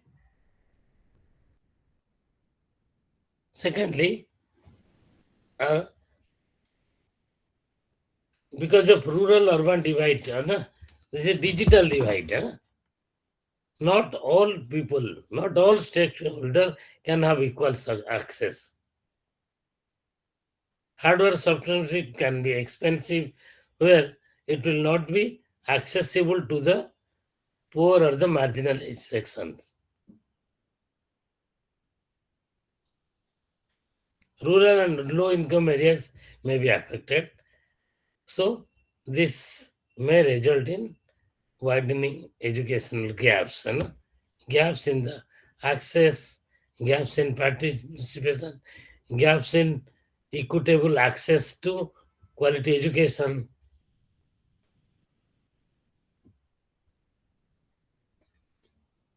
So these are the challenges. So this is the final one. The next one, this we have already explained. So we'll come to the challenges. As you know, as I already said, academic misconduct and misuse of AI, over dependence on AI will reduce your critical thinking, algorithmic bias or misinformation. If you put misinformation, it may lead you to erroneous conclusion, and your decision making will be affected. You will not be able to take correct decision, because sometimes it is difficult to get reliable data and information.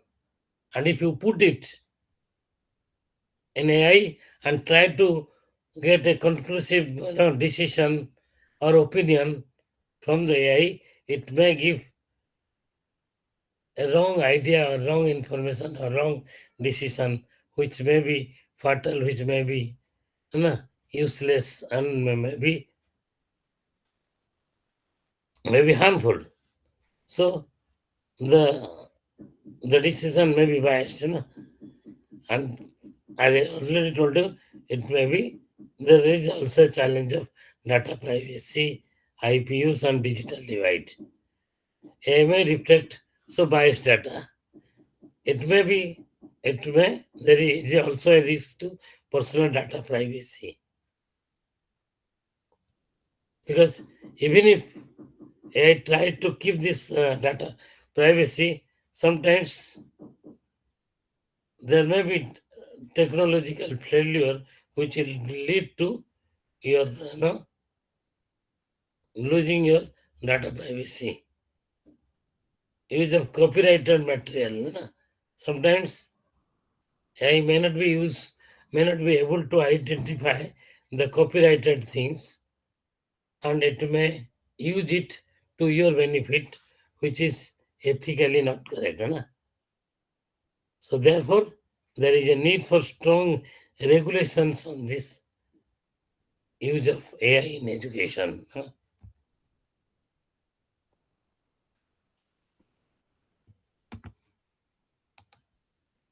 Mhm.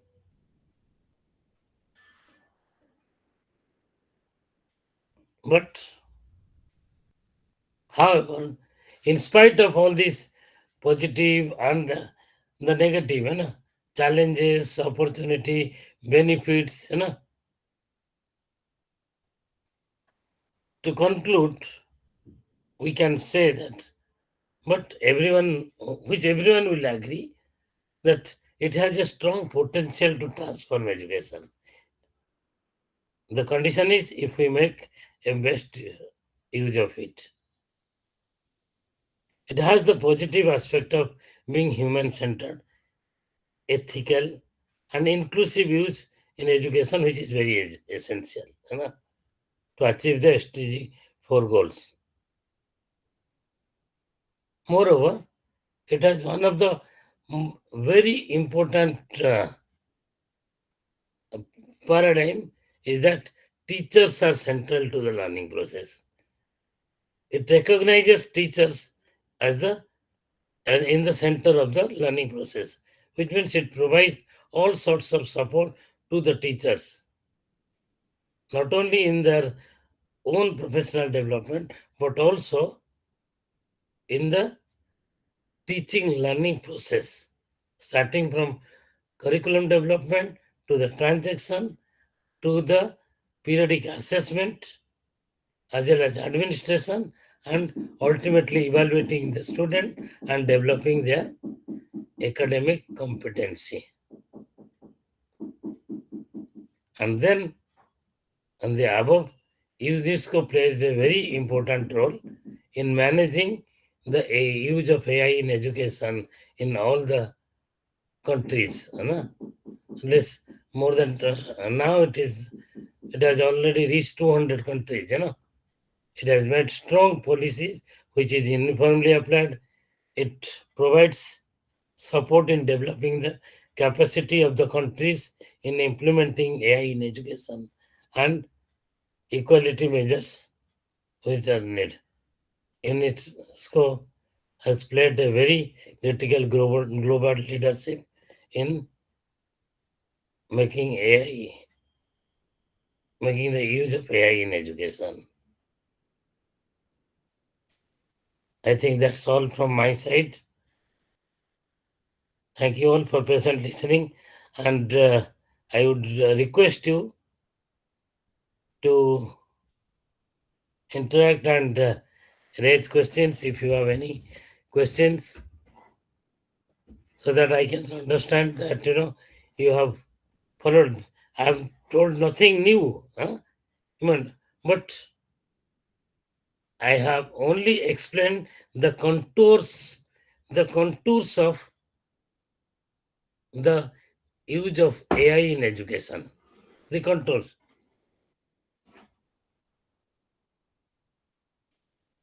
The periphery in which one can make use of AI in education to the benefit of all the stakeholders, means the teachers in education, means those who are stakeholders in education are educators, means the teachers, and learners, as well as educational administrators, with the ultimate aim of making education equitable, inclusive, and qualitative, as well as improving the lifelong education for all. Right?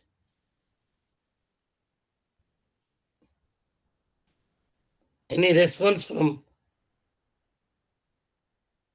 Friends, are you all there?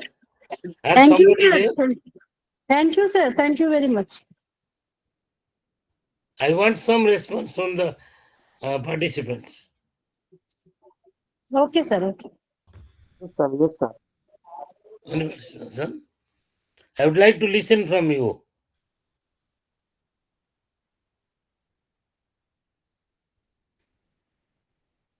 And I hope it should not be a one-way traffic. Though it has become. Till now, I was only speaking. Huh? I want something from you. Huh?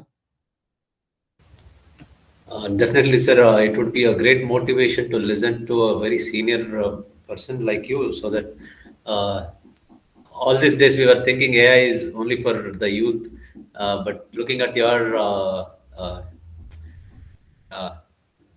what I can say, aspiration and interest in AI, Discussion.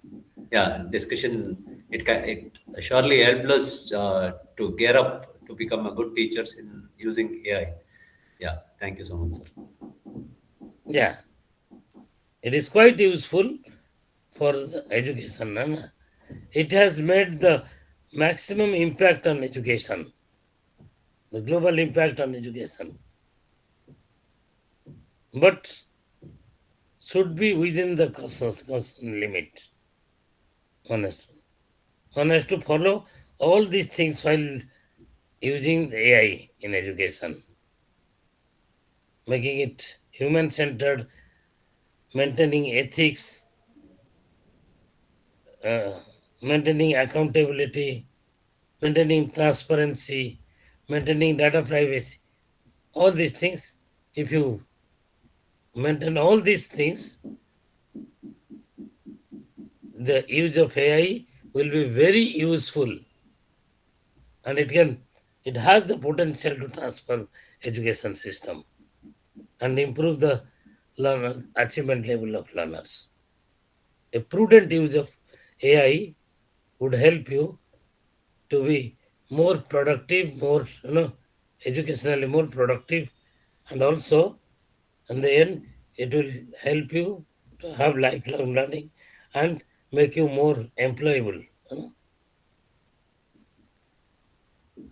Sure, sir. Employable means getting good jobs, having a good, healthy, and comfortable life.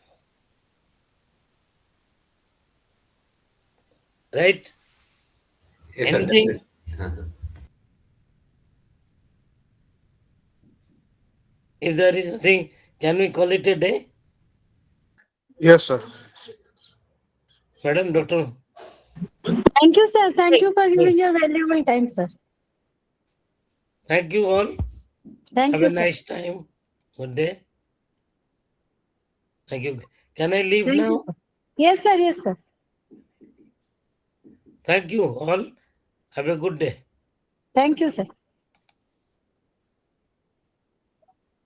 So we'll start the next session after 15 minutes.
Good evening, sir. Uh, Yeah, good evening. yeah. This session, I'll to invite Dr. Rashmi Ranjan Raut, sir, to take over this session related to the financial perspective of AI's impact in our society. Sir, please.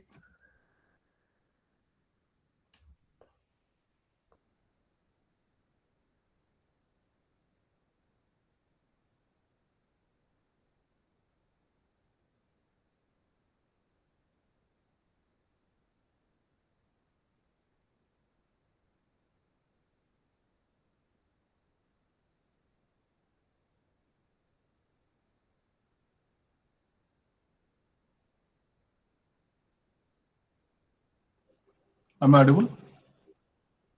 Yeah, yes, sir.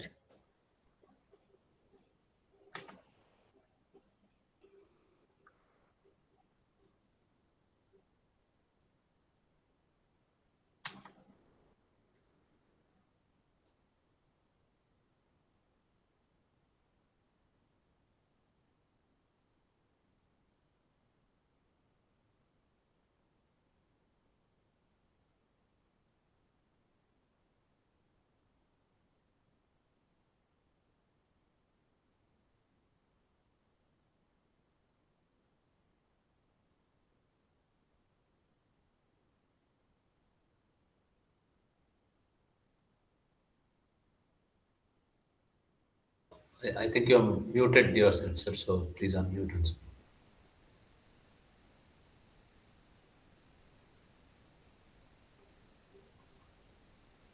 Yeah, good evening.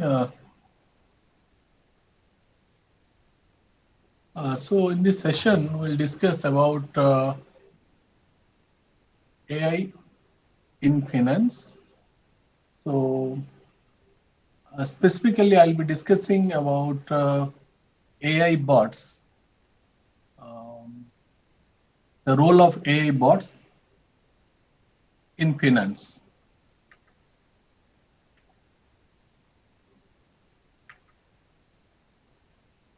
So the key points that we'll be covering in this session include role of AI in finance, AI bots in this banking, and what impact the bots will be having in banking system, then impact of malicious bots. So what are the different types of bots, and which bots are legitimate bots, and which are malicious bots, and how they differ. So that will be covering. And then data privacy, that how the customer's data can be used to implement different type of AI models to provide seamless service and for the customers, right? So while preserving data privacy, while maintaining data privacy, the AI models must provide or must improve the overall performance of the banking system. So those aspects also we will be discussing. Attacks and AI solutions. That what is the impact of attack on AI bots, and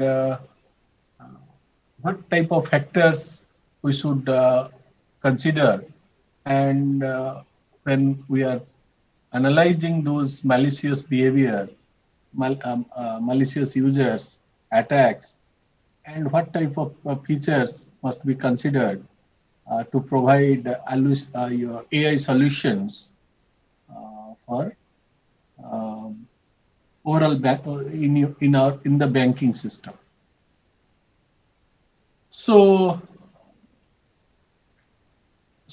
AI in finance, when we try to understand it, how artificial intelligence will help in finance. Hope I am audible. Yes, sir. Fine. Yeah, fine. Thank you. So, artificial intelligence in finance refers to the use of advanced computational technologies such as machine learning, natural language processing, data analytics to automate. So, primarily we want to automate the banking processes, streamline and enhance the financial processes, provide improved services for the banking users, right? So where we can use AI and how the overall system performance can be improved, overall banking systems performance can be improved. So the AI models must help us in terms of banking system or in banking system, in fraud detection, personalized banking, how financial institutions operate and interact with their customers to provide personalized banking. So the banking services may not be same for all the users. The bank what it is providing facilities, the bank that the services that banks provide to its customers may vary, and customers' choice when they choose certain banking services also may vary. So therefore, personalized banking can be basically also AI will help us in personalized banking, right? So fraud detection, personal banking, and also AI will help us. So what would be the benefits of utilizing AI in finance? Improved efficiency. How efficiency can be improved? By automating routine tasks and decision-making processes. So the routine task, the processes, let us say that what will be the process of opening a savings bank account. Suppose a savings bank account a customer wants to open. So if it is not automated, so what will be the process, and what will be the process or facilities if it is automated, whether it will be helping the customers, users or not, right? So overall, our motivation behind our motivation will be to improve the efficiency of the system. Then, as I told already, fraud detection. Due to digital banking and all, there are frauds. So AI must help us to detect frauds, to mitigate frauds, generate alerts, personalized customer services, chatbots, and virtual assistants. We should get service 24/7 based on customer requirements. As I told that a specific bank may not provide services, same set of services to the users in the similar way. Some of the services may be only for specific customers. Similarly, customers may choose banking services based on their requirements. So personalized banking is one of the aspect that AI must provide. Improved decision making.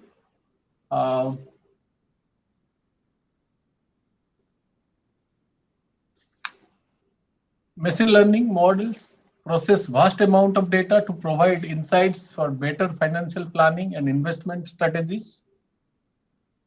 Based on various features, characteristics, behaviors of the users, using past user data, the models must be trained to provide improved decision making for the bankers towards its customers. Overall, cost savings must be there, that AI-driven automation and predictive tools must help the financial institutions, banks, to save billions of dollars or rupees in terms of, or you can say that is the cost saving. So whether AI will provide cost saving, so in simpler way, if we want to understand after now most of the banking, they are following digital banking service, mobile banking, or we can say that internet banking. So in addition to that, AI will help us creating bank accounts automatically by taking inputs from the users, by taking the user requirements, deciding based on the user's behavior characteristics, based on users spending characteristic, spending habits. So several factors can be considered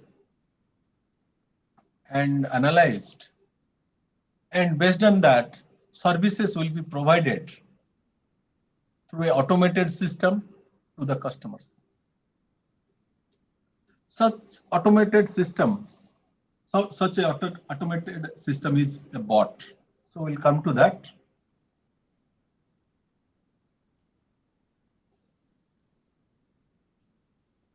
How does AI impact the finance industry? It is achieved through power of using the power of generative AI and machine learning. Financial institutions are streamlining operations, enhancing security, delivering more personalized experiences. And it is expected billions of rupees will be saved in terms of saving the overall resources, including the manpower cost and other resources used in the banking. And also it invites inclusion in the society, all type of customers, depending on their requirement, they will be they will come forward and will be attached with banking system, which was not happening earlier. So digitalization as well as AI-based solutions will help the banks, although some of the banks already having different automated systems. They are making these automated systems more sophisticated so that they can fulfill the requirement of the users and attract more and more customers to avail banking services. So AI is used in finance, in risk management, fraud detection and management, credit decisions for users, trading and financial advisory services, managing finances, preventing cyber attacks. So AI should help us to prevent cyber attacks, enabling 24/7 customer interactions. So customers need not wait for only the office hours of the banks. The AI must, the automated softwares must be integrated in the digital banking, in the internet banking, so that the customers can get services 24/7, right? If a customer wants to open a savings account, he should open it anytime with limited human intervention. right? Beyond office hours also, these accounts can be created, right? Not only account can be created, but also money can be transferred and all, right? Reducing the need for repetitive work and process automation. So this is one of the major advantage, reducing the need of repetitive works and process automation.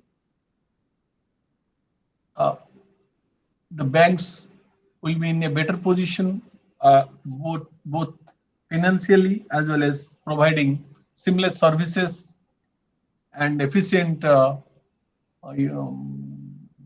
they can improve the overall efficiency of the banking system. So while applying these AI-based solutions, we have to keep in mind there may be false positive cases where if we detect some of the events, or AI detects some of the events, so there may be some chances of false positives, and also human errors. So those things must be reduced, right? When we are using such AI systems, we have to design sophisticated, accurate AI models, right? Although it depends on the type of data, it depends on the input, what we consider, along with the model to improve the overall efficiency of the system. But when we are designing such a system for bank, so false positives should be minimal, and human error also, or human error or human intervention also should be minimal and without any error. Ability to execute tasks of any length. So AI can execute different type of tasks, and so this gives a flexibility to the bankers, right, to handle or to scale up their business, to scale up their users. So this is a case study. If we consider a case study,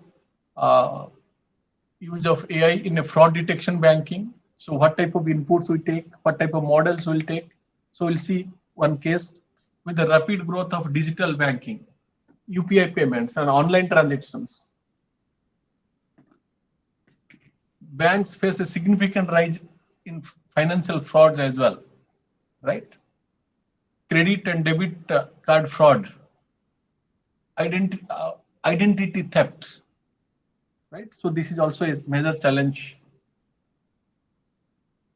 to authenticate the legitimate users, to identify the malicious users, and various kind of mechanisms they use, starting from biometric, face detection, right? Password-based authentication, OTP-based authentication. So various methods they use to identify, to authenticate a particular customer, a particular user, when they are availing banking services. Unauthorized online transactions, detecting unauthorized online transaction is a challenge. So if a transaction is being done, so whether this has been done by a valid user,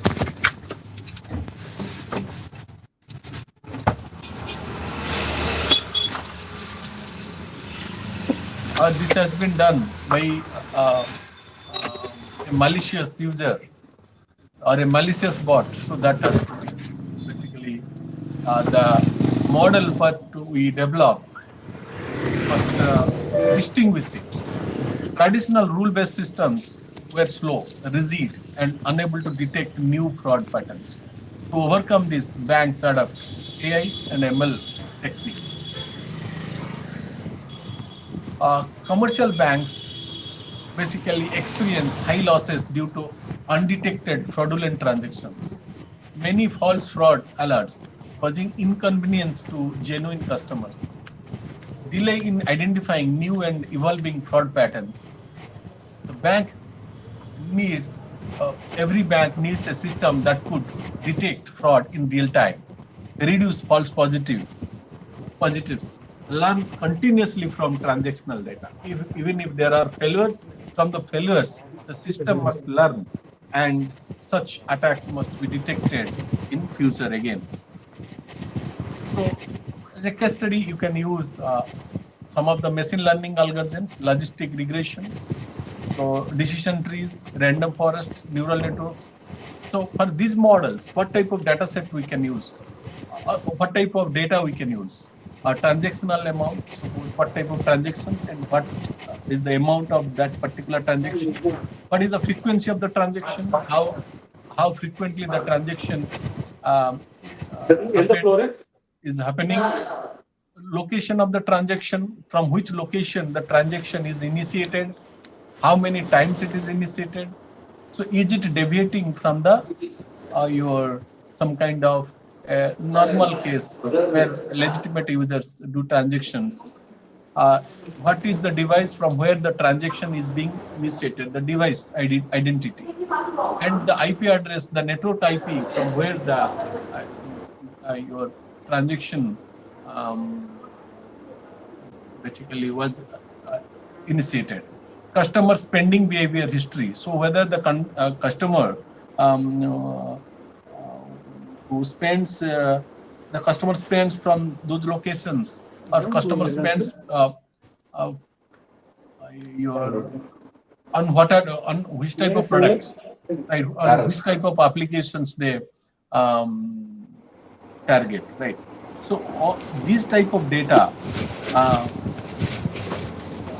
although these are basically some of the features, some of the characteristics of the data that we mentioned here, but we can take as much as your your features, and that based on that we can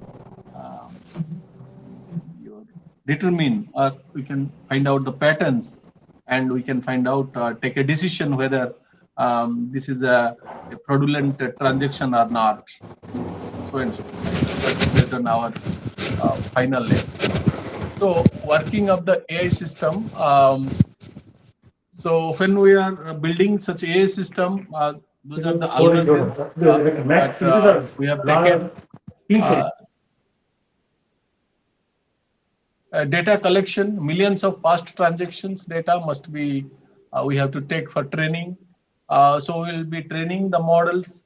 Then real-time monitoring should happen with the system. Every new transaction is analyzed and instantly, that is required. Risk scoring, each transaction is assigned a fraud probability score. Action taken, we have to group that actions once they are detected that this is a suspicious transaction and all. So it is a high risk transaction or medium risk, or we can classify this medium into multiple groups also, medium risk 1, medium risk 2, and so and so. Right. Then finally low risk transactions. So high risk transaction, what is the decision? The AI system must take the decision that it is a high risk transaction, therefore that transaction must be blocked. Then if it is a medium level risk, probably will give another option to the customer that if you enter the OTP received in through another channel, maybe through SMS or through some other channel, through email or something like that. So then even if your transaction will be basically you will be successful or will be processed, right? Low risk transactions, the output of the model is low risk, then transaction will be approved. So various types of decisions can be taken based on the model, and based on the data set, and based on our requirement or bank requirement. Various types of actions may be carried out. So some of the results that is posted here using the previous models. So it has been observed that before AI, what was the fraud detection rate, and after AI, what was the fraud detection rate. So using AI definitely will help us that whether to detect fraud and overall over other kind of rule-based systems and all, right? So, how the banks will get benefited? That it reduces the financial losses, improve the customer's trust, right? And because we are providing the system will provide our services 24/7, and also the fraud will be monitored 24/7. So therefore, customers will get more trust. Customer trust will be improved and will be enhanced. Ability to detect new fraud techniques. So even if a new fraud comes, the model must be in a position to detect the new frauds. Compliance with regulatory requirement.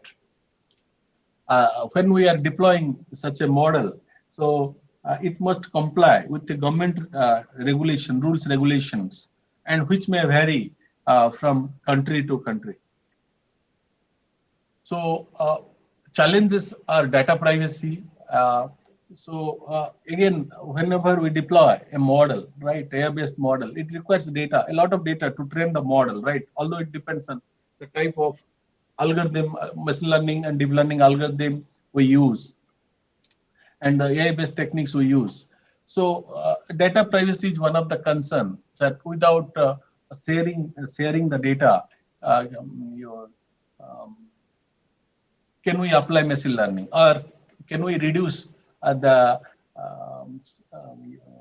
amount of data, or only some portion of the data will be revealed or will be used for the AI model to train it, and some of the data which is very much creates or generates privacy issue, privacy concern for the customers must not be used in the model.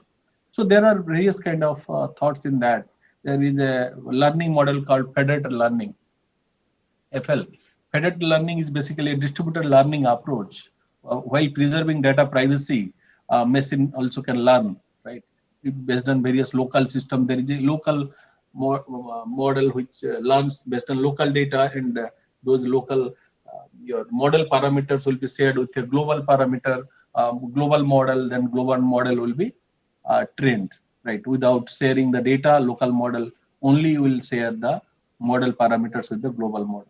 So we have to also see that whenever such systems we have to implement, data privacy must be respected. While providing security in the system, model bias due to imbalanced data, as we are using data, customers' data and all, right? Data may be imbalanced data may be biased data. So this data, if we use to train the model may not perform well, right? Model accuracy may reduce, right? So in that, we have to see that how to process such data. We have to design more sophisticated models which works with this type of imbalanced data and biased data, or we have to reduce the data bias from the data. Need for explainable AI to justify blocked transaction. Just by detecting whether a transaction is genuine or not and blocking it is not we can say sufficient, and it is not the end of the transaction for the user, because if multiple transactions are blocked for the users will lose trust from the system, right? Why a transaction is being blocked for a particular user, right? So that must be justified. So we can use explainable AI to justify such blocked transactions, right? High initial implementation cost. So when we are implementing such a system, right, then initial investment to deploy the systems may be there. So the company must bear it, or the company has to deploy such a system so that they have to think of long-term benefits rather than only thinking about the short-term implementation cost. So now coming to those are some of the AI advantages of the AI models, the role of AI in finance we discussed, right? Although when we are saying AI and ML models to provide intelligent banking services or digital banking. Another term is coming up here. It's a bot, right? So what is a bot? A very simple way to understand a bot is, what is an automated software application? So it is not only used for finance, it can be used for various other applications, right? It can be used in agriculture, right? It can be also used for some kind of automatic vehicles, or maybe can be used for different type of systems used in online trading, right? But in case of finance, so we'll stick our discussion to finance, and how in banking, what is the role of bots in banking, right? What is an automated software application? What is programmed to perform specific repetitive tasks over internet without human intervention, right?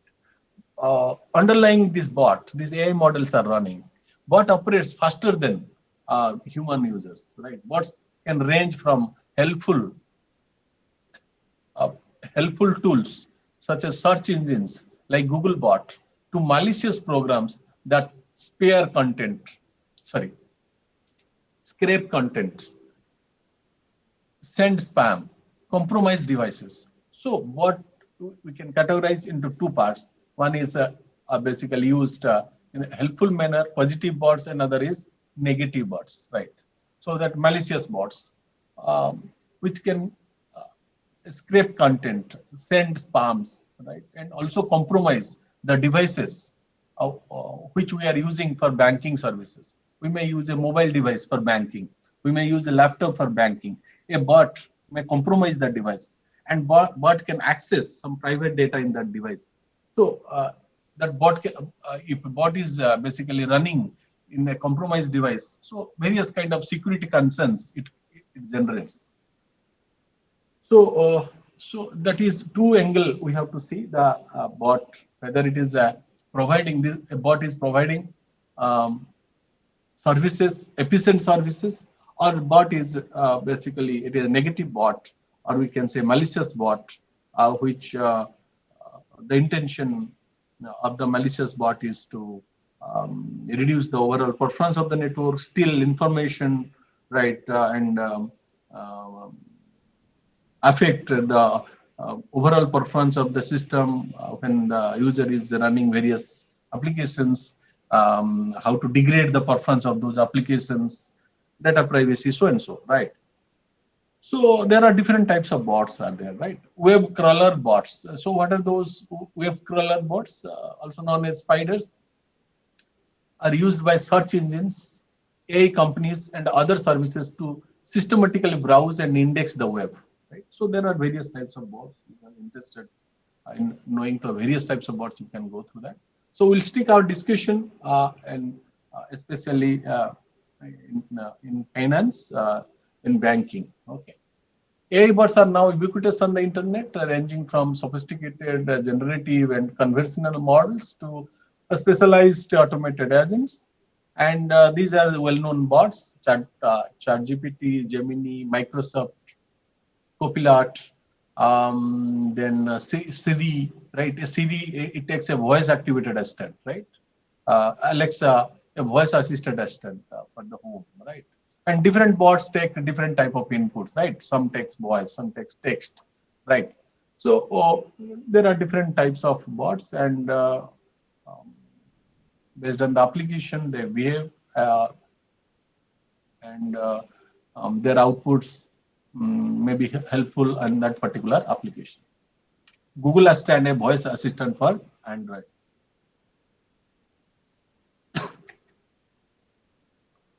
So in banking, these AI bots are transforming the banking and finance by making services smarter and faster and more inclusive. So when we are saying more inclusive, so we have to think in the banking aspect that whether more customers will be attracted and join a banking system after introducing such a product. So this is the question basically. so then we can say the banking system is more inclusive, and all types of customers, stakeholders will be attached, will join the banking system. So it is smarter, faster, and should create an environment for more inclusive. So success of these AI bots in banks depends on strong governance and cyber security compliance, ethical AI practices, balanced integration of human oversights. So this is one of the banking app. Eno is an AI-powered SMS text-based and in-app virtual assistant from Capital One credit card. It is a credit card company designed to help customers manage finances. So this is a AI-powered bot, right? So they take various kind of inputs from the users. They provide assistance without human intervention, right? Provides 24/7 assistance for checking balances, reviewing transactions, right? Users can interact with via text, mobile app, and web. So when a company develops, designs one banking bot, then they have to see that what type of customers they have and what type of input they want to take from the what type of queries they will be receiving from their stakeholders, and what would be the decisions and decisions without human intervention. AI must generate different type of decisions, appropriate decisions for providing seamless services to the banking users. So these are some of the other banking bots. One is EVA, Electronic Virtual Assistant, is an AI-powered chatbot designed for queries related to savings account, loans, credit cards. So this is another bot that is called AHA. So that Axis Bank Anytime Assistant. Similarly, another bot is banking bot is Erica, the AI-driven virtual financial assistant from Bank of America. So there are different type of, at a different period of time, different type of bots they use. They provide personalized, proactive financial insights, managing accounts. Erica helps customers track spending, check balances, and identify savings opportunities. These are some of the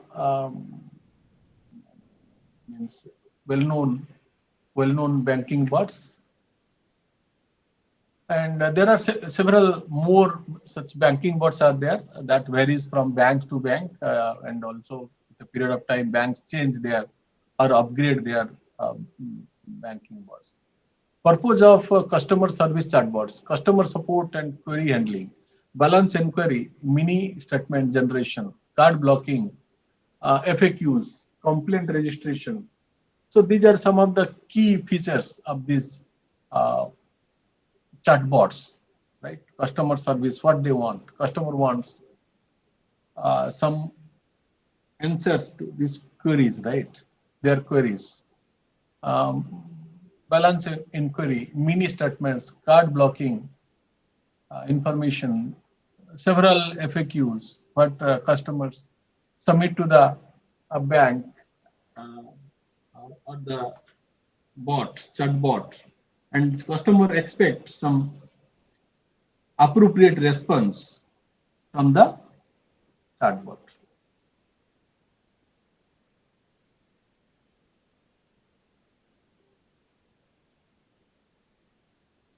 So these chatbots may work with mobile apps and also in WhatsApp as well.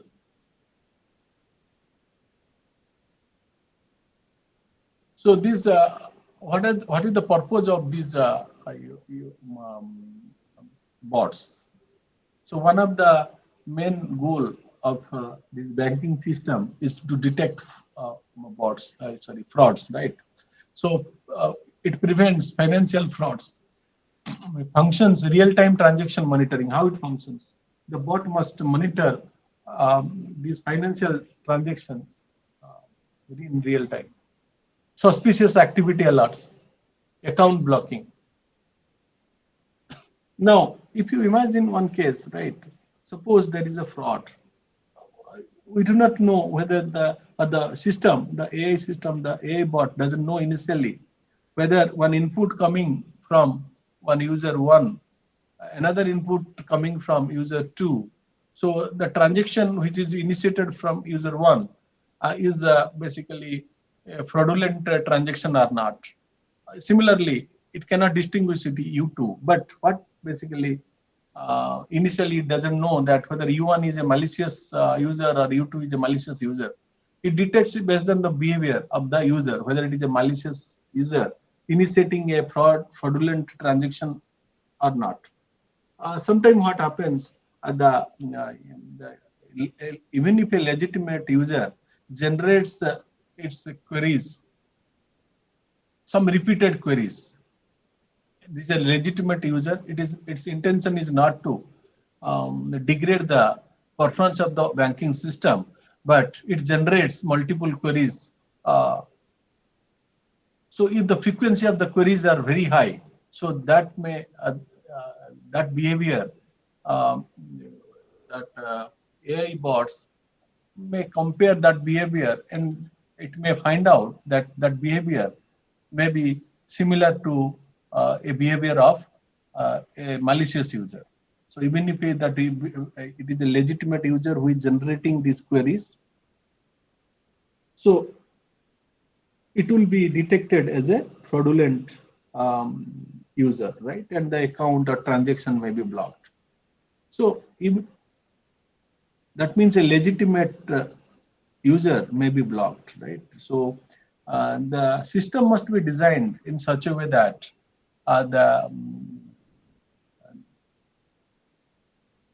the false positives must be reduced, right?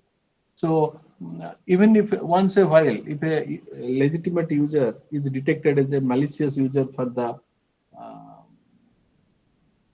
by the banking your bot, but it should not happen repeatedly, right? Otherwise, those users will be frustrated, frustrated on the bank, and they will run away, and they will try to get services from others, right? So therefore, these bots which are coming out and deployed by the banks must be so accurate. They perform with high accuracy rate, so that these detections must happen almost in real time.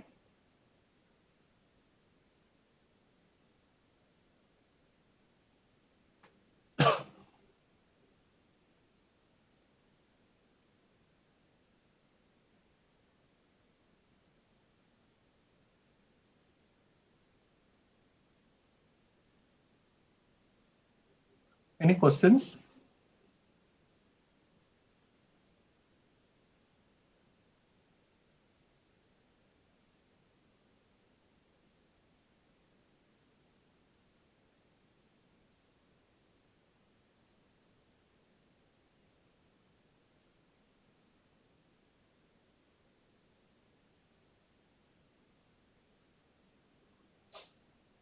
Am I audible?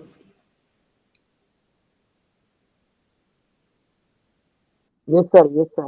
Okay, okay. Thank you. Thank you. Okay, thank you.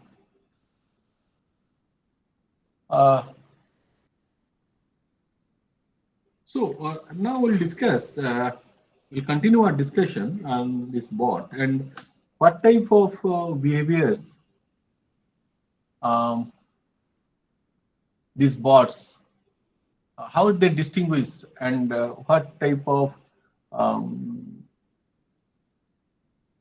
stakeholders are there, and how they behave, and what type of queries they generate.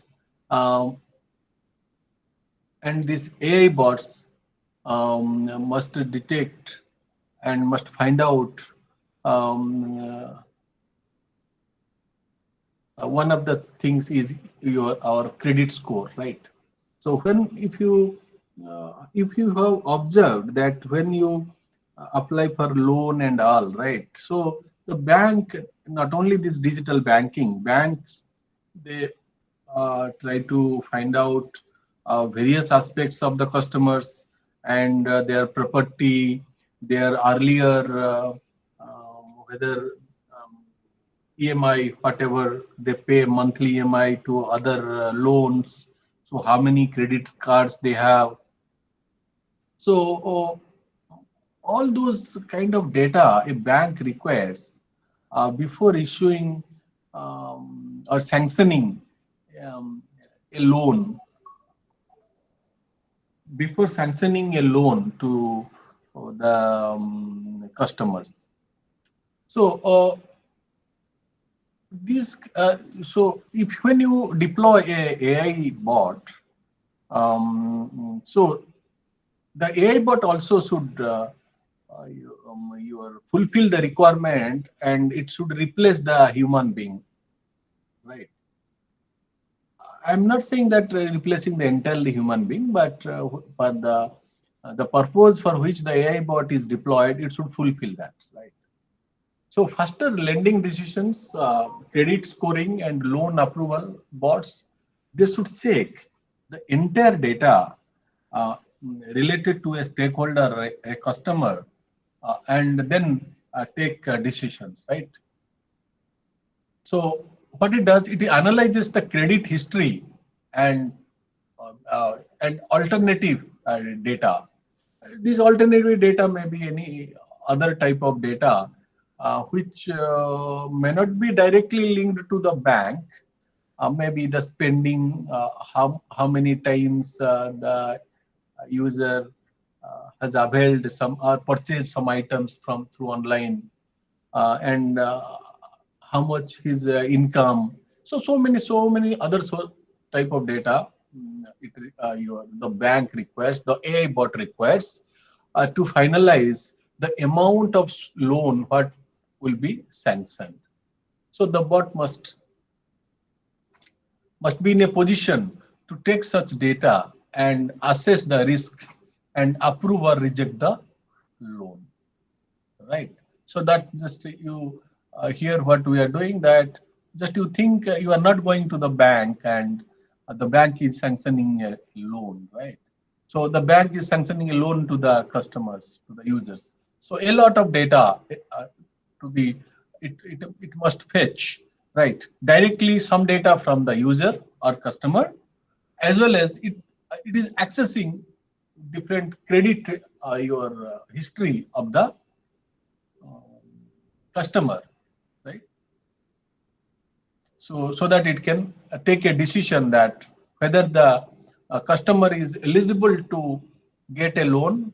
If it is eligible to get a loan, then how much? That also it has to decide.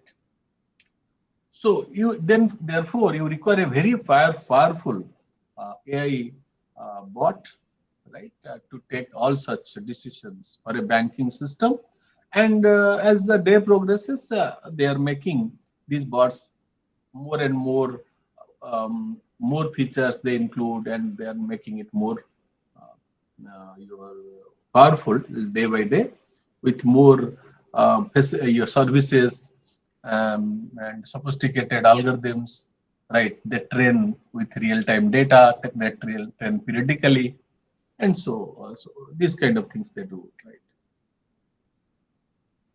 So these are a few things which everybody knows, that KYC verification happens, right? But now KYC verification has to be done by the bot. The human being will not be involved, right? So what it does, face recognition should be automated, right? Document verification to be automated. So when you say document verification, it is not only digital records, right? It may be handwritten records as well, right? So these are the challenging things, right? And some documents may not be in proper form. So those things also to be verified. Biometric authentication, although biometric data also to be verified by the banking bots. Alert generation. So various type of alerts must be generated related to this. Even if somebody else is doing.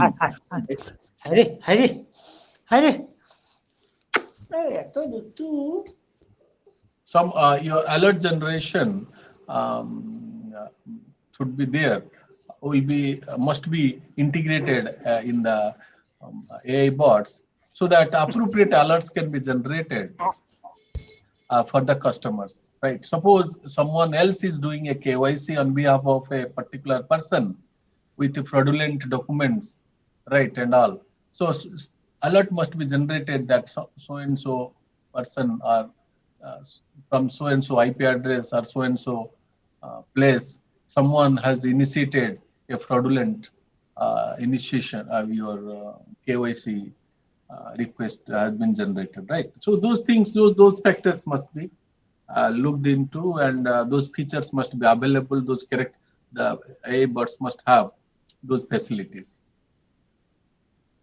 So as I told you earlier, that process automation must be done, that the banking processes, whatever the manual processes we have, so that must be automated. So the processes that we follow to open a savings bank account, a customer goes to the bank and manually and stand in the queue, and the process that he or she follows, and approach the bank with some documents, and it goes to employee number 1, it then is go to employee 2, or then it goes to accountant, and so in the bank. So then finally one he or she may be successful opening a savings bank account. All these steps, right, must be automated, right? So bank office automation, and due to this, what is the advantage of automation? There will be only essential services will be provided physically in the bank. Other processes will be handled by through digital banking and this with the help of this AI bots.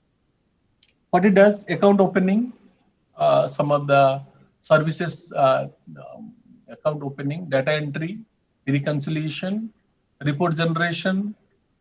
That means it can generate different type of reports, starting from transaction history, right, to your bank loan. What would be the bank loan? What would be the interest rate? So and so, various kind of reports can be generated. Other bank automation for customers and employee. So alert generation, it generates different type of customized alerts, right, and to the customers. Once the account is opened, it should congratulate the customer that the account has been opened and the account has so and so facilities, right? So it is not only a binary kind of generating a decision, right? It is generating a different kind of information, and those information are some information it is generating, and it is specific to a particular service, right? And this service also may vary from bank to bank, as I told you, personalized bank and all, right? And for sometime somebody may open one bank account with zero balance bank account.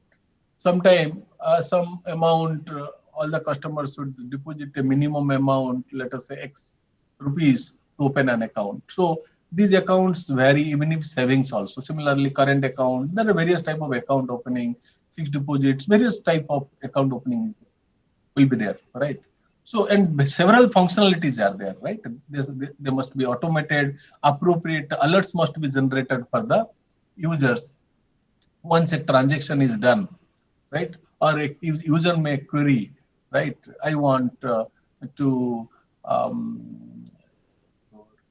there is a fixed deposit, I want to break it, what would be the penalty? So the system must generate immediately, this is the penalty, right? That means it is replacing all the processes.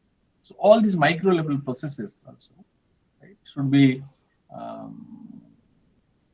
the bank must be generated by the AI bot. Automated processing of statements and all. Right? So we'll spend some time on AI bots, but again, these bots although we are using, these are also bots. They are social media bots. So it has a similarity. We can say that these are bots, but they are used in the context of social media. Right. Social media bots are automated or AI-driven accounts on platforms like WhatsApp. So there are some users which are automated users in the social media, right? It may be WhatsApp social media, it may be Facebook, Twitter, any kind of social media platform may be there, where some of the users, the social media users, some of the bots may be a social media users. Some of the bots will act as social media users, right? So that means we can say that those bots are not humans; they are programs, right? They are AI programs. Right? So in WhatsApp, right?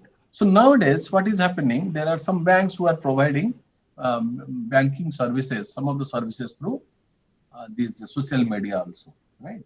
Then someone may create a social media bot with a malicious bot and may which may affect and may generate fraudulent messages for the users related to bank.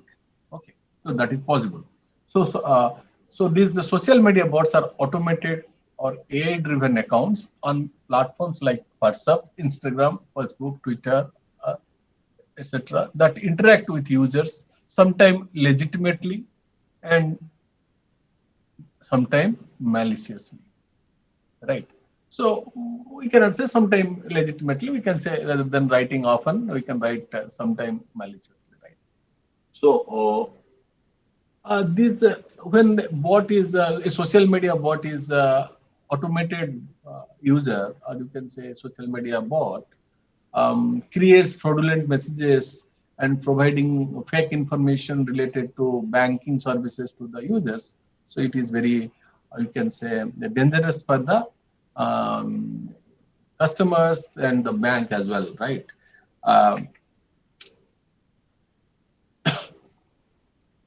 So what we expect from a social media bots, digital engagement and alert, transaction notifications through social media, basic support via social media platforms, example, verified WhatsApp banking bots.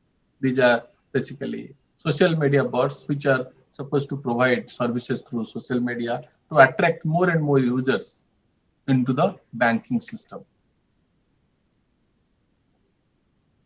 So we have discussed several features or benefits of these bots, right? And also the negative aspects of bots. So one more feature is basically multilingual support, right? The bots must provide multilingual support to attract more and more users into the banking system, right? Although the bots must be must work 24/7, must have several facilities. Along with that, this multilingual support also is important.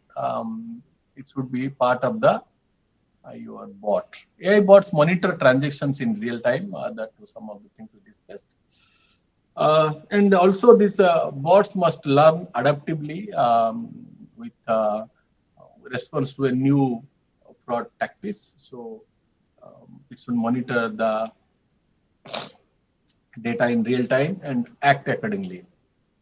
And personalized financial services, AI-driven recommendations for investment, savings, insurance, loans, improved customer satisfaction and retention, provide services based on customer preference. So this personalized some of the things it should support. So that some of the things we discussed already. So to deploy those in social media, those bots, banks use verified bots on WhatsApp or Messenger, provide balance checks, mini statements, benefits, faster customer service, reduced load on call centers and the bank. So that is the benefit what we are getting. Secure integration with mobile banking applications. Now, coming to some of the data aspects, right? these customers' data and all, although because we know these models are basically data hungry, right? So which type of data, which type of customer data can be shared, when they can be shared, how much portion of the data can be shared, which attributes can be shared, and which attributes cannot be shared. So, and if something is shared by a customer to its banker, banker must not use this private data for other purposes. So based on these kind of things, there are some of the laws, right? So the AI bot must follow the laws actually. So when we say that if there is a automated program is running, it must also follow the laws, right? And these laws may vary from country to country. So these are some of the regulations. I am not going to detail of all these countries, what are those things. So if you are interested, you can look into in detail of this. Data protection laws. So this is one of the law, General Data Protection Regulation law. I think if I remember correctly, it is European Union based law, and Digital Personal Data Protection law. I think this one is some law from India side, right? So you can look into this and you can cross verify. Financial regulations such as KYC, PCI DSS, payment card industry data security standard compliance is a mandatory and global security framework for any entity and merchant or service provider that stores, process, or transmit credit card data. So whenever this data, user data, customer data are shared with third party, and there are various kind of rules, regulations, laws must be complied, and by the AI bot, right? Now no human is there to check it, right? So the bot has to comply it, right? So explainability and accountability requirements, right? So if a bot is taking a decision, it must basically, if a bot is rejecting a transaction, it must send messages why and due to what reason this transaction is cancelled, right? So now the bot has to generate and send the response, right? Appropriate response must be appropriate, accurate, right? And accountability requirement, right? So that means when the system is taking decisions, it must be more accurate, and the users must not exist with similar messages, right, from the banking bot, right? Regulators are increasingly focusing on responsible AI in finance as well.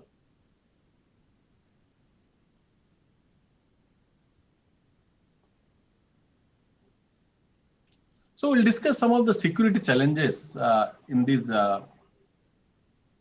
AI bots, right? AI-powered malicious bots conduct phishing, account takeovers, and DDoS attacks. Right. So bots are used to provide seamless service to improve the overall efficiency, right? But if malicious bots are deployed in devices, right, knowingly or unknowingly, someone downloaded and deploy it, right? Then it can conduct phishing attack. It can take over the control of accounts, and it can generate DDoS attack, DDoS, denial of service attack, distributed denial of service attack. So suppose, just imagine there is a bot who sends only messages, and frequently it sends messages. Those are fraudulent messages. This is also an attack, right?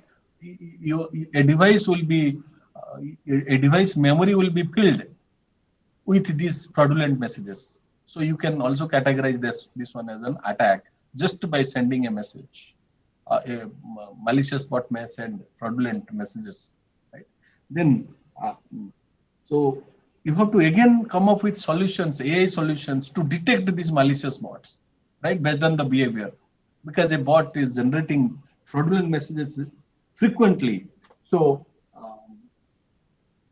again we require, not it is frequently is one type of behavior I'm telling. There may be different type of behavior. The behavior may be very too complex to classify it as a bot or a non-bot, right?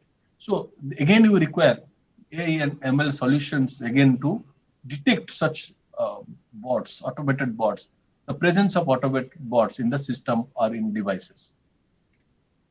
So AI-powered malicious bots conduct phishing, account takeovers, DDoS attacks, constant need for advanced bot detection and cyber security systems. So this requirement, constant need, your advanced bot detection and cyber security systems. So this is in security, what we say that if there is a new threat and you require a new solution, you need a new solution to detect it, to mitigate it, right? A new attack comes again, another new solution, a hybrid solution you have to design to detect it. So it is basically a continuous, I cannot say continuous process, but it happens periodically in the system, in not only banking system, any other system. If there is an attack, the solution should come. Or we can categorize some of the attacks if they are similar to other past attacks. AI can also detect, but there may be completely new attack, right?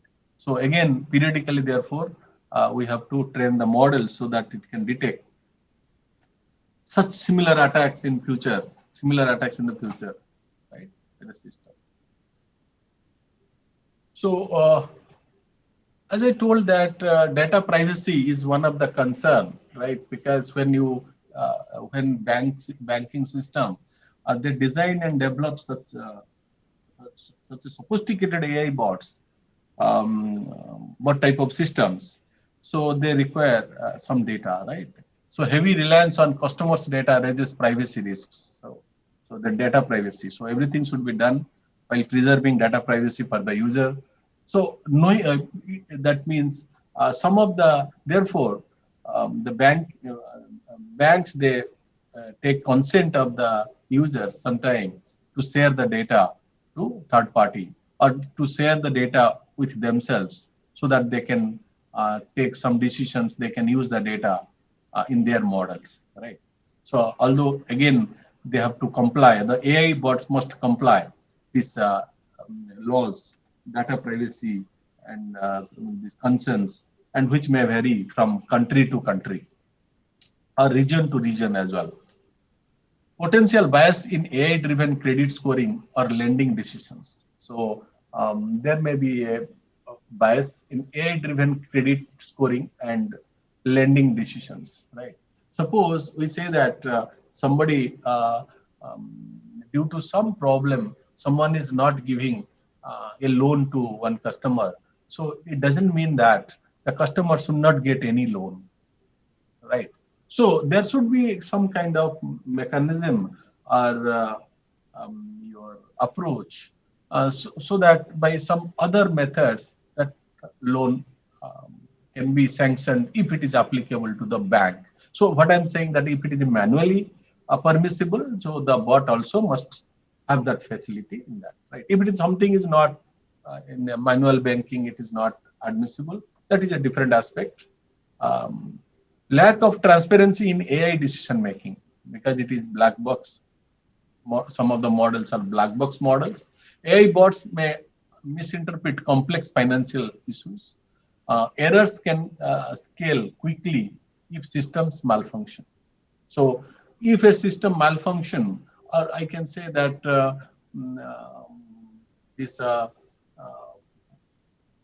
if one false detection is there, and that detection affects the outcome of another event, right? So then there will be a cascading effect. So these systems must be, and if the number of dependencies are more on that particular event, then the overall system performance will degrade, right? So finally, the banking systems require inclusive, right? So stakeholders from the society, from different region, they must be attached to the system. They must join and do banking, right? So they never want that customers should go away mostly from their system. Okay. So to achieve, to provide services and all, AI bots analyze millions of transactions instantly. Definitely, AI bots have advantages. Have several advantages. They look for unusual patterns, location, amount, timing, devices. Suspicious transactions are flagged or blocked immediately. Bots learn a customer's normal behavior, spending habits, again, to detect some of the anomalies or some of the irregularities, like sudden or overseas transactions or rapid withdrawals. So that's why they block if something is happening from different locations, which are not regular location of access of users, that will be blocked. Continuously learn from past fraud cases. The model should continuously learn. Detect new and evolving fraud techniques that rule-based systems miss. So this is the advantage of AI. Reduce false positive over time. So this would be, overall goal is to reduce false positives, right? Designing, developing the system. Learns patterns of normal versus malicious behavior. Now, so a user is normal or malicious. So based on various patterns, the users must be classified and must be grouped, must be detected. Adapts to new bot tactics, anomalies in transaction or login behavior. If there is anomaly, that should be found out. Detecting new fraud techniques. So a user normally spends small UPI amounts. If you take one example of UPI payments, right? A user normally sends small UPI payments. Suddenly, multiple large transactions attempted in a short time. So that means something goes wrong, right? Something is wrong in the system. All right. So how AI bots reacts, analyzes transactions frequently and amount, flags behavior as suspicious, temporarily freezes the account, send notifications asking the user to verify the activity. So these features are nowadays available in bots. Login attempts from a new device and unfamiliar IP address at midnight. So it's an indication that something is happening fishy. How AI bots reacts, detect deviation from normal behavior. So if there is a behavior, normal behavior, there is a problems and all. So therefore, they provide multiple type of your methods to again identify distinguish the legitimate user from the malicious bots. It requires multi-factor authentication, OTP, biometrics, blocks access if verification fails. So suppose multiple times the AI will be blocking the users, right? Even if the user is legitimate, so some of the accounts that AI bot is blocking. So this is also not good, because that user may not be will get dissatisfaction and may run away from that banking, right? So that should be very minimal, right? Multiple cash withdrawals. Suppose you ATM fraud detection, multiple cash withdrawals from different ATMs in a shorter duration using the same card. So from different locations. Suppose this is one country, this is another country, or this is one region and this is another region, right? Region 2. So one ATM transaction happened here, and after 10-15 minutes or after 1 hour, another transaction happened here from the same ATM card. So that means there is some issues in that, right? So detects abnormal withdrawal frequency, blocks the card and alerts the customer immediately. That means all these features will be handled. All these features must be available with the AI bots. Customer clicks a phishing link. So there are several phishing links, right? Fraudsters and fraudulent your bots, they send it through the web, right? Through the internet, several phishing links. And sometimes banks advise don't click on phishing links, right? Which are being circulated through social media and all, right? Customers clicks a phishing link and enters login details. So that will take you to some other, your website. There, unknowingly you will be entering the login details, right? So fraudster attempts login from a new device. So therefore, you should not do that, right? Detects unfamiliar device, IP and typing behavior. So denies access and forces identity verification. Right? Sends warning to customer about possible phishing. So phishing activities also, the sophisticated bots must detect it, right?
So malicious bots, fake customer support accounts.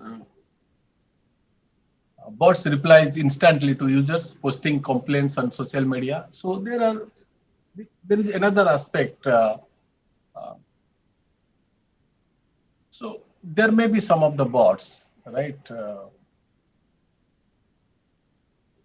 Maybe a malicious bot, which replies instantly to users posting complaints on social media.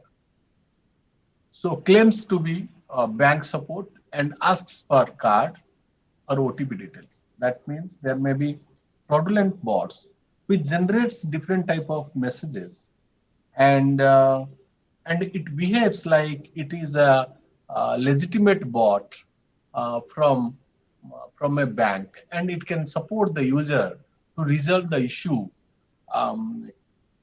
you created in some of the transactions. Right? We should be basically, as a user side, we should be very careful on that, right? But for the so therefore, this is the activity of a malicious bot. So claims to be a bank support and asks for a card or OTP details. So we should user should not enter cards and OTP details just by believing that this may be a legitimate bot from the banking side. So malicious bots, their target is to get basically the target is fraud, right? So as a customer users, we should be careful about that. Loss of customer trust in digital banking channels. So finally, what will happen if this goes? If they are successful, malicious bots are successful, then loss of customer trust in the digital banking will happen. So now for a solution side, if we think for a solution side, right, then we have to design detection of malicious bots, right? Detection of malicious bots. We have to detect malicious bots in social media, right? There are several users. So some researchers work in this direction based on various characteristics and all, right? By monitoring the bot traffic, right? This bot generates different type of messages and all, right? By generating bot behavior, right? Bot traffic. So again, these are malicious bots or legitimate bots could be detected. So So but the aim of the malicious bots who deploy these malicious bots, their aim is basically to disrupt the banking service. And if as a researcher, so you can analyze a social media network as a graph, and there are several users are there, and their behavior, their features, several features must be studied, right, and analyzed, and different type of sophisticated your detection algorithm, AI-based algorithms can be designed to detect whether in a social media whether there are malicious bots or not. So bots share links to bank updates or rewards. Users installs malware that records keystrokes or screens. Fraudsters gain access to mobile banking credentials. Right. So that is the aim of the malicious bots. So and sometime also,